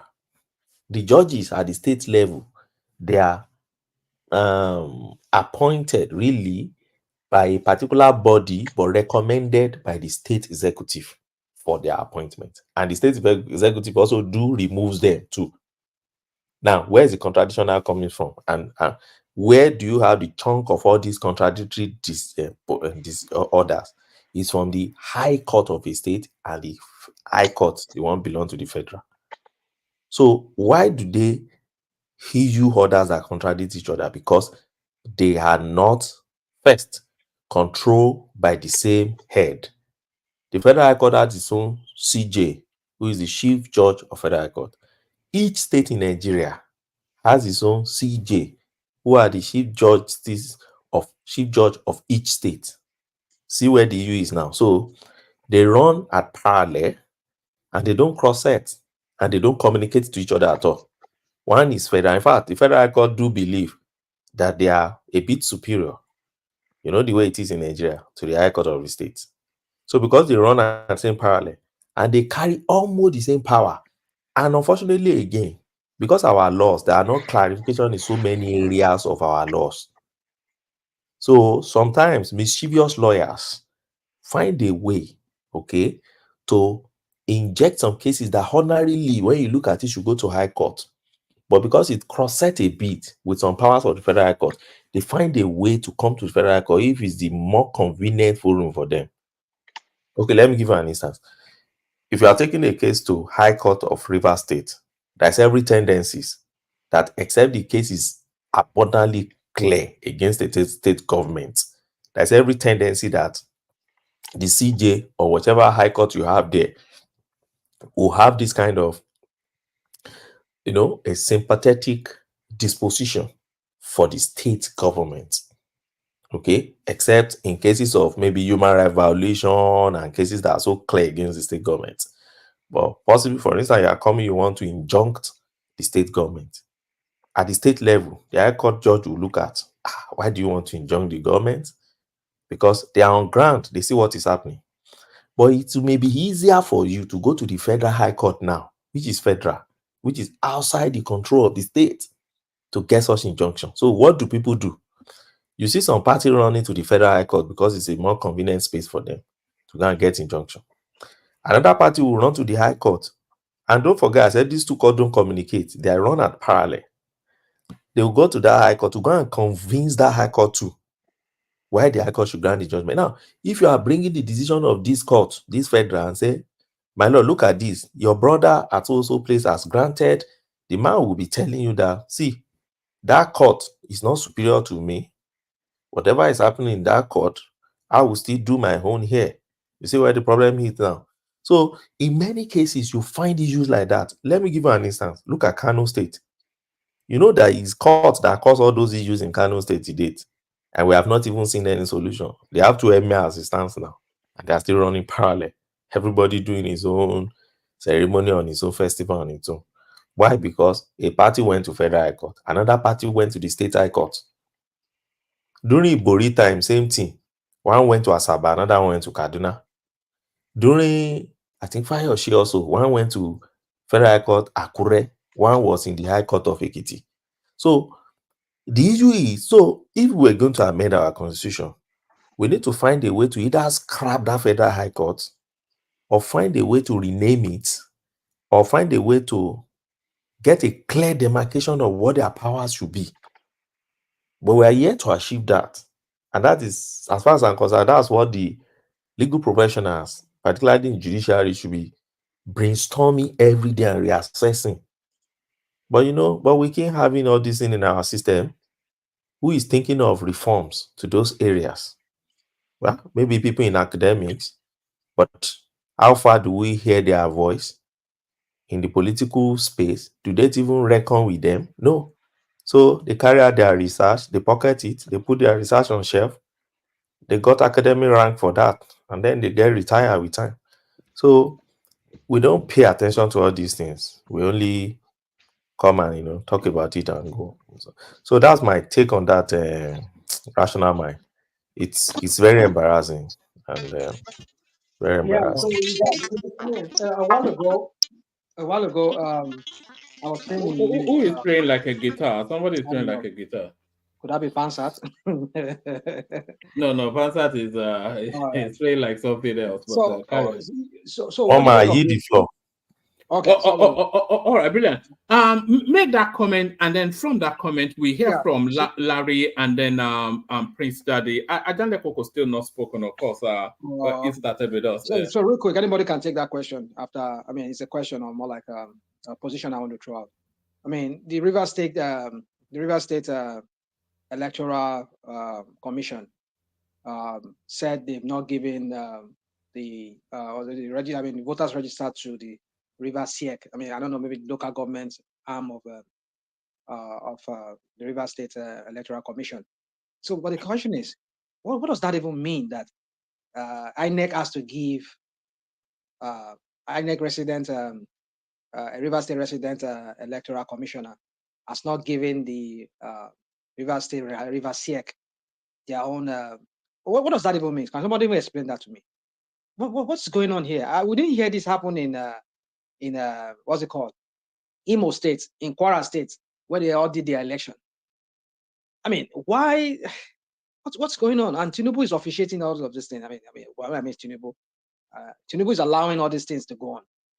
I mean, because this is manipulation of Wiki. He doesn't want that guy to conduct that election. And despite what the Supreme Court has said, that they gave everybody three months so that they get their crap together before the Rivers State. I mean, before each local government will be autonomous on their own. So who wants to take that? Anybody can take it. Yeah, rational mind. So the thing is this: everybody has interest, right? You know, you won't blame Wike and his group too. They also have interest. So, and you know, you can't even. What exactly has really been happening across all the states? You said, oh, yeah, Tinubu has done his best, you know, in terms of autonomy for them, financial autonomy. But what exactly have actually been happening? I'm telling you, it's not something that we're supposed to even encourage.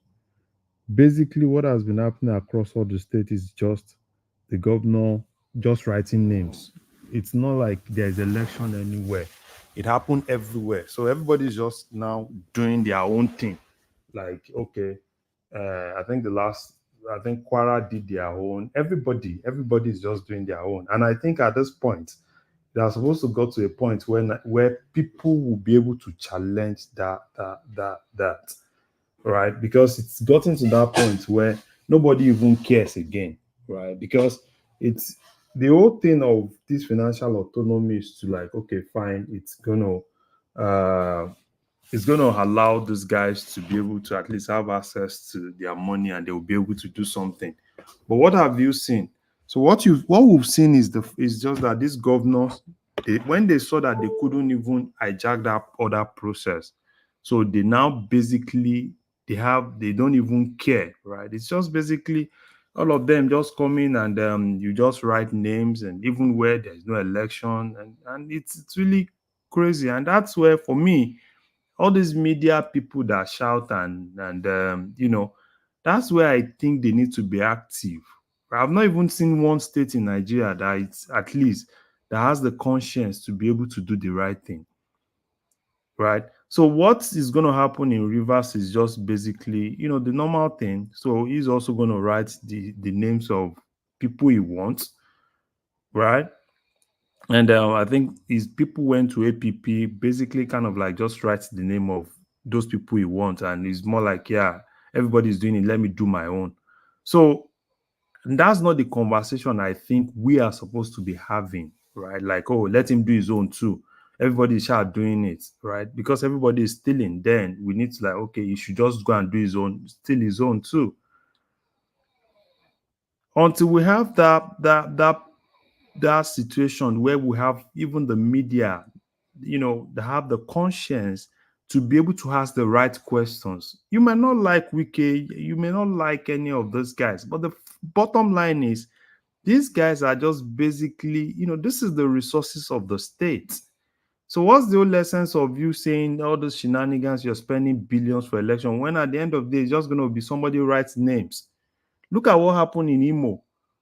it's that one is not even, they didn't even do anything. It's just, don't disturb people now. What's the whole essence of disturbing people to say, oh, you've earmarked so billion for election? Which election now? Why not just in governor's office go and do the normal writing and at least use that money that you use in all those things for something else? For me, I don't even take all those guys serious until probably National Assembly come up with something different where probably, if they can actually get, if it's going to be INEC or anything they want to do, because the whole thing is, even if what we were looking at is probably we have more people that are competent, going into that space, being local government chairman. But what exactly has actually been happening is just, even if that is Agbero or anybody, if governor believes that this is who I want, he just basically just write names. I'm still waiting till I see one of the governor that has the conscience to be able to do the right thing. But unfortunately, I've not even seen any. So, and I see a lot of people kind of like, because... No, Larry, for your information, Rufai did it too. And He that did was right then. there. That was And then. he lost like about 6 local government to Yeah. PDP or 8 local government. After Yeah. after So- El-Rufai, you know what, El-Rufai kind of like did some electronic, and it's electronic voting machine. yeah, it's good. And those are things that I think the media should focus on, not these wicked this, wicked that. For me personally, I don't even take all the media in Nigeria serious, because I see them, every media, all those media in Nigeria, they are nothing less than normal blogs. They don't do any work. They work for the politician now. Politicians own all those media organizations. I understand. And that when people take them serious, and I'm like, oh, Arise, oh, channels, oh, these are, oh, somebody would, to the point that they don't even fact check things. They just go on internet. What is the latest? Oh, everybody, it's this mob mentality. Until we have people that are able to ask the right questions, we can't have a country like that. Because we are talking about financial autonomy, we are talking about how do we have a country. And sometimes when I even see people that I think are supposed to ask the right question, right? Probably because of personal interest in this, you don't like this, they said, oh, let these people do his own. Everybody start doing it. So we still have a long way to go in that country. Because you can't talk about development without developing the local government. And with this, so it's just basically they are looking for a way to counter whatsoever thing that we are going to achieve without financial autonomy. Because at the end of the day, when you put your boys there, so can they challenge you? Can they even do the right thing for the people? Is it pro people or pro whoever the governor is? So for me, it's if that makes him to do the right thing, I'm telling you, they need to just sit down, let everybody participate. At least let's have a state. If it's just one state that can do the right thing, because the moment you do the right thing, then that means that state is going to enjoy. That means it's not going to be another department of the state government. I want to see if we can actually have a single state that does the right thing. Then let's see if there's going to be development coming from that state. So for me, I know what he wants to do. He does, he will go ahead at the end of the day, write the name of his own people. I've seen people talk about, oh, he wants to build his own structure. He wants to build this. So is it all about building their own structure or allowing justice, allowing people to participate? And when you allow that, right, you're going to have, at the end of the day, you're going to have it's going to be beneficial to you. It's so unfortunate. People talk about Tinubu this, Tinubu that. But until we ourselves as people, as a nation, we're able to face the reality and face some of those people, they deliberately sabotage the system. And we all clap for them, all because, oh, he's my person, because I like this person. Oh, he should do his own too. And these are people that are really deliberately sabotaging development in that country. So it's so unfortunate. It's so unfortunate. Larry, let me bail out. I'll hand over to Ajande Koko. Rational Mind is there as well. Thomas, hopefully, will be there to shut it down and let people in and out. So let me bail out. Prince that is still to speak. Ajande Koko not spoken yet. I'm not sure. I think Kulata still not really had the floor. So just arrange the conversations among yourself. Rational Mind. So Prince Daddy, Ajan Lekoko, etc., etc. Thank you, everyone. See you tomorrow. Okay, one man. So for me, if you ask me, right, I don't even care, right? Because I don't even the rubbish that all of them have been doing in that country, I don't even support it. Because everybody's just doing, everybody's rushing to go and it's not everybody's rushing or want to do. Want to do is not that they want to do election. I want to do and quickly write my own people, write their name so that we'll quickly put them there. At least they will be there for 3 to 4 years again. And these are mistakes that they do, that we do and we don't challenge. And it's going to cost each of those states 4 years of development. Because it's just going to be more of another department of the state. No, why they are rushing, Larry, is because by the arrangement after the Supreme Court I know. judgment, I know that they have to meet up that deadline. If not, they will not receive allocation. Yeah, I know. That it's all about the money. It's all about, everybody wants to, because, I don't know. It's so crazy. And until we after all, the local government they're not going to be autonomous. After all, because if they invariably if they finish this election and they start giving out money to the additional money, the governor will still have to ask them to. Of course, is that what it is? That's what it is now, because everybody's I never thought about it that way until you mention it now. Just sitting down here, just thinking about it now. Yeah, everybody's just writing names, right? Put your name. But there will be a point. There will be a Fubara and there will be a Wiki at the local government level too. There will be some areas they will go against the governor. No, the thing, right? What will happen is, do you remember what happened in Ogun State with that guy that tried to challenge? That went to Dobale later. Yeah, that's exactly what will happen at the end of the day. And that's why, for me, I think if people that are really pro-democracy, people that really love that country, those are things that I think they need to start challenging. But you won't even see, because there are a lot of hypocrites everywhere, from media to all these, we are legal, we are this. All of them are hypocrites. They don't even love that country. They don't want development. It's all about interest. It's all about probably, I'm pro this, I'm anti that. So for me, winners take all. Yes. For me, I don't even see anybody that is serious in Nigeria. All these people that you see that are kind of like, oh, we are anti, we are pro. All of them are the same thing. We can talk about Tinubu, at least he has done his best. The Attorney General has done his best. Now, it now depends on the people. Larry,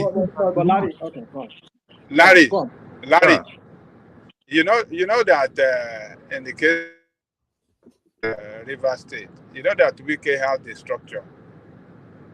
Yes, I know. The state chairman of the party, and all the local government structure of the party are all in Wike's camp. So they are the ones that are going to write. They are going to win the election tomorrow. Whoever that control the structure of the party. No, they are not even. They are not participating. So basically, what's going to happen? Who is not participating? PDP is not really participating. PDP. They're not participating. Yeah. PDP is not participating. PDP is not participating. They pulled out. Yes. Yeah. So they pulled out. Okay, so which party is participating? Even I think APC too. APC. So, yeah. So it's just going to be basically, I think APP. Fubara's loyalists went to APP, and it's just going to be more of them writing names of his own people too. Because I think what they are trying to do, he also wants to have his own structure, right? Which is basically those guys that he actually put in APP, put them in all the local governments, And now he can actually boast, at least he have his own structure. So basically move away from the normal old structure of PDP and everything. But at the end of the day, if you ask me, what exactly is that is it going to benefit the people? No, it's not going to benefit anybody. Until we as a country decide to take the bull by the horn and face these guys. The media, and those are, for me, every day I look at the media and I'm like, okay, for what are these guys doing? All they do is just to look for, what's trending. Oh, blah, blah, blah, blah, blah, blah, blah, blah, blah, blah. And people praise them. Why do people praise them? Because it's a country full of hypocrites. They praise them because it's probably this one is saying what I want to hear. Not because of people doing the normal journalism to be able to help to have strong institutions. And you see some people that you even respect, that you think, oh, probably they are supposed to talk, they are supposed to challenge the status quo, they are supposed to look for a better country. No, they won't do that. Rather than them doing that, it's going to be more of, because, it's wiki, is this, is that, blah, blah, blah, blah, blah. They go on Nash, they go to Arise TV, blah, blah, blah, blah, blah, go to channels, blah, blah, blah, blah, blah, blah. And at the end of the day, you ask them, what exactly have they really achieved? They talk about, Tinubu, Tinubu. What is Tinubu? Tinubu can only do the little he can do. Do you know the amount of billions that these people are just trying to, they want to because if you're able to put your guys for 4 years, so that's basically whatever amount that is coming, for 4 years you are fixed. Larry, if we're talking like this, so what's the point of he saying he wants to be president then? If this is all he can do. No, what exactly? Well, one man, that is rational mind. What exactly can he do? That's what I'm saying. So he can't go against. You see, somebody said something. I don't know, maybe on this platform, or I don't know, maybe some other platform. That you see, the Nigerian political party, it's not a political party. It's just some kind of association where people just let me use the word of the former vice president, strange bedfellows. How can you? This is the same guy. I mean, again, I want to go on Tinubu now because I'm so pissed off with the way you people promote this guy. Like this guy is some kind of. Jack can land. Because I expect that if this guy is coming, like you people champion this guy as some kind of genius who has a structure. He has built people. He built Obi Yoshimbajo. He built former Lagos State governor. And he built Ambode, those kind of a thing. You would assume that even within his political party, ordinary his body language, like I said, Buhari rules by body language. Even his body language, everybody knows that, this is what Baba Sokwe, this is what he wants us to do. All of us, let us fall in line. I'm not even talking about other parties. I'm talking about the APC governors and rep members and all those people who are holding political office within APC. All of them will buy him into his agenda, into his manifesto. But apparently none of them. Because we're talking about these same governors that some of you talk about that, he gave them money and all of that. They didn't do anything. A lot of them are APC governors. What have they done? In my own state, is in my state there. Look at what the idiot is doing. Look at what the other one is doing in Osun. I mean, what's it called? Okay, I think that's about it. And the Ekiti state. Go and look at the Ekiti state. So you start wondering, what are these political structures that these people have? So the point I'm trying to make here is that you can say you might want to try and exonerate him, but the point is this: that why did he even say he wants to become president? I wish say we don't know this kind of things will happen in the process. How did you see that with Buhari? You had what is his name? What is his name? He's Attorney General then, Malami, when he was saying that when this guy was still alive, my governor Rotimi, when he was still alive, he said, "Why the reason why local government is not working? Go and ask the governors." And these are APC governors. So why do we have to always come here and do this thing like we can't blame Tinubu? No, we blame him. Cannot do it if he doesn't know how. He doesn't have the answer. In putting up a structure, a restructure, then leave that place. Don't even contest in the first place. Don't come and waste our time. Rational mind. There is no. He can't do anything that is illegal. The only thing I think he can do is to go through National Assembly and change the constitution. That's the only thing that he can do, and that's exactly what he's trying to do. But the unfortunate thing is just that whatever he does now is going to be there for the next 3 years. Because if these guys, all of them are putting their people in, at the end of the day, even if they change the constitution now, said, oh, probably INEC should be conducting the next local government election. For it to be effective, that's going to be probably in the next 3 or 4 years. So for me, I think the major thing is it's more of the people, right? Facing some of these guys down and making them do the right thing. President cannot go to a country and go to a state and kind of like compel them to do anything. It doesn't even work like that. We all know it. Even that one that he did, even people that were even in his own APC were not even happy with it for that autonomy. Because if they had, okay, who were the people that were against it? Is it not the same APP? Was it not Kwara Attorney General? That was one of the people that were in Supreme Court to challenge it. So for me, I think the only thing I know he can do is to influence things through the National Assembly, which they are trying to do. And if they can succeed, fine. The status quo will still be there for 3 to 4 years. Now it will now get to a point where if people are not able to get it right through the election, then you can get it right through making those people, whoever they put there, accountable.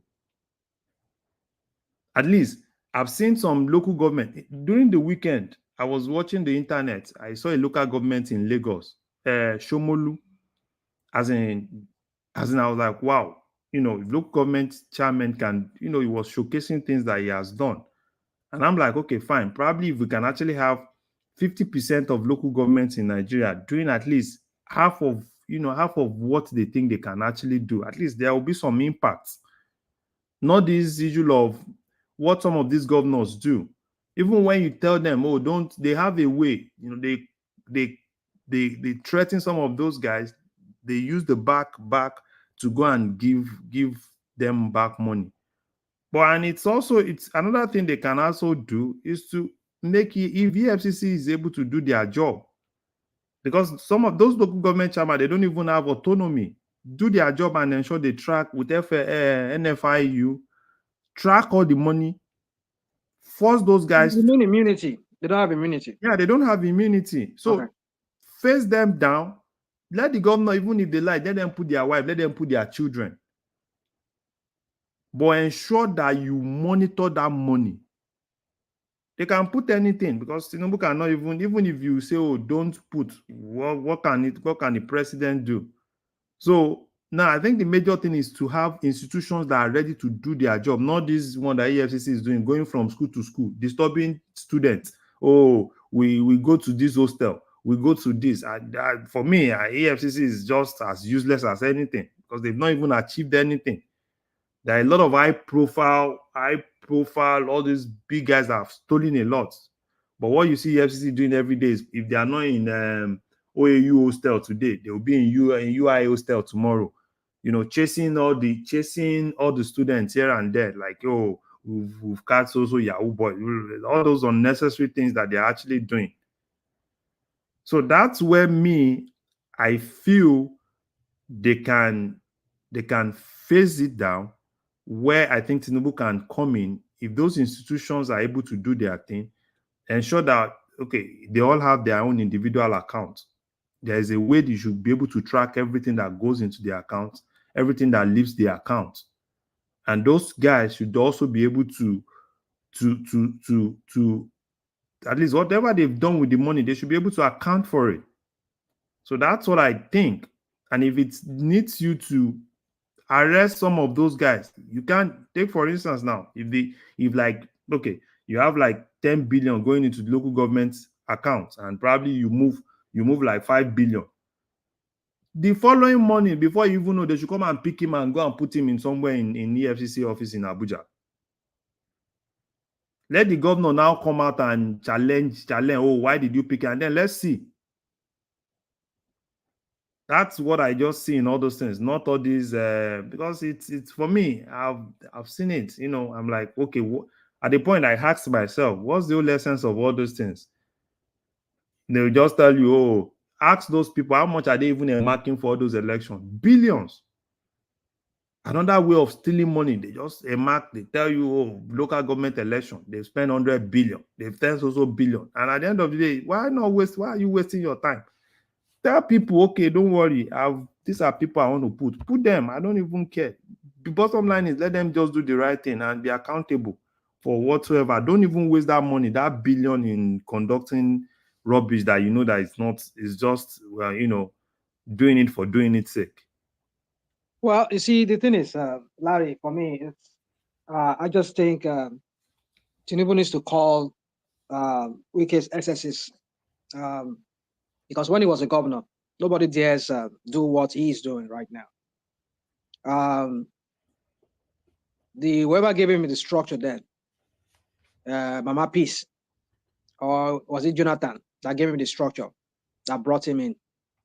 They never said, okay, for that reason, we're going to like make it governable for you because you did not give us certain percentage, or you were not trying to turn the old structure into your own structure. We gave you the structure. Jonathan's wife or Jonathan never said it's our structure. But then suddenly you find yourself there, you build a structure for yourself, and you let somebody become, and then you want to control him. You see, I understand what Tinubu. You see, well, that's what I'm saying. Tinubu himself is not. You cannot exonerate him from all this crap, because a sitting governor is being distracted from doing his work, because he always have to wonder what's the next move by these criminals that he has been elected with.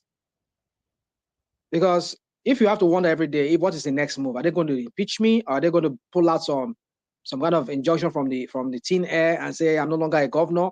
You just have to wonder. And he has to be on top of his game. He himself has to continue scheming. In the process of scheming, Rashomai, you talked about Fubara. Fubara, we're talking about Fubara. Yeah. Yeah, but Fubara himself, how did he get there in the first place? Come on, dude. Let's not do. How did he get there? We understand how he get there. If he got there through hook or crook, we'll get it. But at least he is the governor. I mean, even the Supreme Court confirmed it, or whatever court confirmed it, even though it was through some kind of backdoor. But the point is that he is the governor. Let the guy breathe. Let the guy do his work. But no. But you guys are not looking at it. No, I can't look at it that way. If you sign a contract, if you make a deal, each and every person knows the deal in which sign the contract they got and into. give out the money that belongs to River State people and give it to this idiot. I don't know about what money they're giving out, but my point here is that look, for Biden did not come. How can you have a governor that is a puppet? How can you have a governor that is a puppet? That somebody has to. Well, it happens. It happens all the time. Well, I'm not even concerned about Fubara, but let me say this. Listen. This is what I was telling one man. We all never agree. That is why we never move forward in that country. When we think like this. No, let me land my point. So, see, Rational might in regards to the state itself, the Nigerian state itself. You make it sound like Tinubu carries around a magic wand. And because it's the president, it can just wave the wand and everything will fall in place, in line, and things will work perfectly. I don't know why you're being delusional about it. See, at the end of the day, we can only judge Tinubu by the policies that he effects, he introduces or changes. Now, a very good example, of course, is the local government autonomy that he's working on. Not perfect. And I think somebody said it earlier, it was Larry. Maybe in the next 3-4 years, the local governments would improve a lot and they would truly have autonomy. But at this point in time, I don't think anyone is expecting that right now because the governors in each state, they still control or wield a lot of power and influence. But look at the policy in place. That's how eventually we're going to judge Tinubu, right? Okay, quote unquote, it removed the subsidy also, the fuel subsidy. Now, that's also a policy, even though it's caused a lot of hardship right now in the Nigerian space. But if you look at it, it shouldn't be the case because corruption, as they say, is fighting back, and there's always going to be opposition or resistance. It's natural in everything for resistance to occur. if you're trying to make a change or going against the force. So instead of you pretending like Tinubu is such a magician, why don't you just like focus on things that he's doing that is right? Even in America where you live, you make it sound like the president can just wake up and do whatever he wants to do. It don't work that way. Of course, if you are in a military regime or a theocracy or some other kind of a government, then that'd be okay. But in the democracy that we see you running, I'm not sure why you're so surprised about how things are being done. Why they're moving so slowly, and now people are opposing and resisting. Prince Daddy, here we go again with this rhetorics. Oh, when the Bubu was there, oh, corruption is fighting back. The idiot did 8 years, wasted 8 years of our life, and look at where Nigerians are today. Your man, your boy, what's his name? Tinubu got there. Rational. Certain words. Don't get triggered, please. That's just my way of. No. I know you now. Okay, what is it? Go on. See, what is it? Something gone? Yeah, the problem that a lot of people don't understand. There are rivers that we're talking about. I'm telling you, it's the same thing for 4 years, and that's what pains me a lot. Right? It's going to be politics from day 1 to day Z. Because everybody will still, and do you know what has actually happened in Rivers?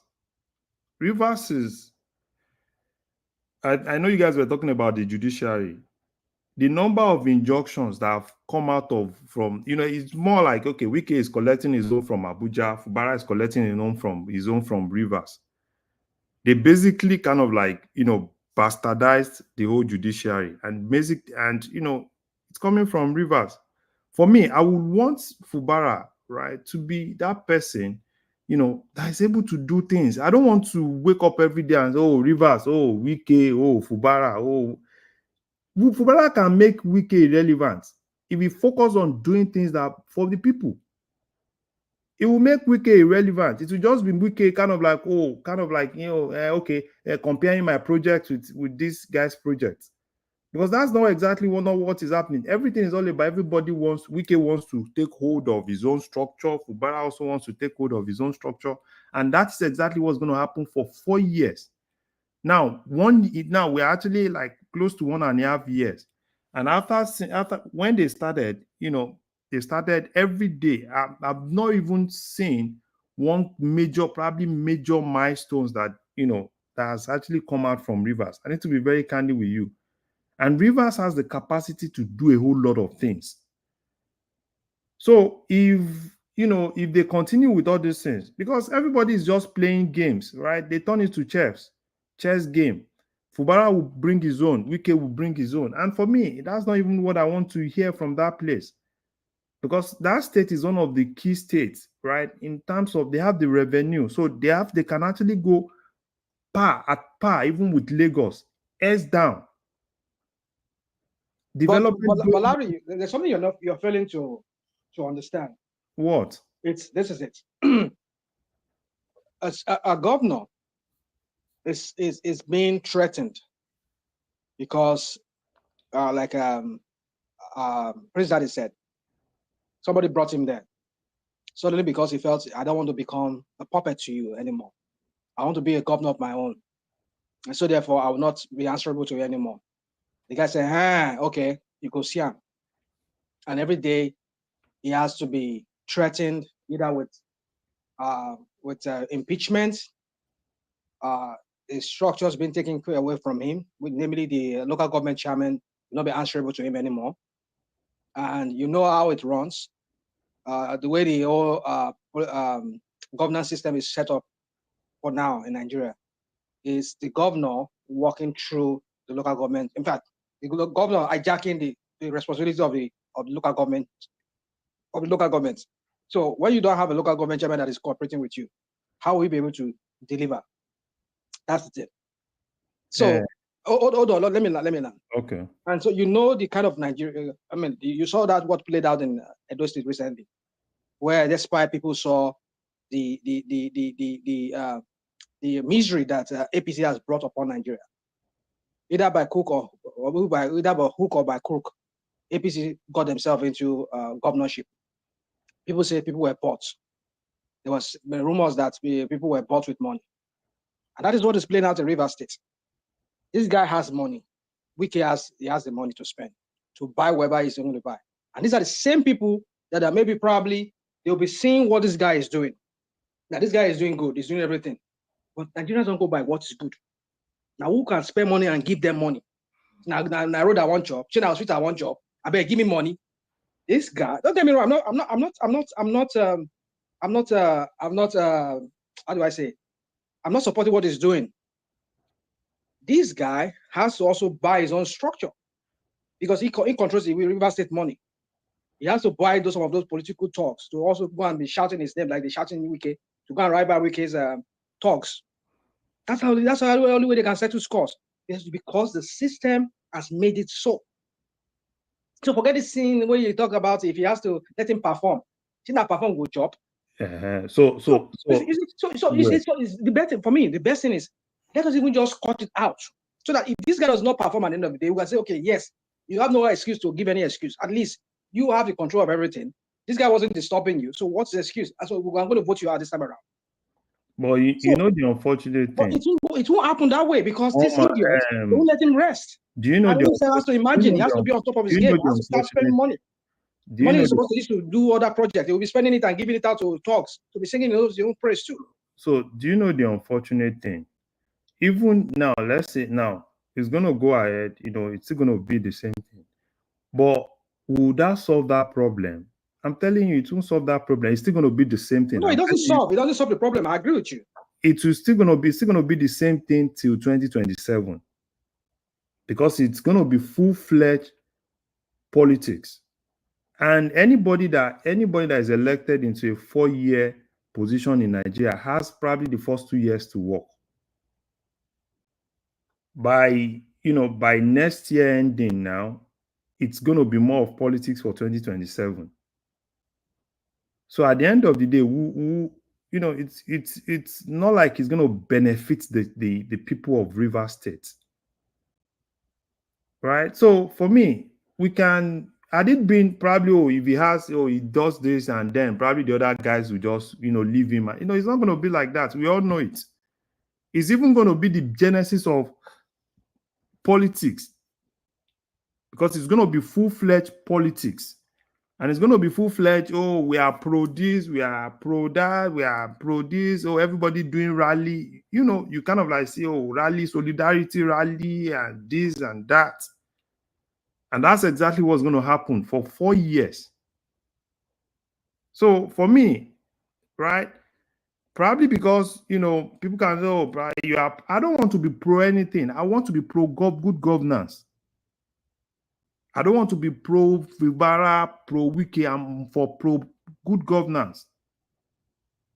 If any state is doing well, okay, now people have talked about Abia states that they are doing well because there is no politics in that place. It's more of governance, less politics. There is no state in Nigeria where you see that it's more of politics, less governance, that you see them achieving anything. It's going to be the same. So what's the whole essence of, because I tell you, that's not even going to stop that Wike. Wike will continue doing his thing. His boys will continue doing their thing, and they will continue going to court. It will be more of court today. Court is favoring this, is not favoring that. And that's exactly what's going to happen for 4 years. And that 4 years, who's going to lose? Is it not the people? Because at the end of the day, it's going to be, you have your own talk. I pay my own talk. At the end of the day, it's going to be this talk versus this talk. And that's what they are going to use the whole 4 years to do. I can tell you, there is no state where you see politics like this, politics heating up like this, that you see them doing anything. They can never do anything. I agree with you. But my point is this, is that why don't we just nip it in the bud? Nip it in the bud that you said is, can the other party, can that really shut Wike up and not Wike playing politics that he's been playing with them?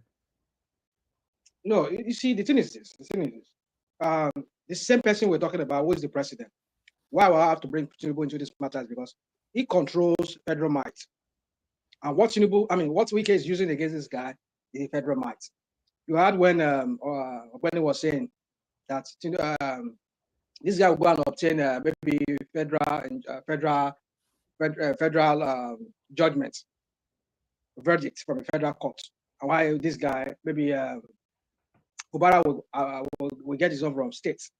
And look at those what I don't know what they call it. Is it lacuna? They call it in the law. Some of those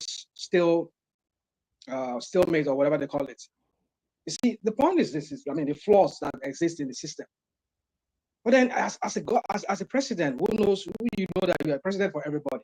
You will not let somebody because of his own self, because he himself is so selfish as a man, because he wants Wike to control Rivers State so that against 2027. And now everybody, you know the. So you see what you see. I don't know why people don't still get it. See, you cannot have a selfish man heading a country and you be telling me it's all politics. Not politics. This is talking about people's life. See, let me tell you something. All politicians are the same, and everything about politics is about personal interest. Oh yeah, right. So yeah, right. if you give room for politics, they will play politics with you. And that's okay. Exactly because do you think Tinubu also has interest, right? I know he has interest. That's why he's keeping quiet. Every politician has their own individual interests. And the moment must it be that way? Yeah, because for somebody who profess to want to work for Nigerians, like he said, hold on, like he said, yesterday, my time here was staying Wednesday here. Yesterday, Tuesday, when he gave his presidential Independence Day, he says, "I'm your president." That's what he said. I'm your president for every Nigerian. So if you're a president for everybody, why must it be because of your own selfish ambition? Because you wanted River State people, just because one idiot who works for you, whom you want to use to rig that place for yourself, or want him to continue having a structure so that he can get you in again, and then you make this guy just waste 4 years of that stupid existence, and then nothing to show for it. That's my point. That's what you're not getting. But I understand what you're saying. That it's all politics. It should not be all politics. Do you know something? You see when I come here, when these are just one of the reasons. I will never be at peace with that guy. Rational mind. There's no way you guys will sell him to me. I've weighed him on the scale. That guy is found deficient, wanting. Probably if you know me very well, I'll never be at peace with him. I don't sell people, right? But for me, if I were Fubara, if you ask me, what exactly is that thing that I would have done? I would have, that time that Tinubu called all of them to settle, right? At that point, I would have put out what I want, right? Not Tinubu and his group handing things over to them, to him and his own group. And at that point, if that is going to resolve things, then let me focus. At least one of the things that they were able to agree that there will be nothing like impeachment, right? So if you're able to strike, at least get something, get a deal at that point that can help you to focus. Because I can tell you, people can, everything about Nigeria is all about, this and that. Everything is all about 2027, and which is part of what I don't even like about the whole thing about Nigeria. Because immediately somebody gets there, he start thinking about, he's not even spent a year, start thinking of 2027. Now, it is still going to be the same thing. They will fight. This one is this one will be that. And that's exactly what will happen for the whole 4 years. It's even going to get hotter by next year. Because at that point, probably Wike will have probably want another person. Fubara wants so it's going to be war for war in Rivers. And who are the people to suffer? Do you think all these people that are shouting pro, anti, pro Wike, pro this are the people to suffer? It's the people of Rivers that will suffer. All these people doing pro, we are pro for you, we are anti for you. Wike is paying them now. Fubara is also paying them. all this rally, because it's going to be more of rally and solidarity rally and all those things, and everybody blah blah blah blah. That's exactly what's going to happen. But then, Larry, I get all what you're saying, but you see, I know I might sound naive because I sound too naive when I. It's just because for me, I don't think we should. Again, I think I keep repeating myself. I don't think we should waste our people's life just because of our selfish ambition. But I get it. That's what it is. It is what it is. But it should not be what it is. It should not be what it is. Because if you say you are there to come and serve the people, because invariably, if people's life, 4 years of people's life is wasted because you're seeking to be re-elected back because of you want to use that guy's structure, because the current guy, because if he's not serving his master anymore, it means that you might not get the structure for you to win that area in 2027. So the guy that brought you in the first place, let me continue working with him. And if it means that he has to frustrate the guy that is there, and if the guy cannot concentrate on governance because he has to always be on the guard so that he doesn't get impeached or he doesn't get something happen to him while he's still in office, unknown to him. So he himself is not going to be gullible. So why can't you look at it from that point of view and say, okay, you know what? Just let this guy do his work, do your arrangement, get your structure. I mean, but no, he'll never do that. All he wants to do is continue to just fold his arm and let Wike run roughshod all over that guy. No. So I think that's my point. That's the point. Well, I get it. You know what happened? I think that time that I kind of like called them. I hear you when you said that. You said that. He called all the leaders, and that's where I feel the leaders, because this is more like, me and you, we are fighting, and they are calling us for settlement. Okay. I'm not just going for that settlement because I have one or two things, because it's more of Chelsea game, so that at least I want to go and get a 50-50 bargain, right? And I need to prepare in order to come to the table with you, and we have a 50-50 bargain, so that at the end of the day, at least everybody will be happy. There will be peace. And the unfortunate thing, because Wike is playing a lot of politics in that place, but the unfortunate scenario is just that Wike is also working in Abuja. At least if you talk about Abuja today, there is nobody in Abuja that won't say Wike is working. So he's basically doing his own work while he's also playing politics. Every day Wike is opening places up in Abuja. Larry, I get you. You've said it many times, and I get you. You see, let me say this. The only thing I agree with you again is when you said, which I'm not privy to, I don't know how far because we only had it after they came out from Abuja, that when Tinubu called them, why didn't he also give his own condition for agreeing or accepting whatever would be? It seems like they just, because like later somebody was making, a lot of people were making that comment from River State. So they tricked him to go to Abuja and go and sign that thing. And when he came back, listen, this is what happened. When he came they back, didn't trick him. Odili was in that meeting. Odili was in that meeting in Aso. What do I say that Odili to do? Odili to be coaching him? So that why not? He's a godfather of Rivers politics, isn't he? Well, I don't know. I don't know of that. Well, I don't know. But like you said, he should, maybe as a godfather, I should be able to direct him as to, okay, why don't you give them your own condition for settling this whole thing? But I don't know. That's why I said I don't know what happened, because a lot of things happen so quick, and then I don't know what happened. Like, I agree with you, but he should have. If he never did, then that was his fault. But the only thing I see here, Baba Johnny, the only thing I see here is that when he came back, this guy was still fomenting trouble. They were still fomenting trouble for him. And that was why he had to, like, okay, this guy is like, you guys don't want to, you don't just want to, it's like, that thing is just like, we didn't really agree there.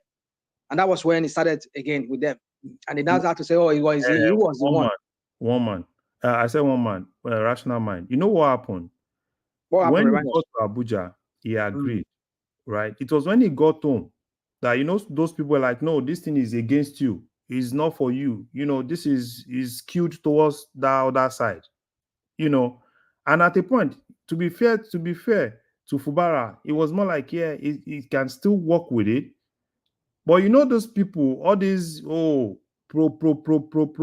oh, no, we won't agree. No, don't agree. No, see, that's the problem. For me, I thought, if you ask me, that's the best chance he has. You have somebody calling you guys to the table. And at that point, you can stand on your feet and say, okay, fine, these are the things that I want. So it's not going to be winners take it all. You know, it's going to be more of bargaining. You reduce from your side, I reduce from my side. At the end of the day, we'll meet at the middle. And meeting at the middle means that you'll be able to focus on your normal governance and leave all these shenanigans that the two of them are actually doing. Because I can tell you, you know, if it's not the House of Assembly today, is this tomorrow. Because at the end of the day, it's going to be, everybody is going to court. It's going to be, you know, you are spending money in court, you are doing this, you are, you know, you are, I'm telling you. So if for him to have not even taken that opportunity, I think that's where he lost it. But some people that are really more of, yeah, he needs to have his own structure. He shouldn't listen to the president. He shouldn't do this. It's for their own selfish interest, not because they like that state. We are talking about Lagos today. Even Lagos today, there's a lot of politics that go on in Lagos. People say, oh, the governor of Lagos is too gentle, because most times he doesn't even play that politics. Now, the politics in Lagos now is who is going to succeed him. And he doesn't even care.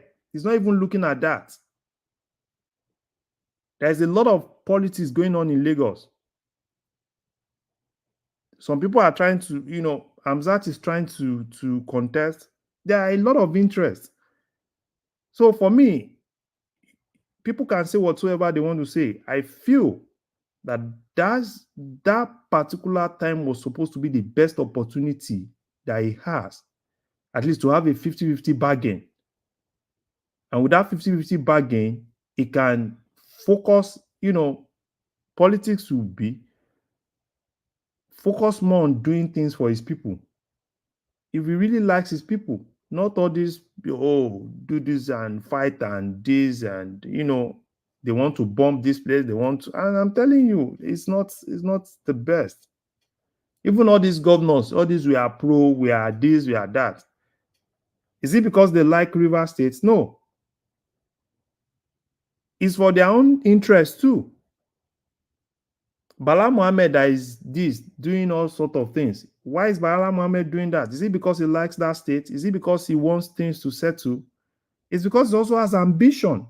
And everybody is trying to, like, you know, get a lot of people to their side. That's exactly what's happening. So at the end of the day, who suffers? At the end of the day, who suffers? Yeah, that's exactly what I'm saying. The rivers people suffer. Yeah, you see, Larry, it's just, you see, like when I say I sit down here, I look at Nigeria matter. Just tire me. Not even with this guy that is there. That is just the chief narcissist that I've ever seen in a leader in that country. I've never seen a leader. Not even I even thought I haven't seen wars with Bubu. But this way late to America. Yeah. I'm a Ragbiji. This is Ragbiji man. It's it's. I mean, I've never seen so. So, RM, how are you going to survive these 4 years? How am I going to what? Survive these 4 years. No, I survive. Yes, I'm not worried. I survive. I'll born it. I'll born it. I'm worried. I'm vent, but the vent is about the I die wine from my that's not upon me. I will cool the temper because I don't Tinubu by me. Oh boy, I just don't know what people. I mean, it's just yeah. I mean, it's so selfish, man. I've never seen. I mean, I'm not saying is a very the whole problem in that country is from him, but it's part of it. And when someone is a part of a problem, you don't expect him to be able to solve that problem because already he has baggages around his neck. So I don't see him being able to solve because, you know, I mean, how would you open your eyes as a president for everybody, like you said in the speech, and you allow one guy because he's working for you, you want to use his structure and then waste 4 years? I mean, which one is more? Which one should be more important to you? It's not the life of people. The life of people that will not be affected, that will not be touched, that will not, get the dividend of democracy. And this is the same Agbado people that come here and they'll be saying that, oh, after all, he's giving them money. It's not left for the governor. You people to go and meet your governor and go. How can he then? How can he? If he says, okay, Wike did not let me sit down and do my governance, and you as a president who saw that, Well, what have you done to mitigate that? To make that not really happen? That's why I say this guy's a narcissist. It's all just for him. What is there in? What is in there for him? He doesn't care if other people suffer the consequence of Wike's onslaught on this guy. My brothers, it's just Tinubu, I just don't know. Well, it's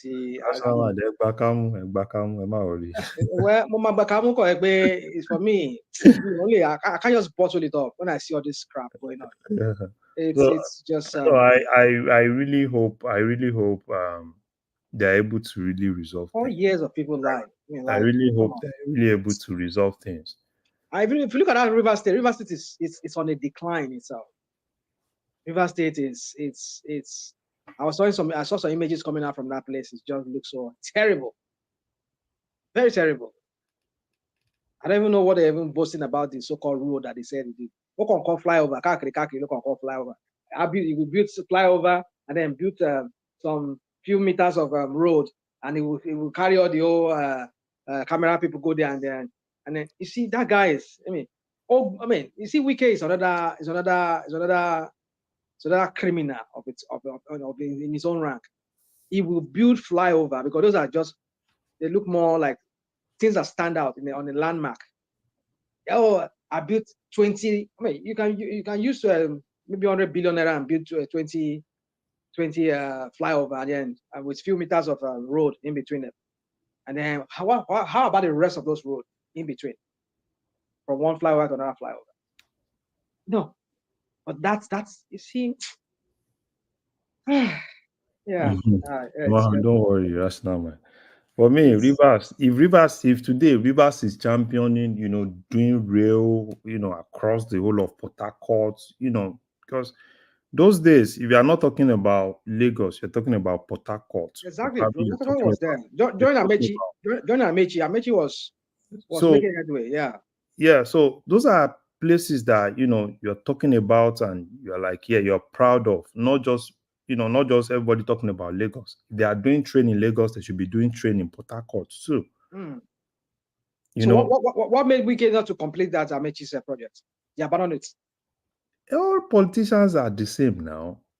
All politicians are the same. Because the moment you hear politicians say, oh, this is my project, oh, this is not because of this is Rivers project, or probably this is Ogun State project, right?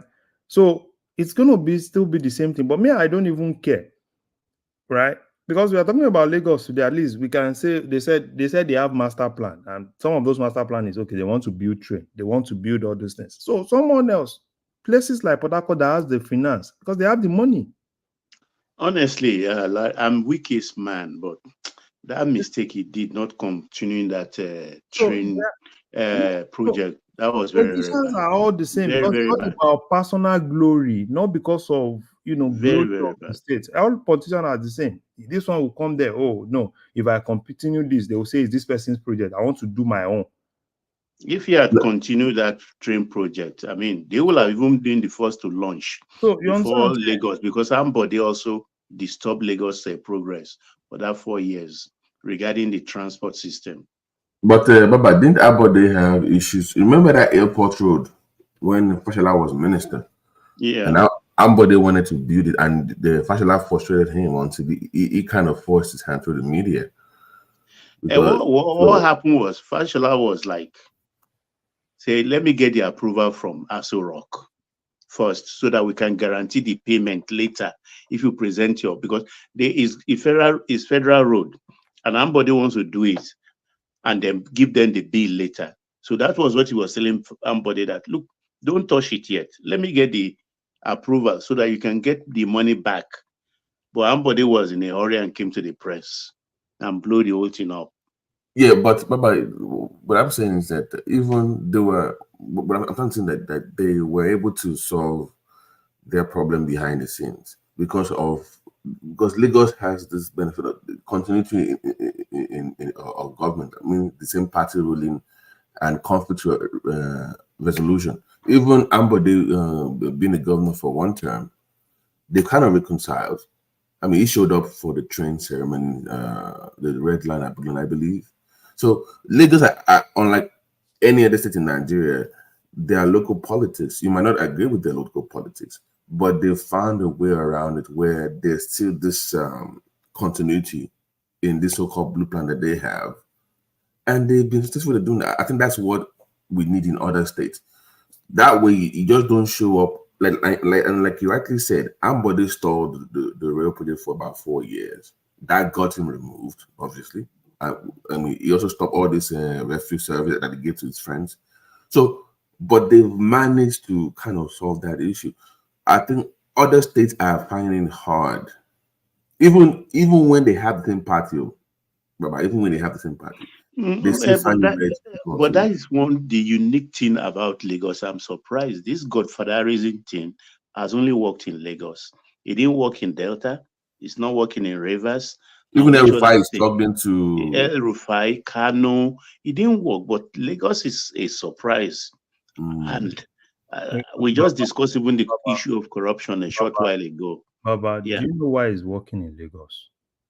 Godfatherism in Lagos is not all about one person.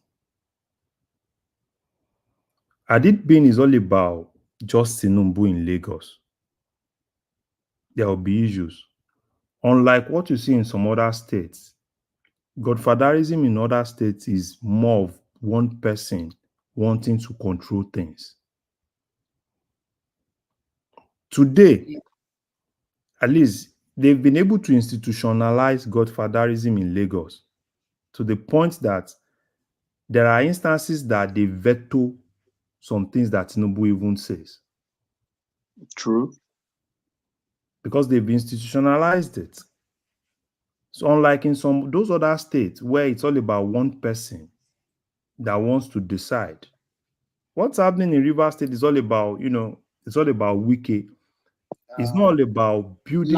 Larry, sorry to interject. Have you forgotten that Lagos is more cosmopolitan and people there are more exposed? How about people in River? Let me finish.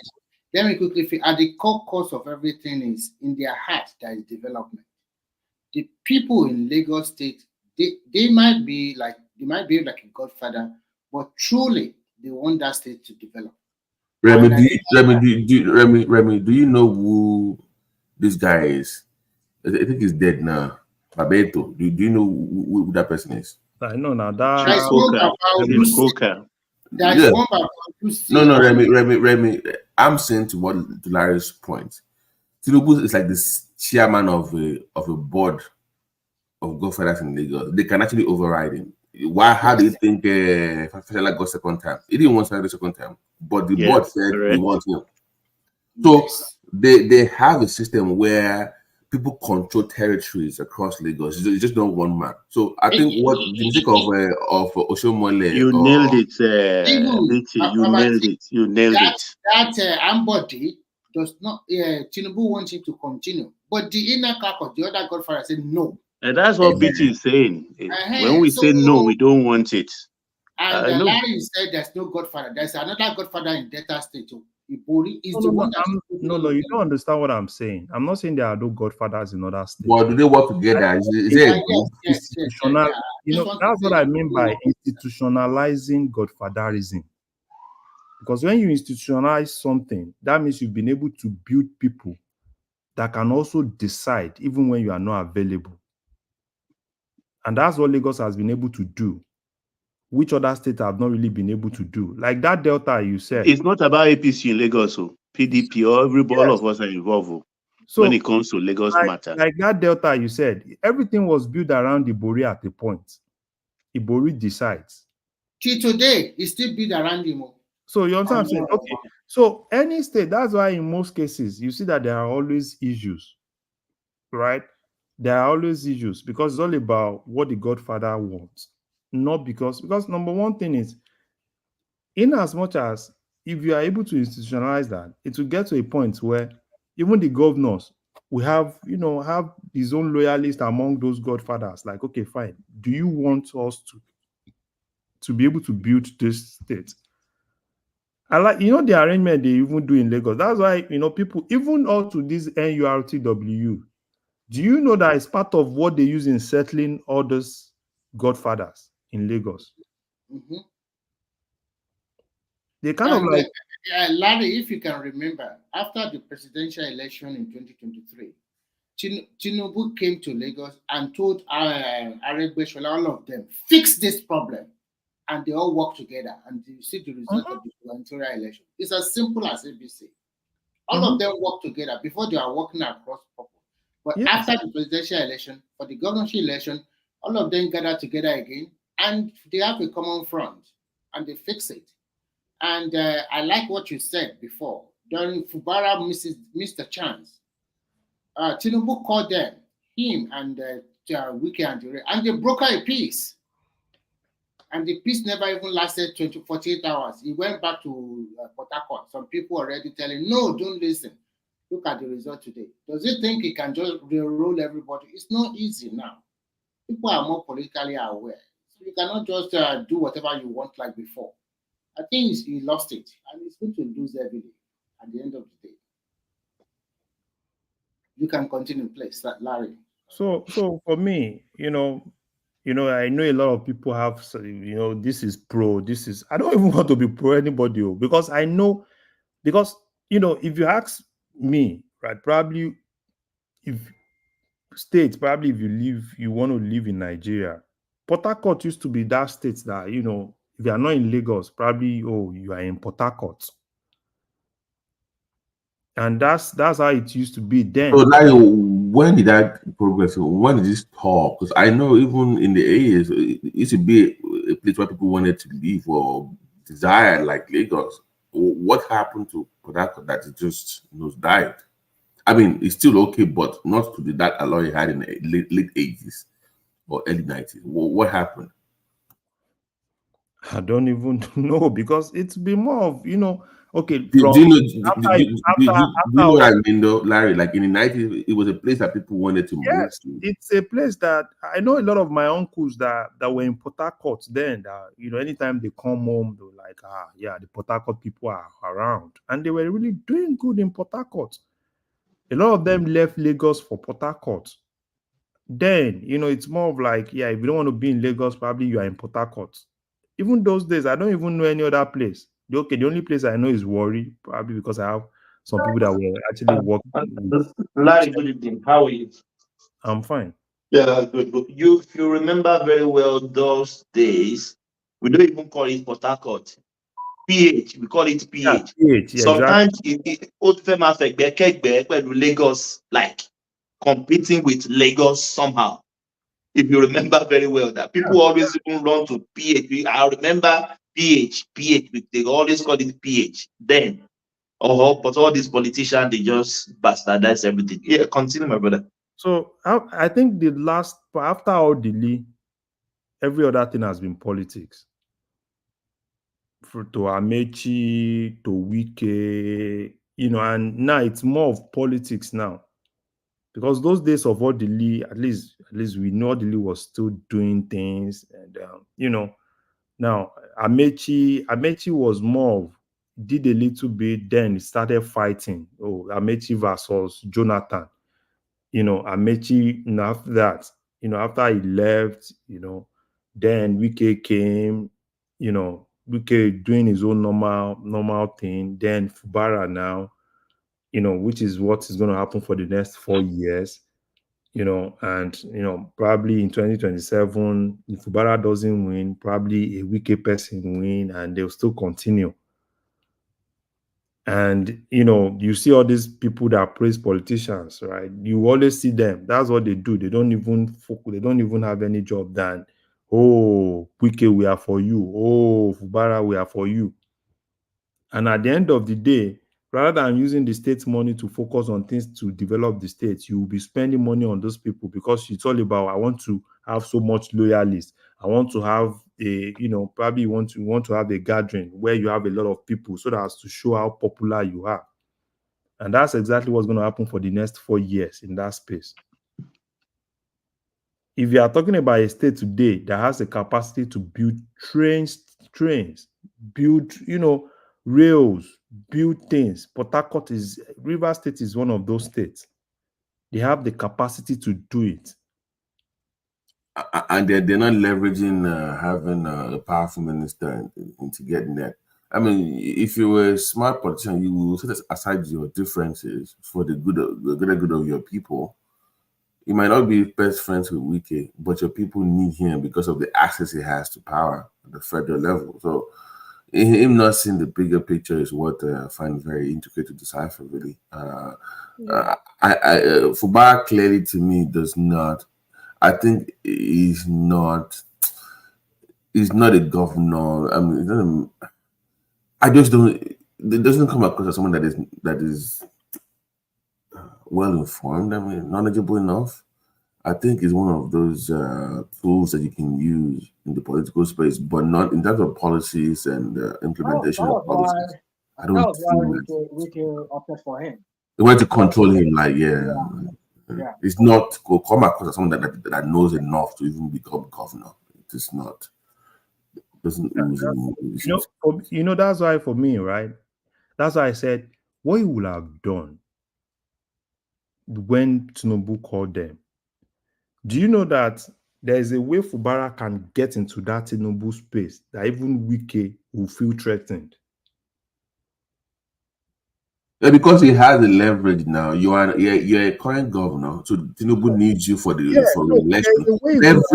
Leverage that. Leverage get what you that, want. enter that space that even Wike will feel threatened. Because at that point, right, you just need to just get closer. Once you get closer, Wike will feel threatened. And at that point, Wike will want to I just want to let me do my own thing. But you left that whole space. And that time, I was more like, when they said they wanted to call them, I'm like, okay, fine. Probably, he will just put his own guys in-house and they'll be able to come up with something. The president will call them, okay, what do you want? Kind of like, okay, these are our demands. Wike will come with his own demand. At the end of the day, to be okay, you have this, you don't have this. At the end of the day, everybody will be happy. And once he has that, then move into that space, get closer to that space. Wike will not have any choice than to go and just focus on his own thing. But the moment you give Wike that, he already grabbed that space, now you are far. Now Fubara is far. And he can't fight Wike by being far. He needs to be able to, Now, let me give you an example. How did this Ebonyi governor, was he able to really penetrate Buhari? Before he moved to APC, he was in PDP. Every other person was fighting Buhari, but he said something. He said, I would rather want to get closer for the benefit of my people. Because today in Southeast, in terms of how rich all the states are, Ebonyi is not. I think Ebonyi is kind of like within the lowest in Southeast. But he saw an opportunity and he keyed into it. And that really helped him in facilitating a lot of things from federal government to his state. Which is what, if you ask me, which is what I was actually expecting this guy. Because, sometimes it's not all about those buru people that will tell you, don't worry, just we will fight to finish. Fight to finish at what? At the detriment of the people. Because the moment you start fighting, that Wike will also continue fighting. Because his own people will continue fighting. And at that point, it's not even Wike, even some of the House of Rep members, Senate, they also has his own. So it will be all of them fighting against you. And he's also going to be using the influence of the presidency to fight against you. And which means that you will use everything to struggle to be able to meet up, struggle to be able to fight, struggle to be able to do everything. Fubara could just borrow books from learn from Seyi Makinde's alliance with Tinubu. Seyi is PDP, right?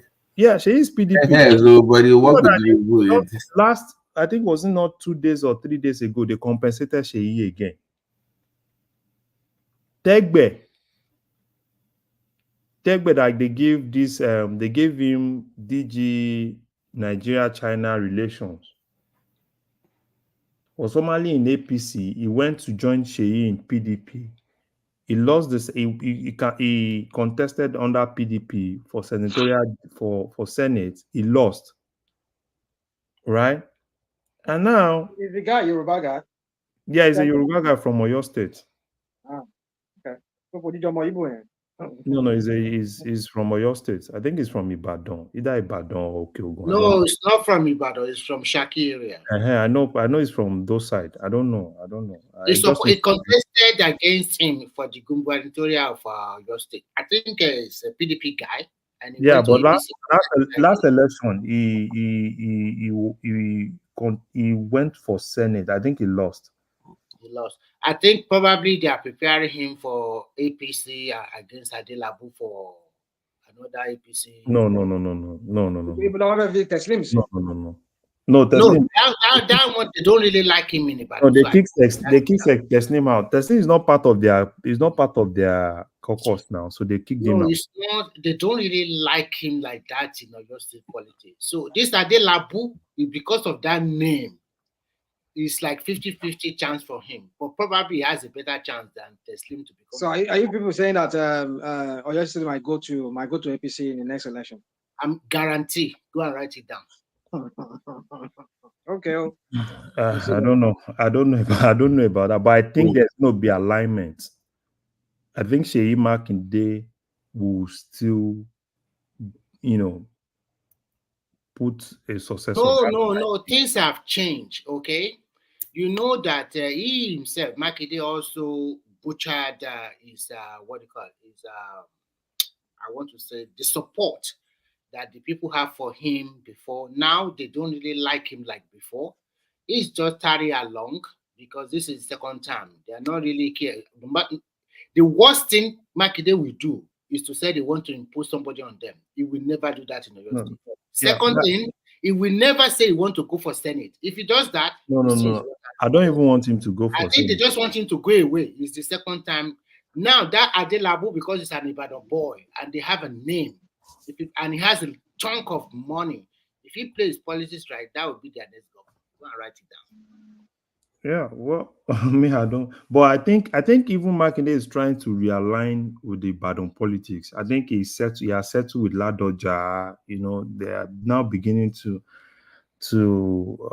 at least, for me, it's so unfortunate. Politicians will always be politicians. At the end of the day, who suffers? It's the people that suffer, not all these politicians, because they will do their thing. And you see all these people, you see them. Oh, it's because of what they want to collect. Because they know that state there's a lot of money, and for me, I don't even know. I don't know because for me, for 4 years, I can tell you, Fubara is not going to work. It's going to be the same thing for 4 years. And 2027 is going to be brutal in the Rivers. So how do you think that plays out in 27 in Rivers? What is that? Wike will at this point just I don't think he fights I don't think he fights Fubara in the primaries anymore. I think Fubara has that covered. I think he would just have to fund an APC candidate. No. Fubara is almost out of PDP. Really? Yeah. All his boys are in APP now. He's in APP now. The problem with that guy is that you don't have a structure. You don't know how to build a structure. And even if you are going to go to another party, for God's sake, it's a party that cannot even get a vote. So, but that is political suicide now. Yes, it's already going to APP, and people are just following him because he's sharing the money of the state with them, which is all these local policies they know how to do very well. They are playing him, and they will play him very well. And when it comes to the election, they will show you that you are nobody in that state. It takes years for you. Why would you want to go to a party that once you join, you immediately become the biggest? This is the reason. Let me explain to you. Yeah. Wike controls APC. Wike controls Labour Party. Wike controls PDP. So those three parties, they are under Wike. Forget the Amechi faction of what's it called? APC. Ganuje does not recognize that. He recognizes the other faction, which Wike controls. So when those three parties are under Wike's control, so you cannot trust any of them to go and say he wants to go and join. Not even Labour. That was why it's best for him to go and start his own structure from scratch, get his own political party. And again, another thing you need to understand is that the way Wike operates is it uses Tinubu's templates, infiltrate those opposition, control them from inside. So if he needs a structure of his own, doesn't want any political party that Wike has control over. So that's what is going on. And as well, PDP, the PDP that he belongs to, they can't do anything. They're just like Eshinuwe, that is what they call it. It's just like a dead horse. They're just like a dead donkey. I think they can't help it. Your analysis is not on the spot. First and foremost, Wike does not. Why is it not on the spot? Now listen, that means Wike does not control APC machinery in that state at all. So who controls it? But listen, APC already they have internal crisis in that state among themselves. Secondly, because Tinubu himself is an APC guy and he knows the person that control River State policies very well and is under him. That is Wike. Because APC cannot put their house in order themselves, they have a problem. But PDP is being controlled. Remember, Rivers is a PDP state from day one and still will remain PDP state. APC can never rule that state as a governor. Go and write that one down. So why did his men defect to APC?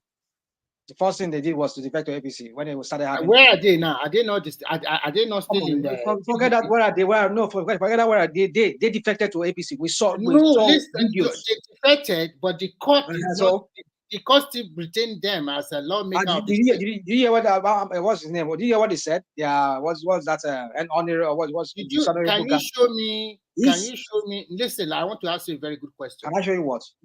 Do you have any video or audio of, especially video, where they are cross-carpeting from PDP directly to APC? No, it's a question I ask. I'm telling you. There is video. Remy, there is, you know, the thing is this. Now, they swear an affidavit in court. No. I'll be taking this from the last court judgment in Federal High Court in Abuja regarding that case.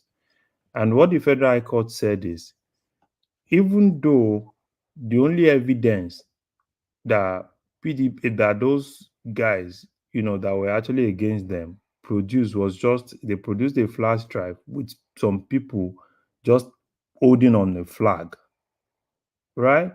And the judge said that that is not enough evidence to say that they've actually defected. If you don't have any documented evidence to be able to, you know, to substantiate that claim, so then it's difficult.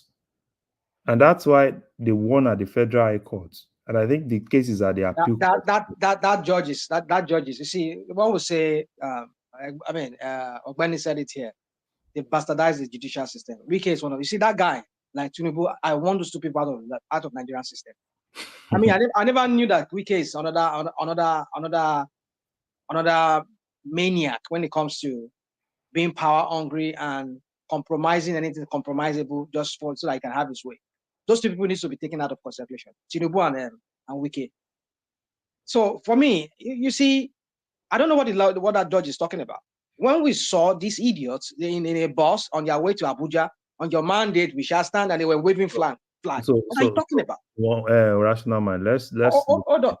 But there's another evidence I think they say they have, but I don't know how true. That's what. Why didn't they?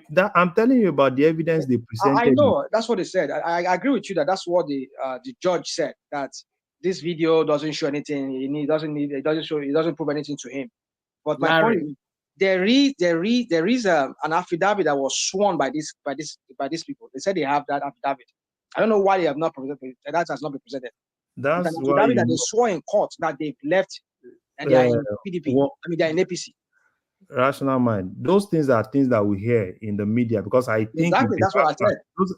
Forget about all those things, because if they don't present Larry, let me tell you something. This is more of what we just hear. Oh, they have this. Oh no, they have that. You understand?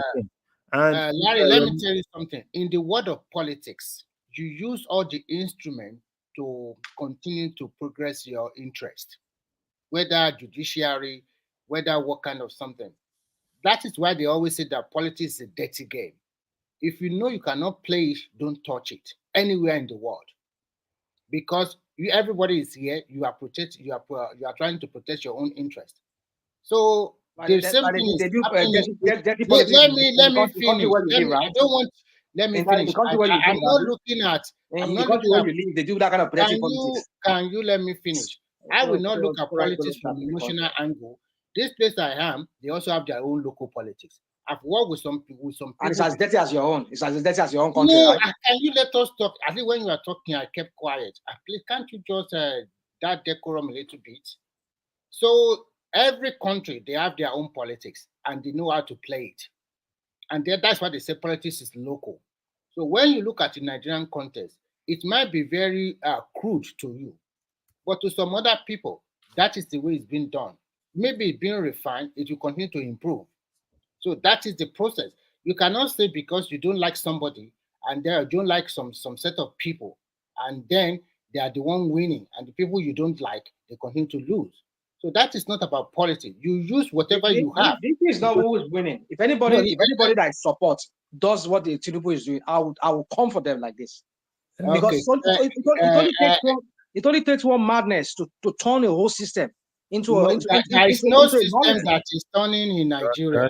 It is. And it's sounding like you trivialize things here. Like you may just I'm not trivializing. It's not that bad. It's a good thing. If it's politics, come on. And you run to Finland, and you can go and sit down in Finland and live in Finland. No. To be frank with you, rational mind, I think the way you analyze a lot of this. Don't give me that crap of the way I analyze things. So I don't want to talk to you about it. So let me continue and let me give my own analysis. And keep quiet. I don't want to have any beef with you this morning. What I'm trying to tell you. Well, we lost everybody.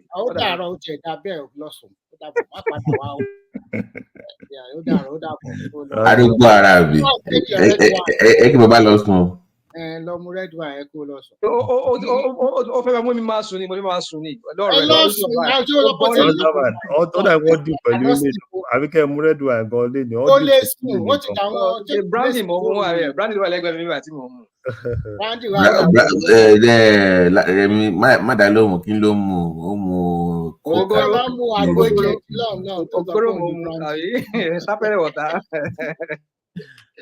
So you can't blame. At the end of the day, everybody play politics according to protect their own interests, and they use the law. So I know in Nigeria, everybody go to court, and at the end of the day, yes, sir. Do you know something? You see, a lot of people don't watch things. Mm-hmm. Every politician, they have their own core competence, and if you look at Wike's politics, his core competence has always been using the law. He's used this severally in Rivers State. You know, at the point, he was able to ensure that APC didn't contest. Yes. And that was him using the court. And it's understandable. He's a lawyer. The wife is a lawyer. You know, and that's what he's always been using. Look at this, their ESCO, their PDP executive in Rivers. When he knew that probably they might want to take that thing from him, he quickly went to court. Yes. And he's been able to secure that in the court. So, but the politics, you know, the whole for me, if you ask me, is Fubara a smart politician? I'll tell you he's not a smart politician. At all. At all. He's not a smart politician, because if he's a smart politician, he will have, you know, by now, it will be in that space that Wike is. And even Wike will feel very threatened. Everybody that is close to Tinubu is not pro-Wike. Larry. I can hear you. Yeah, the question is that, how can you be a sitting governor and some commissioner will just resign like that because they are pro-Wike and they leave you? Tell me you do not play your game very well. And people does not want to touch your government. They don't want to touch your government. Out of how many state lawmakers, how many are with you? 2 or 3. What are we talking about? Until today, it's still like that. You are not. They've seen your weakness, and they are using it perfectly against you. And at the end of the day, you will lose because if a president of a country for that House of Assembly is going to lose. Yes, so it's good. And if he's not careful, they will impeach him, and nothing will happen. He's going to lose for that, and which I really don't like. I really don't like. He's the architect of everything by himself. Because I think he's seen the case because every court they've gone to, they'll go to appeal, they will win. Because Rational Mind was saying, oh, because if I wanted to ask Rational Mind before he left, but if he were to be the judge, would he have actually, judged that case otherwise? Mm-hmm. Because you can't put something on nothing now. You have to prove beyond reasonable doubt. And proving beyond reasonable doubt means that, okay, fine, you have some videos of them holding flag and everything. That means there has to be some documentary evidence too that you have to bring up. But unfortunately, there is no documentary evidence. There is none. And if you say the truth, they will tell you are supporting. So there's no documentary evidence. It's just those videos. And those videos, I can tell you, those videos, even the law, there are ways, things that kind of like, steps of leaving a party. It's not just because, I said I hold one flag and I said, this is where I am now. It doesn't work like that. And they all know it. So for me, that's why for me, I know people are, yeah, you may not like Wike, you may hate him, but sometimes let's tell ourselves the truth. Because that Fubara, I'm telling you, that's what they are going to do for 4 years in that state too. And 2027 itself will be brutal because it's going to be fire for fire. Those people like fire for fire election. Yes, that is how they used to do the election in memory. And everybody will bring the militants back. It's going to be this militant versus this militant. And another thing that you guys are not even thinking about, they are minority. His tribe is minority. They are not supposed to give it to them like a platter of gold. We can fought a lot of the. I'm not sure it's tribe. He's an Ijoman now. Ijo is not really minority. But they are not more than the query. Or no. They are more. I think it's just they are more. I think the Ijo is they are not minority. They are not minority in River. For me, it's just Larry. You know what's funny. My Canadian brother in the comment section, aka Mr. Melton Soup, Mr. Melton Pot, he was throwing jabs at me in the comment section, saying that why didn't Tinubu stand up to Obasanjo during this time? He's from the creek, so he has to defend his brother. He's the one that is reason is carried with sense of because of ethnic affiliation to Fubara. But ask yourself the question: wasn't Tinubu a founding member of the AD? Didn't he has more political clout than Fubara, even at that point in his political career, right? So comparing Tinubu to Fubara, like because he stood up to Obasanjo, what political machine? How strong is Fubara in the political space compared to Tinubu at the time? So I don't know why Aizon is just being emotional in the comment section as usual. No. Don't mind it. I don't know what he's talking about. He hasn't gotten over the Melton Soup thing, so that's why it's just been emotional. No. I understand where he's coming, where Aizon is coming from. But you can't stand up to Aizon don't have the political muscle. And that's why for me, I'm more like, you see all this pro that. That's not what I'm actually in for. Right? If you can't be a pro Wike and not be against River State. You can't be a pro Fubara and not be against River State. No. You see, Larry, my point is, I understand that people want Fubara or whoever to stand up to the system, stand against the system.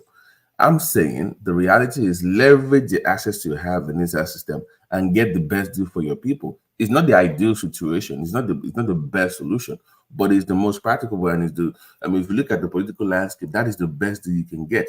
It doesn't mean it's fair. It doesn't mean it's great, but the reality is that is the best you can get. This idea of, well, yeah, fight the power, fight the people. Ask yourself, how did Fubara get in the first place? He used that same system to get to where he is. It's not like he came from nowhere. The people supported him. Then he defeated the system in the polls. Then he's there. That leverage is not there. He is also a product of the system.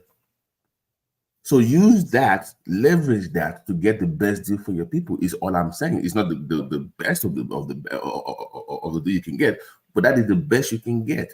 But this idea that he has to stand up against A, B, C, and D to prove a point that he's a man of the people. He's not a man of the people. You know, he didn't come to any fear. He's also as terrible as Wiki and the rest of them. Yes, you know, the thing is, the irony of this whole thing is, majority of those people that are for Fubara are probably people that, you know, that are against Wiki because of 2023 election.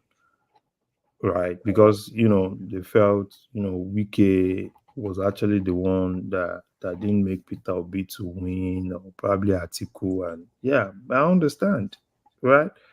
But the basic thing is, no matter how much support you give Fubara to fight and fight, they will tell you fight to finish anything, blah blah blah blah blah blah blah blah. At the end of the day, I can tell you, everything is still gonna be flat. It's still going to be flat. They feel, oh, probably if he goes and gets his own structure in APP, later he will come back to PDP. So why can't he go to APC if he's a smart politician? No, I don't even want him to. You see all this go to even APC too, right? So it's just, I think he lost that opportunity. So the point is this: in Nigeria today, as of Nigeria today, the party that can win you in election in most of the states, there are just two parties: APC or PGP. Yeah, you know the problem. So if I were him, you have already analyzed it very well.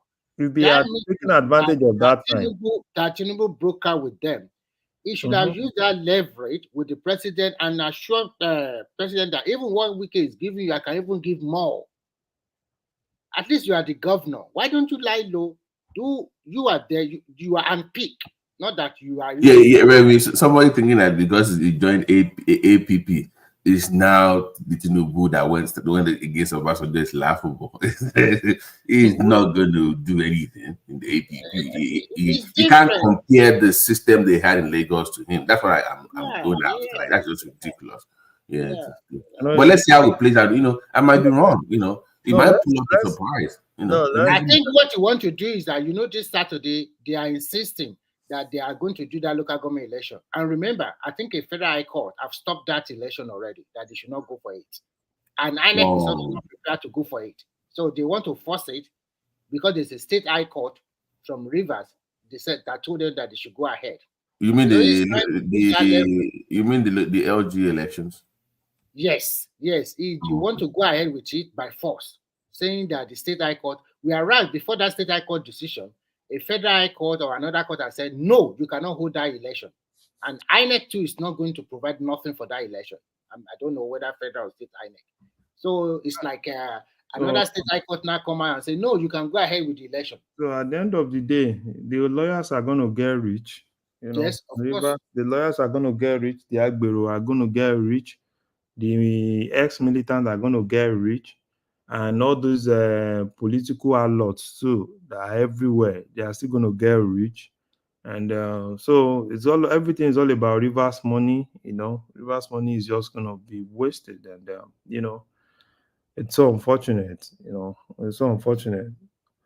You know that's what's going to happen to Rivers. Yeah, I don't even if they can continue. You know, if there are people believe that that's the best they can get. You know, and they can continue, right? They can continue, but you can't continue with that and keep coming and start blaming federal governments, because that's, you know, it's those are the opportunities that you have to develop your state, and if you are not really utilizing that opportunity, then You know, why should it be more of, oh, he must, you know, this guy must fight? Because that fight with Wike, the way it is, right? I'm not really even sure if Fubara can. He will just continue fighting and continue fighting and continue fighting. Because the way he handled it is not also good. Most of the loyalists of Wike are still intact with him. Yeah, yeah. So So he will that just is why I'm telling you that he will he doesn't continue play that point. fighting. He's not a politician. He Yeah. doesn't know how to play the game. Yeah, he will fight and fight in 2027.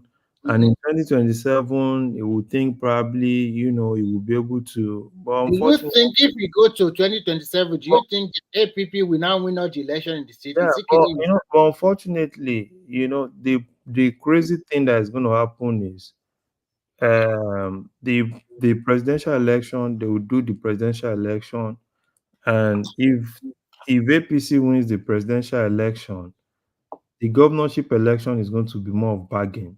I'm telling you, it's going to be more of bargain. They will bargain things, and they will use everything. He will cry. He will. I'm telling you, he's not a smart politician. I don't like that kind of politics he's playing. Those people that are telling him to go and do this, go and do that, I'm telling you, they don't even like him. Larry, okay, Larry, do you know? Well, we both know what was going to happen to Fubara. If Fubara loses the election, he's going to turn to nobody. Nobody will just care. It's because of the money. It's because of the money now. Yeah, that's what's going to happen now. That's what's going to happen. And because for me, I'm like, if this guy's, you know, I was saying it that time. Okay, fine. That's an opportunity. Now, try to bargain, at least get a 50-50. Once you get a 50-50, let Wike be doing whatsoever he's doing. Get close Larry, to the presidency. I think the spell they cast on ATIKU during the last election, maybe they cast the same spell on him, because I don't think he's going to lose anything buying down to Wike. Wike is not coming to do the governor of Rivers State anymore. I don't even want him. You know what? I don't even want him to bow to Wike, because bowing to Wike is at the detriment of the Rivers people. Right? So what I wanted him to do, if he doesn't want to use every 4 years to play politics, I was expecting him to at least buy something for yourself. Move into that Wike space, that Wike thinks he has all the power. Move into that space, cut something for yourself, because you have more bargaining power being a governor. Then you'll be able to get that. And if Wike is trying to take PDP structure, worst case scenario, move to APC. Thank you, Larry. See, thank you for at least being a voice of reason on the platform. So you see, you're from Ogun State, so I know I mean, you get it. That's all I'm saying. The idea of going to APP to stand against the power, fight the system because you want to prove a point to the people is ridiculous. Your people are going to suffer. Like it doesn't benefit you or the people of Rivers State. It looks good in the tabloids. This clown Rufai as a right will love you because you're going against the system. But how does it benefit Rivers? You know, it doesn't. So that's all I'm saying. So all these guys, no, please look at reality. This is politics. This is not a kindergarten here. This is not an emotional game that you. Yeah, now some people don't do. They are myopic. They're not thinking well. Yeah. But see, even if you look at American politics, don't you think that even Trump gained the system very well as a politician, as a businessman, to further his own interests? Everywhere in the world is the same thing. Only the way they play it might be a little bit different. Some might have more better decorum, but at the end of the day, it's still the same result. It's just, and you know what Wike's game, man. And that's why for me, Wike is working. You are working, and people are praising you. Even if people that don't even like his politics, even though we don't like his politics, but this guy is working, he's delivering. But Fubara is basically playing politics, and Wike is now playing that politics with him, which is even distracting him to even focus on doing anything. Thank you. If you are a good governor, you have your own Marshall Plan, you have what you want to do. It's not doing nothing. Whereas Wike is doing wonders in Abuja. People are praising him for his job. Yes, I've seen a lot. That's what we are talking about. The other people one, that don't even like him, they are like, we don't like his politics, but he's working. All the other noises that is coming from Abuja, he put it behind him, continue to do whatever. Nothing to show for you, Fubara. What did you do? Nothing. Just today you go and burn down that thing, tomorrow you go and fight. Everything is fight. Oh my God. I don't know. You know, so some people, some people love that attitude. Yeah, he's fighting to Wike, he's going against Tinubu. Yes. Babati is fighting like Ukraine. I want Zelensky. I want those are dead. I really more. Leverage now. I mean, should be enjoying. You have the money. You have the votes. You have the money. And somebody, they are using your money to fight. They are using your money to fight, and you are praising them. Yeah.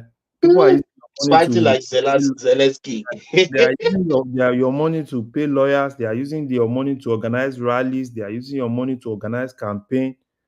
You know, and you guys are kind of like praising them. Imagine if Wike is not working in Abuja and people in Abuja are complaining.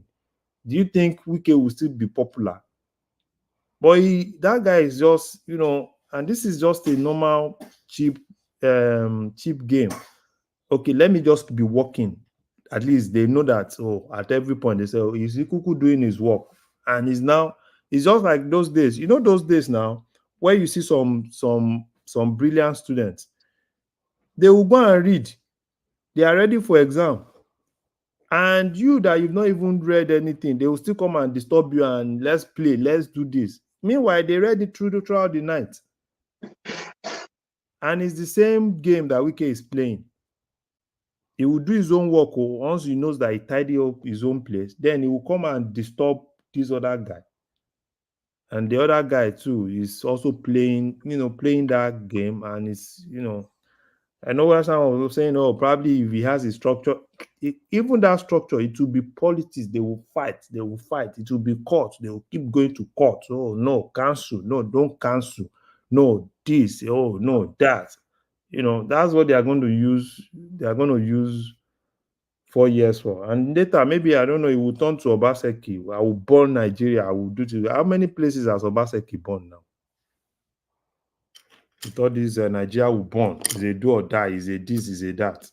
Look at that Obaseki for his second term. Even the PDP, everybody, they supported him. Immediately he got it, he started sidelining them.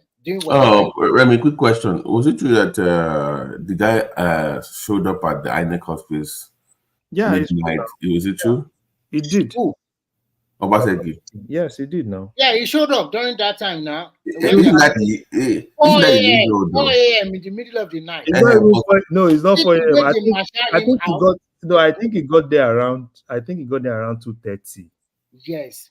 Because I was watching the whole thing. I was watching the whole thing. He got there around 2:30. And but isn't that illegal though? You can't show up at that's how it is. I don't know. It's desperation. But at the end of the day, they disgrace him out of that place. Do you know the crazy thing? They disgrace They him were out. even taking, when he was even in that place, they were even taking his picture. The way he was sitting, they gave him that plastic chair to sit down. The way he was standing at the door, the pictures were everywhere, even before they. But kí ló wá ṣe ń bẹ̀ náà ni? Is it what is? Ó wá bẹ̀ náà láti wá wò pé bóyá òun lè rí nǹkan change náà ni. But the cameras are everywhere now. You don't. No. He wants to cause trouble. It's just so unfortunate. He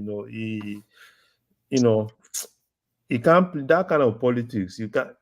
Now people are saying, they militarize the whole of Edo, and I'm like, why wouldn't they militarize the whole of Edo? When you are the governor, you've told them that everywhere is going to burn, it's going to be do or die if they don't give you this. So what do you expect? Do you think they will fold their hands and start looking you to start burning everywhere? They will militarize everything. Take all those your guys, all those guns that you've given out. They'll take it out. Smart people, at least in this Tinubu's government, they've done elections that PDP has won now. In Bayelsa, is it Bayelsa that PDP? I think it was in this Tinubu's government that they did Bayelsa election now. PDP won in that space now. Obaseki is just another useless. Even before the election, the handwriting is already on the wall that he's going to lose. His candidate. Yes, now he was fighting everybody, and he felt everybody already gang up against him. They are just waiting for this day. He felt he could threaten. He felt he could threaten everybody. Oh, everywhere we And they will now be telling you it's rigging. A sitting senator that the people voted from in the Edo Central. Look at how the guy at the end of the day, it won clearly, not landslide, it won clearly. This is not Ojoro. As I call Nigerian politician. When they listen to Rufai, all this Rufai, because and I said it. You said, oh, there is this, there is that. I've not even, just like somebody said there, I've not even seen one polling unit that anybody is able to bring out and say, okay, fine, this is what we have versus what they have. They just say, not the same template they are following during after the 2020. The same Obi template. The same Bingo say is the winner. Is the winner. He's the rigging, blah, blah, blah. In court, present. You cannot present nothing. They don't have nothing. And what people don't even understand is this. You see that electoral act, the way they did that electoral act, even when you post something in IRF, do you know that at the collation center, some can even still be cancelled? Right? The local government collation officer can still even cancel some spaces. Because it's easy now. Is it not to just upload something in IRF? Can't I just kidnap the NYSC guys at some point? Larry definitely has political future with the way there's no need of kidnapping. Just kidnapping. Now, what is it? Is it not easy? Kidnap all the NYSC guy, put them at this thing, write this thing, upload, bring the password. You have the password. Okay, Larry, quick question. Do you know that those NYC guys, they also fought among themselves to be presiding officer or whatever officer during the election? Some of them are not targeting the allowance they will give them. Yeah, that's what I'm saying. Guys, can I ask you a quick question real quick? So, are you for the federal government wants to set up an electoral body like INEC at the federal level, but like a LINEC that will just be for local government elections? Or do you believe that, like I do, like INEC should just take over? I don't want INEC to. They should set another independent body. And where would they get their own roster? So they'll be borrowing the roster from the INEC. Yeah, they can transfer register now. That register is not an INEC property now. It's a Nigerian property. So an independent local government electoral body. Yes, if they should, because that is what they are trying to do. That is better than people are saying. INEC is even overwhelmed. I don't even want INEC. That one is even good. Let them have independent local government electoral commission. And when they have to have your state election, let them bring people from Sokoto. And if they want local government from Kaduna, let them bring. That was what I was saying. With this, rational mind was like, why is they are not allowing Fubara to? I'm like, okay, fine. We just all of them should just keep writing. So for me, I don't see any reason why they mark a lot of billions for local government election now. See our Ogun State. They are not even doing anything. I'm just seeing some of the guys. All of them are already celebrating because governor has penned their name. The governor has, they've written their name. Everybody is celebrating in Ogun State now. All those guys, I saw some of them. Who are the ones? I think they better quickly do it before the National Electoral Commission. Hello, guys. When you guys are analyzing APC, when you're analyzing APC, sometimes you guys are so biased in your analysis. You don't even use reality when you analyze. So it's okay for somebody. Progressive, you have to greet me now. I'm an elder on this platform now. I'll greet you. I'll greet you the day I know you change your vote already. When I find out that you change your vote, me and you will become gritty part. If I say I'll greet you every day. No, hope everybody is fine. Before you continue, are you a PDP guy? Who are you supporting? Because before you continue. No, I'm not. I'm not a political party supporter. Are you sure? Are you sure you do not lean towards the day we are? Of course, Remy, listen to me. You guys don't understand what is going on in Edo State, right? Look, before Obaseki became governor, you see, we that are in diaspora, This is why you see Obaseki have a lot of support when it comes to those diasporas. We were the one that were suffering most in Edo State, because you cannot buy land. You buy land, they'll sell your land for another person. You cannot do anything. Have you seen? If you see situation, there were a lot of scenarios whereby people houses were brought down, houses up to roofing By level who brought it down? Okay, those land grabbers. Let me tell you Land something. grabbers. So hold on 1 second. Hold on 1 second now. Let me finish. So land grabbers. So you build house up to roofing level. Somebody will come demolish your house, say that land belongs to him. You cannot do anything. These people had connections within government and everything. Obaseki destroyed those gangs to zero level. Today you can buy land, you can build house in Benin without any trouble, without any issue. Guess what? They are back again. Hold on. Okay, wait. Let me just tell him something. You see that Edo that you said, that diaspora, because at least we even if we are not from Edo, we know everything about Edo within the internet space. Yeah, go ahead. Why is it that it's only Abat that is now, because during Obaseki's second time, I know a lot of figures in that Edo that were basically Obaseki. This time around, it's only Abat, that guy that lives in Leeds. I know if you are from Edo, you know Abat. Obase. Yeah, go ahead. That's the only guy, and most of the guys that I knew then were now anti-Obaseki now. Okay, so how many people do you know? You mentioned the ones you know, so that I can at least I know about Obase. I know some other, I may not know their name, but I know their platform. Okay, so that means you, if you should have known, it would have been good if you know their name, so I'll be able to give you. I don't need to know that, but at least I know hold on 1 second. You know the one there's one they call social media president in Germany. I know him. His younger brother is the current deputy governor elect. So you want him to not support his younger brother? His younger brother. Thank you. That's his younger brother. So even that Abat, do you know that even that Abat, it's not until recent that Abat started supporting them again. Hold on now, let me finish. So People Freedom Movement, Iranomigo. Was Iranomigo supporting them before? Was he not an APC guy? Hold on. He's still in APC, but he supported Aswe Godalo in this election. So, which other one are you going to say? You need to understand. Why did he support Obaseki? Who? Die in Iranomiro, or what do you call it? No, it did not. He was not supporting Obaseki. He supported Aswe Godalo. So what happened was this: the guy opened his platform. Hold on, let me explain to you. Iranomiro opened its platform. Say, look, I'm not going to blindly support any candidate in this election. All the candidates come to this platform and explain your policies to the people. Olubide Akpata went to his platform. Aswe Godalo went to his platform.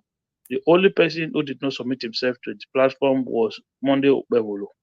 So, and they promised several times that he would turn up. He didn't turn up. So the guy had to make a decision between Olumide Akpata and Aswe Godalo. But he saw that Aswe had more men on ground, and that was why he supported Aswe Godalo. So you can come here and say, oh, maybe they gave him money. Okay, maybe they did. I'm not saying they gave him money. You know me, I'm not from Edo. But so forget whether you're from Edo or not. All of these things were played out openly in the social media space. So it's not something that you can hide. We knew people that were really vocal, right? During Obaseki's second term. Mention their name now. You haven't mentioned any. You only mentioned about Obase. I've mentioned 3 names for you now. I don't need to know their name, but I know their platform. The progressive, is it a must that guy should appear with somebody online or news report? It's not a must. Or what do you call that? Material at all. It's not even. It's not important. Let me listen to me. I mean, it is not let me tell you. important. It is. I'm No, just trying to. So I'm just trying even to that guy, address that the side Emeralimo that is or coming what do from. you call that guy? It doesn't even One have one voice, one voice, one. Let's Akim that. land. Yeah, Akim land. Let's See, Akim listen. land there. It is not. It is not important that you go to any of these platforms. I'm just only trying to address that talk that those in diaspora were not supporting Obaseki's candidate. That's why I say from the beginning, I say mention the names of the ones you know. So I'm not saying it is important that you go, and I'm giving you the only reason I'm telling you about it. Is that I'm trying to tell you the reason why the guy is an APC guy who went to Edo State to try to run for a state of assembly seat in Edo State, who is still a card carrying member of APC as we speak today, who decided to support Aswe Godalo. So I'm just only trying to establish. I'm only trying to tell you the reason why somebody like Radomigo, who did not even support Obaseki in the last election, No, not before turn that around and time. support Aswe Godalo. Before that time, because that guy, I know him. He's in the US. Yeah, I know him. Right? He was formerly in the military, so I know him. So that guy, even before this time, he's been against APC, basically because I think he said, "Oh, probably they he wanted to contest. They took his money. Blah blah blah blah blah." He's been anti Tony Kabaka and all those things. Even before the whole election, he's always been like that. So Okay, for so me, those are not even things because all those guys, it's not like they are important. For me, it's not like they are important. okay, so what are the things? What are the things that you were talking about? No, because What you are said the what are the because important things that I've you're seen talking a about? lot of even diaspora people in diaspora. If you ask them, they said, "Oh, probably some of them said probably Obaseki even took their lands. They bought lands. Obaseki took it over." And Listen, Obaseki did not take any. People well, went and I've hold on seen. now, hold on. Let me explain something to you. Okay. I lived there. I grew up Yeah, from there. I but was those born people, no, you are explaining to there. me, but me, I'm telling you based on what I've seen on the internet or what people No, have me, I'm telling you based on what is happening on ground, not what I see on the internet. I'm telling you based on what I see on ground. I had. am somebody who put my money there, so I know what is going on there. So look, the Obaseki constructed a road even before Obaseki did that road. Somebody even called me. My younger sister called me that somebody wants to sell a land in that area. So when she went there, it's if you know when you don't know Benin, so there's the airport road. Once you pass airport, going into Yokobai Estate, there's a road there that link about 7 or 8 communities. That road went all the way to Ogege after bypassing Sapele Road. So that the whole of that community was dead. Even my friend have a house there. I remember 2017 when I went home and I went to my friend's house. I like, how do you come and build a house in this kind of place? There's no road. You have to go through some bad place to come and get to that place. So, and I said, like, why would you build a house in some place that you say, oh no, that's where you found the land that you can afford and stuff like that, you know? So they now come to me and say, okay, my sister said there's a land that should come and buy the land. So I said, no, I'm not buying that land. Guess what? My older sister in Amsterdam said, okay, she's going to buy the land. She bought the land, right? Obaseki now constructed that road all the way from Airport Road. That road went to go and come out in Sapler. It's called Iriri Road. Yeah. So that all of a sudden, all that area, even that land that I was supposed to buy that my sister now went to go and paid for, that land went up 10-fold within 6 months. Because all those area, don't forget, it's like 10, 15 minutes away from the airport. So all that area went open. So Obaseki, the government purchased land from communities in that area to build housing estate. Guess what? The same land grabbers that we were telling you about started selling government land to Edo citizens. See, They started selling those government at land least to Edo citizens. one that I know that is at least everybody knows is this Eze Yamu that just won his case in court against Obaseki. That is someone that has a CFO.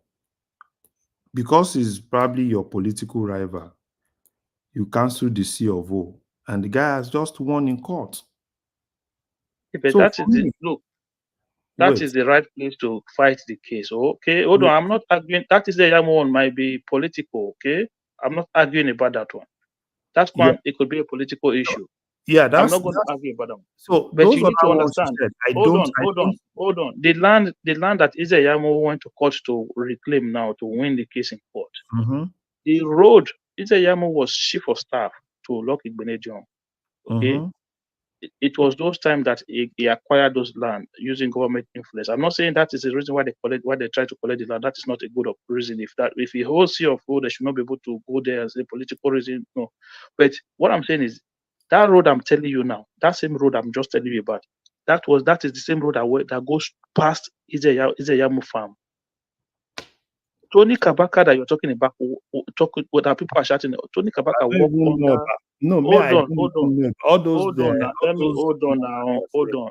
Tony Kabaka walked under Oshomole for 8 years. The area where he built his house, Amagba Road, he was collecting tickets for transport from transport people in Benide, making a lot of money, build house. But the road that led to his house was very bad. Oshomole did not do that road. But he was fine with that. He didn't care. But Obaseki, that is the worst governor that you guys are talking about, was the man who constructed that road that go through Tony Kabaka's house. Okay, that was why he demolished the house, right? No, it demolished the hotel because the hotel took land from a primary school, not the house. Okay, so the thing is this, because for me, Aswe Godalo is a good man, but unfortunately, Obaseki does not command that support that can actually get him there. Because if you put it word for word, for me, I don't even think, if it's to go by Obaseki, I'll go the Igodalo, that man has actually lost. Because you can't be fighting so many battles at the same time. In that same Edo, in terms of people in elective positions, in Senate, in House of Rep, Obaseki does not even control any. Right? People that you met in PDP that were supposed to be with you, fight for you, you pursued all of them away from PDP. Guys, stop up. You people need to stop all this thing that Progressive, I'm sorry to interject. Larry, I just want to ask you a question. Is it true that Lagos State already signed that agreement for the international airport that the Portuguese company is going to build? Have they signed that agreement? Yeah, I think it's just, I'm not sure if they signed the agreement. I think it's just more of MOU. Because I just read an update about it that they have signed it and they'll start their construction soon. Yeah, they went to the governor, they went to Portugal now. Yes. Yeah, they went to Portugal, and I don't know the deal, but I think it's about $900 million. Yeah. But initially, the first phase will cost about $450 million, and in that space, we will finish in the next 2 years. Mm-hmm. Yeah, I know they went to Portugal, and according to what I say, the airport is. So they already. Yeah, it's good. It's good. That's going to help. That will open up Ekpe access very well. It will open up Ekpe, and at least it will decongest. It will decongest the Ikeja airport. Mm-hmm. Because I don't want us to go back to, no matter what you say here, Larry, you are not from Edo. Akim will continue to tell you. They will continue to tell you you're not from Edo. Most time, listen, I'm not from Edo, but me, I'm just telling him what I know. That is why most time. Remy, you see your hypocrisy. You're not from Edo. Before I came on the platform, you were saying a lot of things about Obaseki. You know what? Let me. This is not about hypocrisy or whatever. No, it is. It is. Now that somebody that accounted you. Whenever you are here, I would have preferred another person from Edo to us. Now that you find someone that accounted you, I was not here before. But you were making. No. I'm not saying anything bad about what happened in your state. I'm just that is just my personal opinion. You categorically said that Obaseki lost the election. He fight everybody. He do this. He did that. Is it not true? He did not fight all of them. Where is the PDP chairman in Edo? Where is him today? He fought all of them now. You know. the PDP chairman, that famous politician in your state, his name is the last name is Orbia. Danobi. Yes. Where is the guy today? Is the guy? Look, those guys were they are wicked people. They're gone their own, but yet they still lost the election. That is why I don't want to discuss it with you. That guy was in the forefront for him 4 years ago, fighting everywhere, go to everywhere so that he can get the PDP machinery to work for him. Immediately, What PDP machinery? Huh? What PDP machinery are you talking about? I mean, that guy was the PDP state chairman in Edo State. And no, I remember when, listen, when Obaseki is having that trouble with Oshia Mole, I know that a lot of people in the diaspora, they came up and supported Obaseki very well. And I also know that that state chairman that make it possible, because that before that time, they already have their own governorship aspirant. Of course, that's Wike magic now. That's what the magic Wike did for him. So you see now, that's why I don't want to talk about it. When I mention him, what did Akim say? He says he's a wicked man. So you can't. But those are the people they use in doing the magic for him now. Hold on 1 second. Let me explain something to you. You guys, when you talk, let's put logic. Let me quickly tell you something, Larry, because you're the one that because every time I'm outside listening, you're the one that always have something to say. Okay, so first of all, which one is I'm the only one? I'm the one that always have something to say. Why? Yeah, of course. When it comes to, I always know that when it comes to Obaseki issue or Edo election, you always have something to say, and I want you to understand something now. Hold on 1 second, quickly, before you go 1 second. Let's clear that. This is Larry, we have to let people. So don't gaslight me. Hold on 1 second. See, yes, one by one, please. Yeah. Thomas, listen, there's a polling, the people say Obaseki was fighting with the palace, right? There's a polling unit inside the palace. Go and check the result of that polling unit. Who won that polling unit? Which party won that polling unit? Go and check it. So when people come on social media, when you see people who have political interest come on social media to talk, you don't need to look. You don't need to take everything. People told us Bebolo is a senator who won election in Edo Central, this, that. So in this governorship election, which party won Edo Central? Who won the most local government in Edo Central? Go and check the result. It's out there.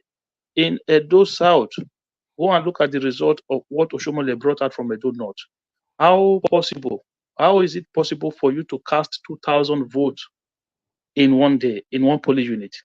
So do your mathematics and see. So don't you guys have your agents in that place? Did they give you any contrary results? They did not give contrary result, but what I'm saying to you is that the actual result. Go to IREV. IREV is still there. Go and do your tabulation, and you'll see the numbers. No, wait. IREV is still up there till today. They've not changed IREV number. No, now at least those are things that they posted that we all see. You know, probably they say they have 2,000. Those are things they posted in IREF. And most of us saw those results in IREF, right? So if you guys have agents in those places, you have people that are elected from those places. So are they giving you something contrary, or they bought all of those your people too? Listen, do you know how elected? I'm telling you that regardless of those. Hold on now, Larry. Larry, I'm telling you that. Larry, I'm telling you that regardless of those numbers. Hold on now. I'm telling you that regardless of those numbers, they still lost. Okay, talk. Let me talk, right? You have agents in those places, and you have actually accused that, oh, probably how can they have 2,000? And even if they buy all your agents, at least you will still have 1 or 2 people that will still stand with PDP and stand with Obaseki. That at least you have commissioners, you have people from that place, and you even have the present, the deputy governor that Obaseki picked is also from that state, which means that they will definitely have something contrary to whatsoever those guys actually bring. So if they are not having anything contrary, so for me, it doesn't really carry weight. And the second thing you said about that palace. Now, that palace, is it just the Oba's family that voted, or is it more like a particular polling unit inside the palace, or probably you know, probably somewhere outside the palace, and probably people that have houses around that place go to that polling unit to vote. No. It's everybody that walk inside palace. So, so you mean everybody, not people that even have houses closer to that palace? So that place is It's not. It's not for people that have houses. It's not for people that have houses closer to there. It's for those people that are walking inside the palace. It's a polling unit, just one polling unit. So that polling unit in that palace will be basically, because me, I don't even believe that a single palace can have over 200 people voting at the same time. No, So I'm not talking about the numbers. I'm not talking about the numbers. Okay. yeah, I'm talking because you just said that polling unit is restricted to only people working in the palace, which I'm not even sure that I can do that, to restrict polling unit to only people working in a particular place. Look, you cannot just walk into the palace for any reason, even including elections. I'm not sure. Maybe you don't know how Benin Palace is. No, this is not all about Benin Palace. I am not sure INEC can restrict. Now, this is it. I am not sure INEC can restrict a polling unit to a place where other people cannot even walk up to. Because the way I know how INEC, designate polling units, it's based on proximity to your house, right? So what you are telling us now, that okay, probably then if you are not really close to palace, you can't go to palace. That means you have to go to another polling unit that is far, which is not possible. Those are things that are just normal, because at least all of us know how INEC works, how INEC designate polling units across every ward. So, and that is, INEC can never tell us that, oh, this is basically for only people, that have access to go into the palace. It doesn't work like that. That is it's flat. Okay, so look, I don't want to argue with you. I've told you the polling unit inside the palace was won by PDP. That is what I want you to know. What I'm trying to hold on. I'll let you speak. Let me finish now. What I try to explain to you is that I'm not saying that because they put those figures in Edo North, that Oshomole was writing numbers from where they bypass beavers. I'm not saying that was why we lost. I'm saying that regardless of those things, the numbers shows that PDP still won the election. What did they do? Why did Obaseki went to the collation center? This is what I heard you guys talking about. Hold on. Why did Obaseki went to the collation center? The law states that you collate from where? From the polling unit to the ward, from the ward to the local government, from the local government to the state collation, right? That is what the law states. Okay. They collected from the polling unit, went to the ward. After the ward, guess what they did? They called all the collation officers, used police to take all of them straight. They bypassed the local government collations, took all of them straight to the state. Okay, now let me with ask police, you. With police, with army, with guns. How many local government do you have in Edo State? 18 local government. So are you telling me that those 18 local government across all the wards, all of them were heading to Benin to go and count? Was that what happened? No, do you listen to what I said? No, because all the three local government in Benin City, the three every one, Oredo, Ubaka, and three local government when you have 18. Yes, because those are the three major ones, the three most populated You just ones. said those three were you PDP won those three. No, when did I say PDP? I say numbers shows that PDP won all of them, because that is hold on now. You they said started. That is when they look. Senatorial districts. Wait, I'm picking from what you said. Yeah. You said senatorial districts, right? Basically, probably PDP won South, Edo South. Yeah. PDP won Edo Central. Yeah. And those places you said, which are they in Edo North? No, they're not in Edo North. So which ones are you talking about? No, those places that you said the biggest, you said three biggest local governments. No, they're in Edo South.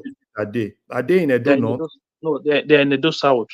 So which means that even with those things, PDP won. That is based on what you said. Even no, try to clarify your comment. It's not, you're not too clear. Can you clarify yourself?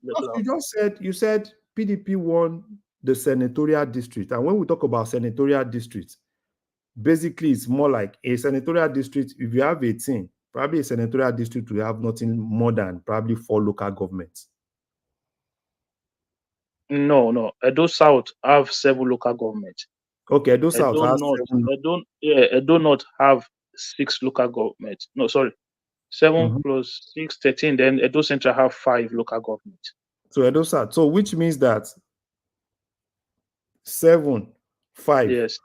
PDP won them not based on what PDP has in from their control room, based on what we see. The only thing that you can tell me is probably if you have somebody that has another alternative result sheet that is different from what is in IREF, and they're able to show. No, based on what is on IREF. Based on, PDP won. No. I'm not all those things that people. That was the same thing they did during the general election. Obi won everywhere. No. Based on what is in IREF, have you seen anybody that have come out to say this is our result that is in IREF and this is what they did in the collation? At least collation is not just giving a single figure. There is a collation sheet, which means that this local government, this is the result of this local government. At least in a local government, it will be based on wards. This is the result of Ward 1. This is the result of Ward 2. This is the result of Ward 3. And do you have any other person that has an alternative thing that says this is based on what we see? Do the calculation based on print everything, one particular word. Print everything out to us. Do you have that? So can I ask you a question, right? What is it? Because you are trying to be clever by half. I just told you. I just told you. You are telling me. Hold on now. Hold on. Hold on. I told you. No, listen to me. I told you that they hijacked the final coalition phase of those 3 local governments. And the true figure that the PDP has shows that they won Oredo and they won Ibubaha by huge margin. Who computed that true figure? From their polling unit agents, according to numbers that came from their polling unit agent. Don't forget, PDP had a situation room where they showed live results coming in. All those situation until for you to convince me, at least what we have in IREF is for every Nigerian to see.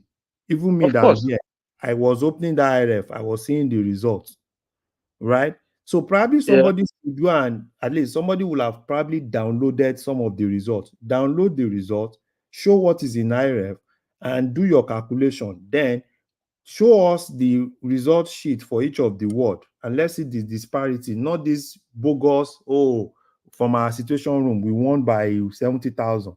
Do you know the rubbish thing that happened that day? Imagine they were even bringing the same thing, the same result of Obaseki's election and say we are leading by 70,000. Which result of Obaseki election? What are you talking about? Look, we're telling you that. Look, listen. Wait, hold on now. Why is it that when they talk to you, you don't listen? How can Esako local government? Hold on. How can Esako local government produces more votes than Oredo? Does it even make sense? Honestly, I don't even know why I'm arguing with you. That is why I don't even know why. No. Look, the final result was altered. This is what I'm trying to explain to you. Wait, you said you don't know why Esako. How can Esako local government produces more votes than Oredo? Does it make sense to you? Do you know where is Oredo local government? Wait, that is why I said the heart of Benin. No, that is why I said, did you have your agent giving you something contrary? There's no need now. You going back and forth. You any contrary, because those contrary things are things that you're going to present in court. Look, the guys who lost the election are going to go to court. Let me explain something to you. The reason why APC did what they did, because they know that it is extremely difficult, not that proving that the Supreme Court hardly overturned governorship election. That's what they did. They know that once you're pronounced a winner, that's it. It's hard for the court to overturn it. If there was a regular precedent of court overturning governorship election in Nigeria, they would not have done that nonsense they did, because they know that once you'll be pronounced the winner of the election, the only thing the next person can do is go to court. Even if they did not have any result. Look, I'm telling you what. The guy asked you a very important question. What question? PDP have agents in all the polling booths, yes or no? Yes. Yeah, they will have a copy of the result sheet in their hand. in which they are going Yeah, to but hand it. look, Remy, hold on. They Let came me out. finish. Hold on now. Hold on. Let Hold me on. finish. PDP have, Give me 10 no, I'm going seconds. to say. Okay, you finish. Uh-huh. They have their result. Your agent have their result. APC also have their result through their polling agent. And you guys have your situation room. The election has come and gone. And this guy is asking you a very good question. If you have a contrary result that is totally different from what is in the IREF, at least every Nigerian can have access to the IREF. If you have it, then you tender it. Remy, Hakim is sounding like the obedient in the last It's election the now. same thing. And when you go to the court of law now, you will not see the contrary result anymore. Okay. No, I'm sounding like obedient. Don't worry, they will still go to court. All I'm telling you is this: PDP did not do like obedient. PDP told everybody the exact amount that they got in that election. PDP came out and said, in this election, we got 319,000 votes. That was the final total of the vote we got in this election. So they did not do Peter Obi on where Peter Obi did not come out with a figure. PDP came out and said, in this election, you expect me to now believe PDP that they no, said don't. I'm not asking you to believe anything. You are the one. You are the one who is asking the numbers from the polling unit agent. I don't need the numbers. I don't need PDP collated numbers from the polling. Hold on. PDP have collected numbers from their polling unit agent, and they've come up to say the total number of votes that we have is 319,000 votes. No. That is based on the number. That is based on the number from their polling unit agent. See. So how am I supposed to have a conversation with you if you keep telling me anybody can say this, anybody can say that? I'm a scientist. You ask for information, I gave you the information. Now you are dismissing the information. Wait, let me tell you something. I'm a scientist and I believe in facts, not what you just come up with. And the fact is just that, at least, it's not like it's hidden. IREF is open to everybody, right? Which even anybody can just download the result in IREF. Show us how you were able to come up with 319. How you were able, word to word. Then we know that you have something to prove to me, for me to believe. Not no, they don't need to prove to you. They don't need to prove to you. They need to prove to court. You are not the court of law. Yeah, they can go to court, but with what you are saying, it's the same thing that they want to go and tell the court that from our collation center we have 319. Because even if they bring those documents, even if they bring those documents to you now, the way you sound, you will still dispute it. That is the truth. No, because if you bring the same document to me, at least you can convince me. And no. You will see. You've told me that people are forging. People were downloading something. People were downloading results. You've already you've made up your mind. Because no, I don't see. This is it. That's the problem I have with people. When you are being objective, you have to deal with facts, not your assumptions, not what you think. I don't follow mob mentality. That is me. I deal only with facts. If you are dealing with the facts, then you should be able to question. Hold on. Hold on. Hold on 1 second, please. You said I should talk. I will let you talk. You made a comment before you finish. I don't want that comment to go away. You say you deal with facts. Not going to run away now. You have the right you go ahead to counter whatever I say. If you come to me and tell me, APC can come tomorrow and tell me we had 600,000 votes, and you expect me to believe them? No, I won't. Because for me, it's not tenable. The only thing that is tenable for me is for you to show me facts. This is it. At least I also have access to that fact, which is IREF. It's not just peculiar to PDP just having access to it. I can also print that thing that I see in IREF. The only thing you can tell me is probably they posted the wrong thing in IREF. But if you are telling me that it's that same thing that they posted in IREF, at least help us.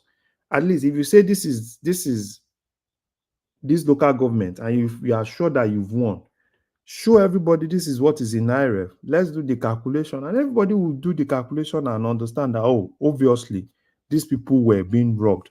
But not this mob mentality of, we won everywhere. No. All those things. I saw it in 2023.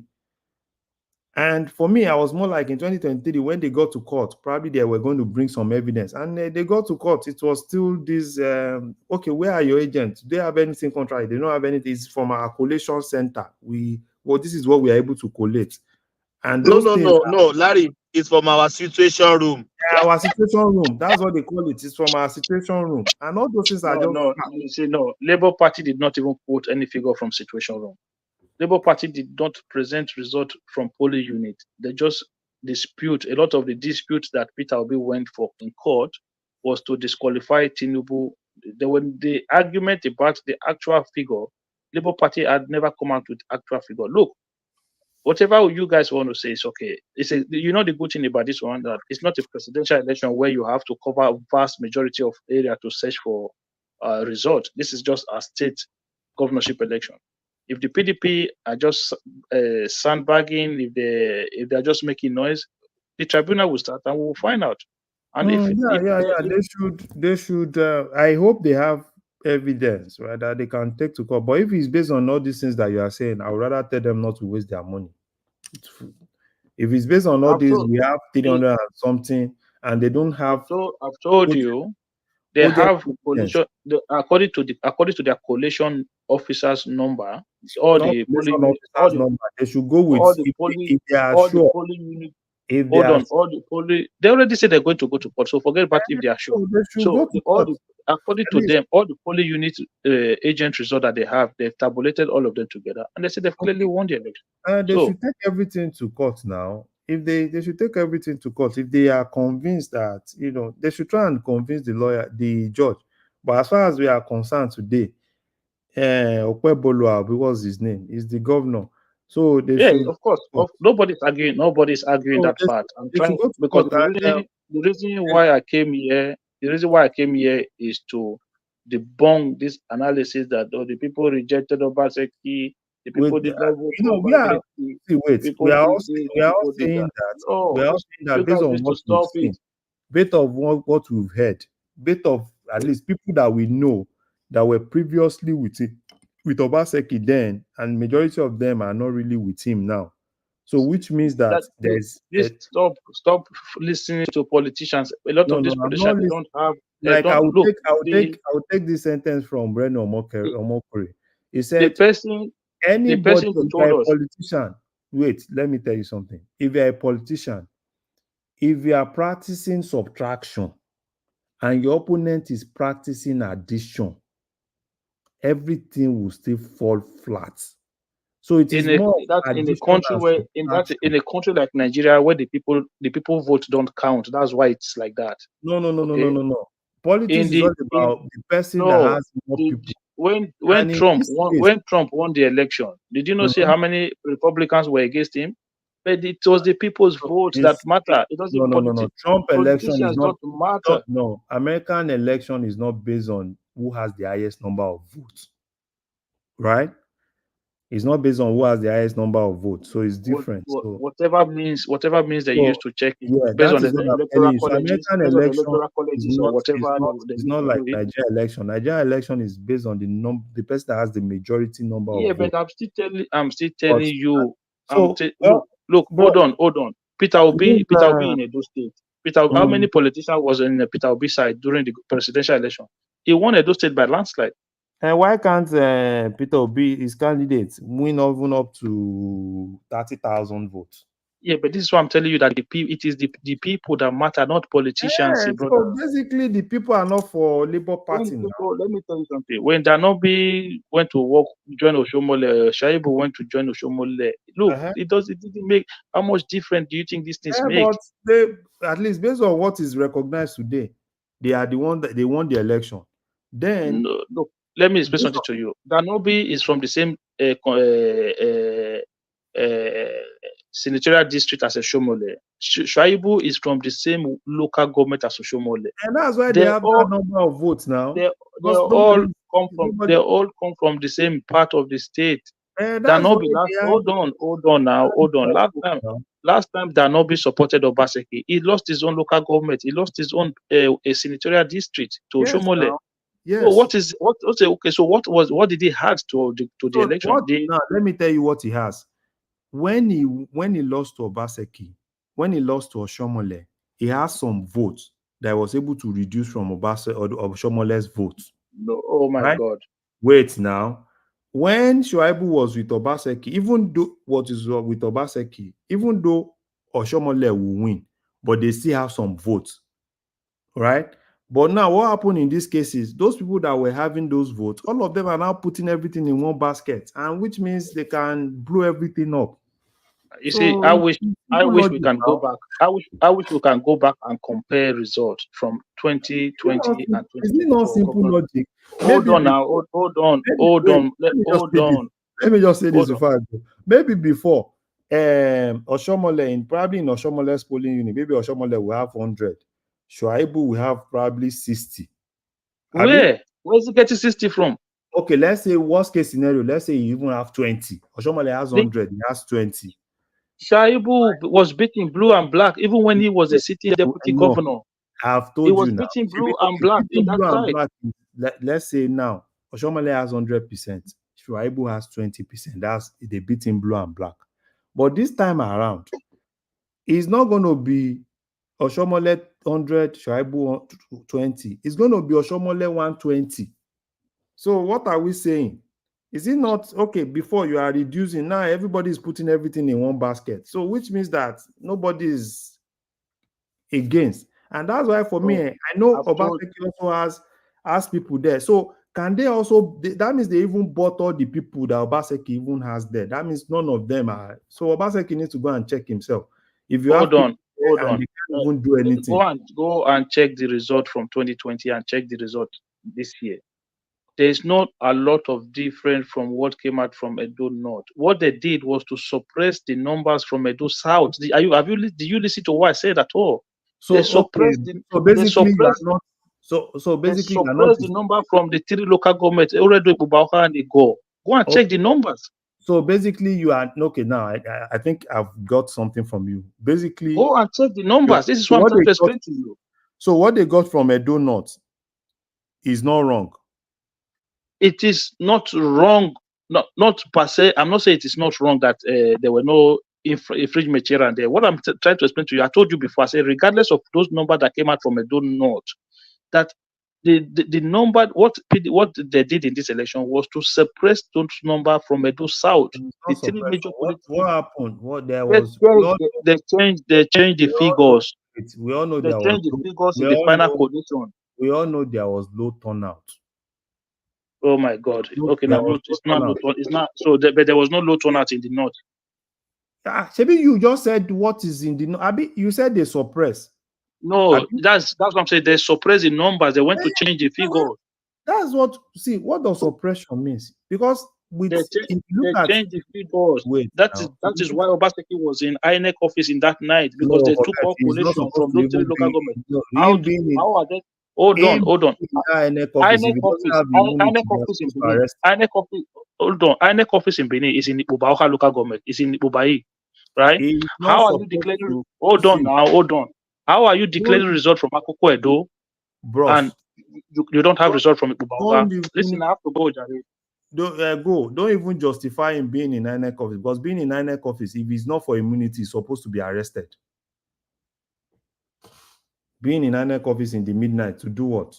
They are supposed to even arrest him. If it's those days of all these Zumba, all those guys, they would rubbish him. Is it his election? He wants to kill him. Larry, we have to go. I can put in the background to have a chat. No, I'm done. At least I'm done. Thank you. Good night. Thank you, everyone. Yeah, Akim, everyone. Thank you so much. I'm at work. I have to get back to work. Yeah, thank you so much. Yeah. Carry the conversation in the comment section. I said peace. Thank you, guys. You can only see, but you can never get there.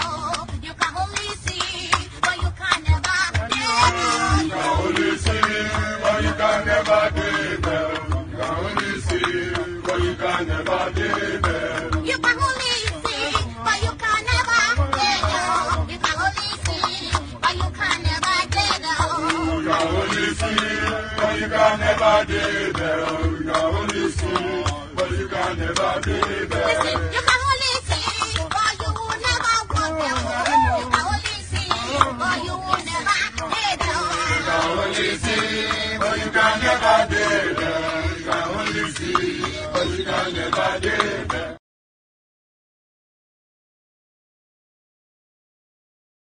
My convoy is 5 vehicles, and you cannot buy fuel unless I'm inside the car. So I will pay them. No more. I know. The governor was paying for petrol himself for his convoy. Yes. When they get to a gas station, he will come out and bring out money and pay. In fact, at Oka Government House, then when he was governor, forget about drinking champagne, what they are now doing there. Then he gave out old newspapers as substitute for toilet roll. If you are going to the toilet, he will just to save money. Yeah. He was going to run somewhere. He said he's going for interview for job. Peter, can't you give him a job? Peter, can't you do this? The boy doesn't even have. I said, none of my children have car. I was the only person who is governor and bank chairman, not to them. Isn't that mesmerizing? But I know that Peter B. I know that he's a smart man. You know? But the governor, that Obi, did he say anything about that 200 million from security vote that he was caught? His convoy was trying to smuggle out of the country. Did he say anything about that? No, he didn't. No, but he talked about that 72 billion he left behind for his handpicked successor. Because when you hear that Peter Obi left 75 billion, if anybody doubts it, call me. I know where the money is. I kept it. Did he talk about? Yeah, he did. Yeah, he did. I know. The man that he's now fighting, you know, remember? Yes, I know. Of course. Did he talk about, what is it called again? The liabilities he left behind. Did he talk about that? No. Like signed contracts that were not paid for. Did he talk about? No. Like thousands of workers that he hired during the last weeks of his administration without provision for their pay in the budget. Did he talk? No. But definitely he must have talked about the millions and millions he was dashing out to schools, churches, town hall, traditional. Yeah. At the end of the administration, he was just giving out money without appropriation. He talked about that, huh? Of course. Of course. Okay, one last thing. Did P2B finally explain how bodies of Biafran activists ended up floating on Anambra River when he was governor? Did he explain that? No, he didn't. Why? It must be an omission.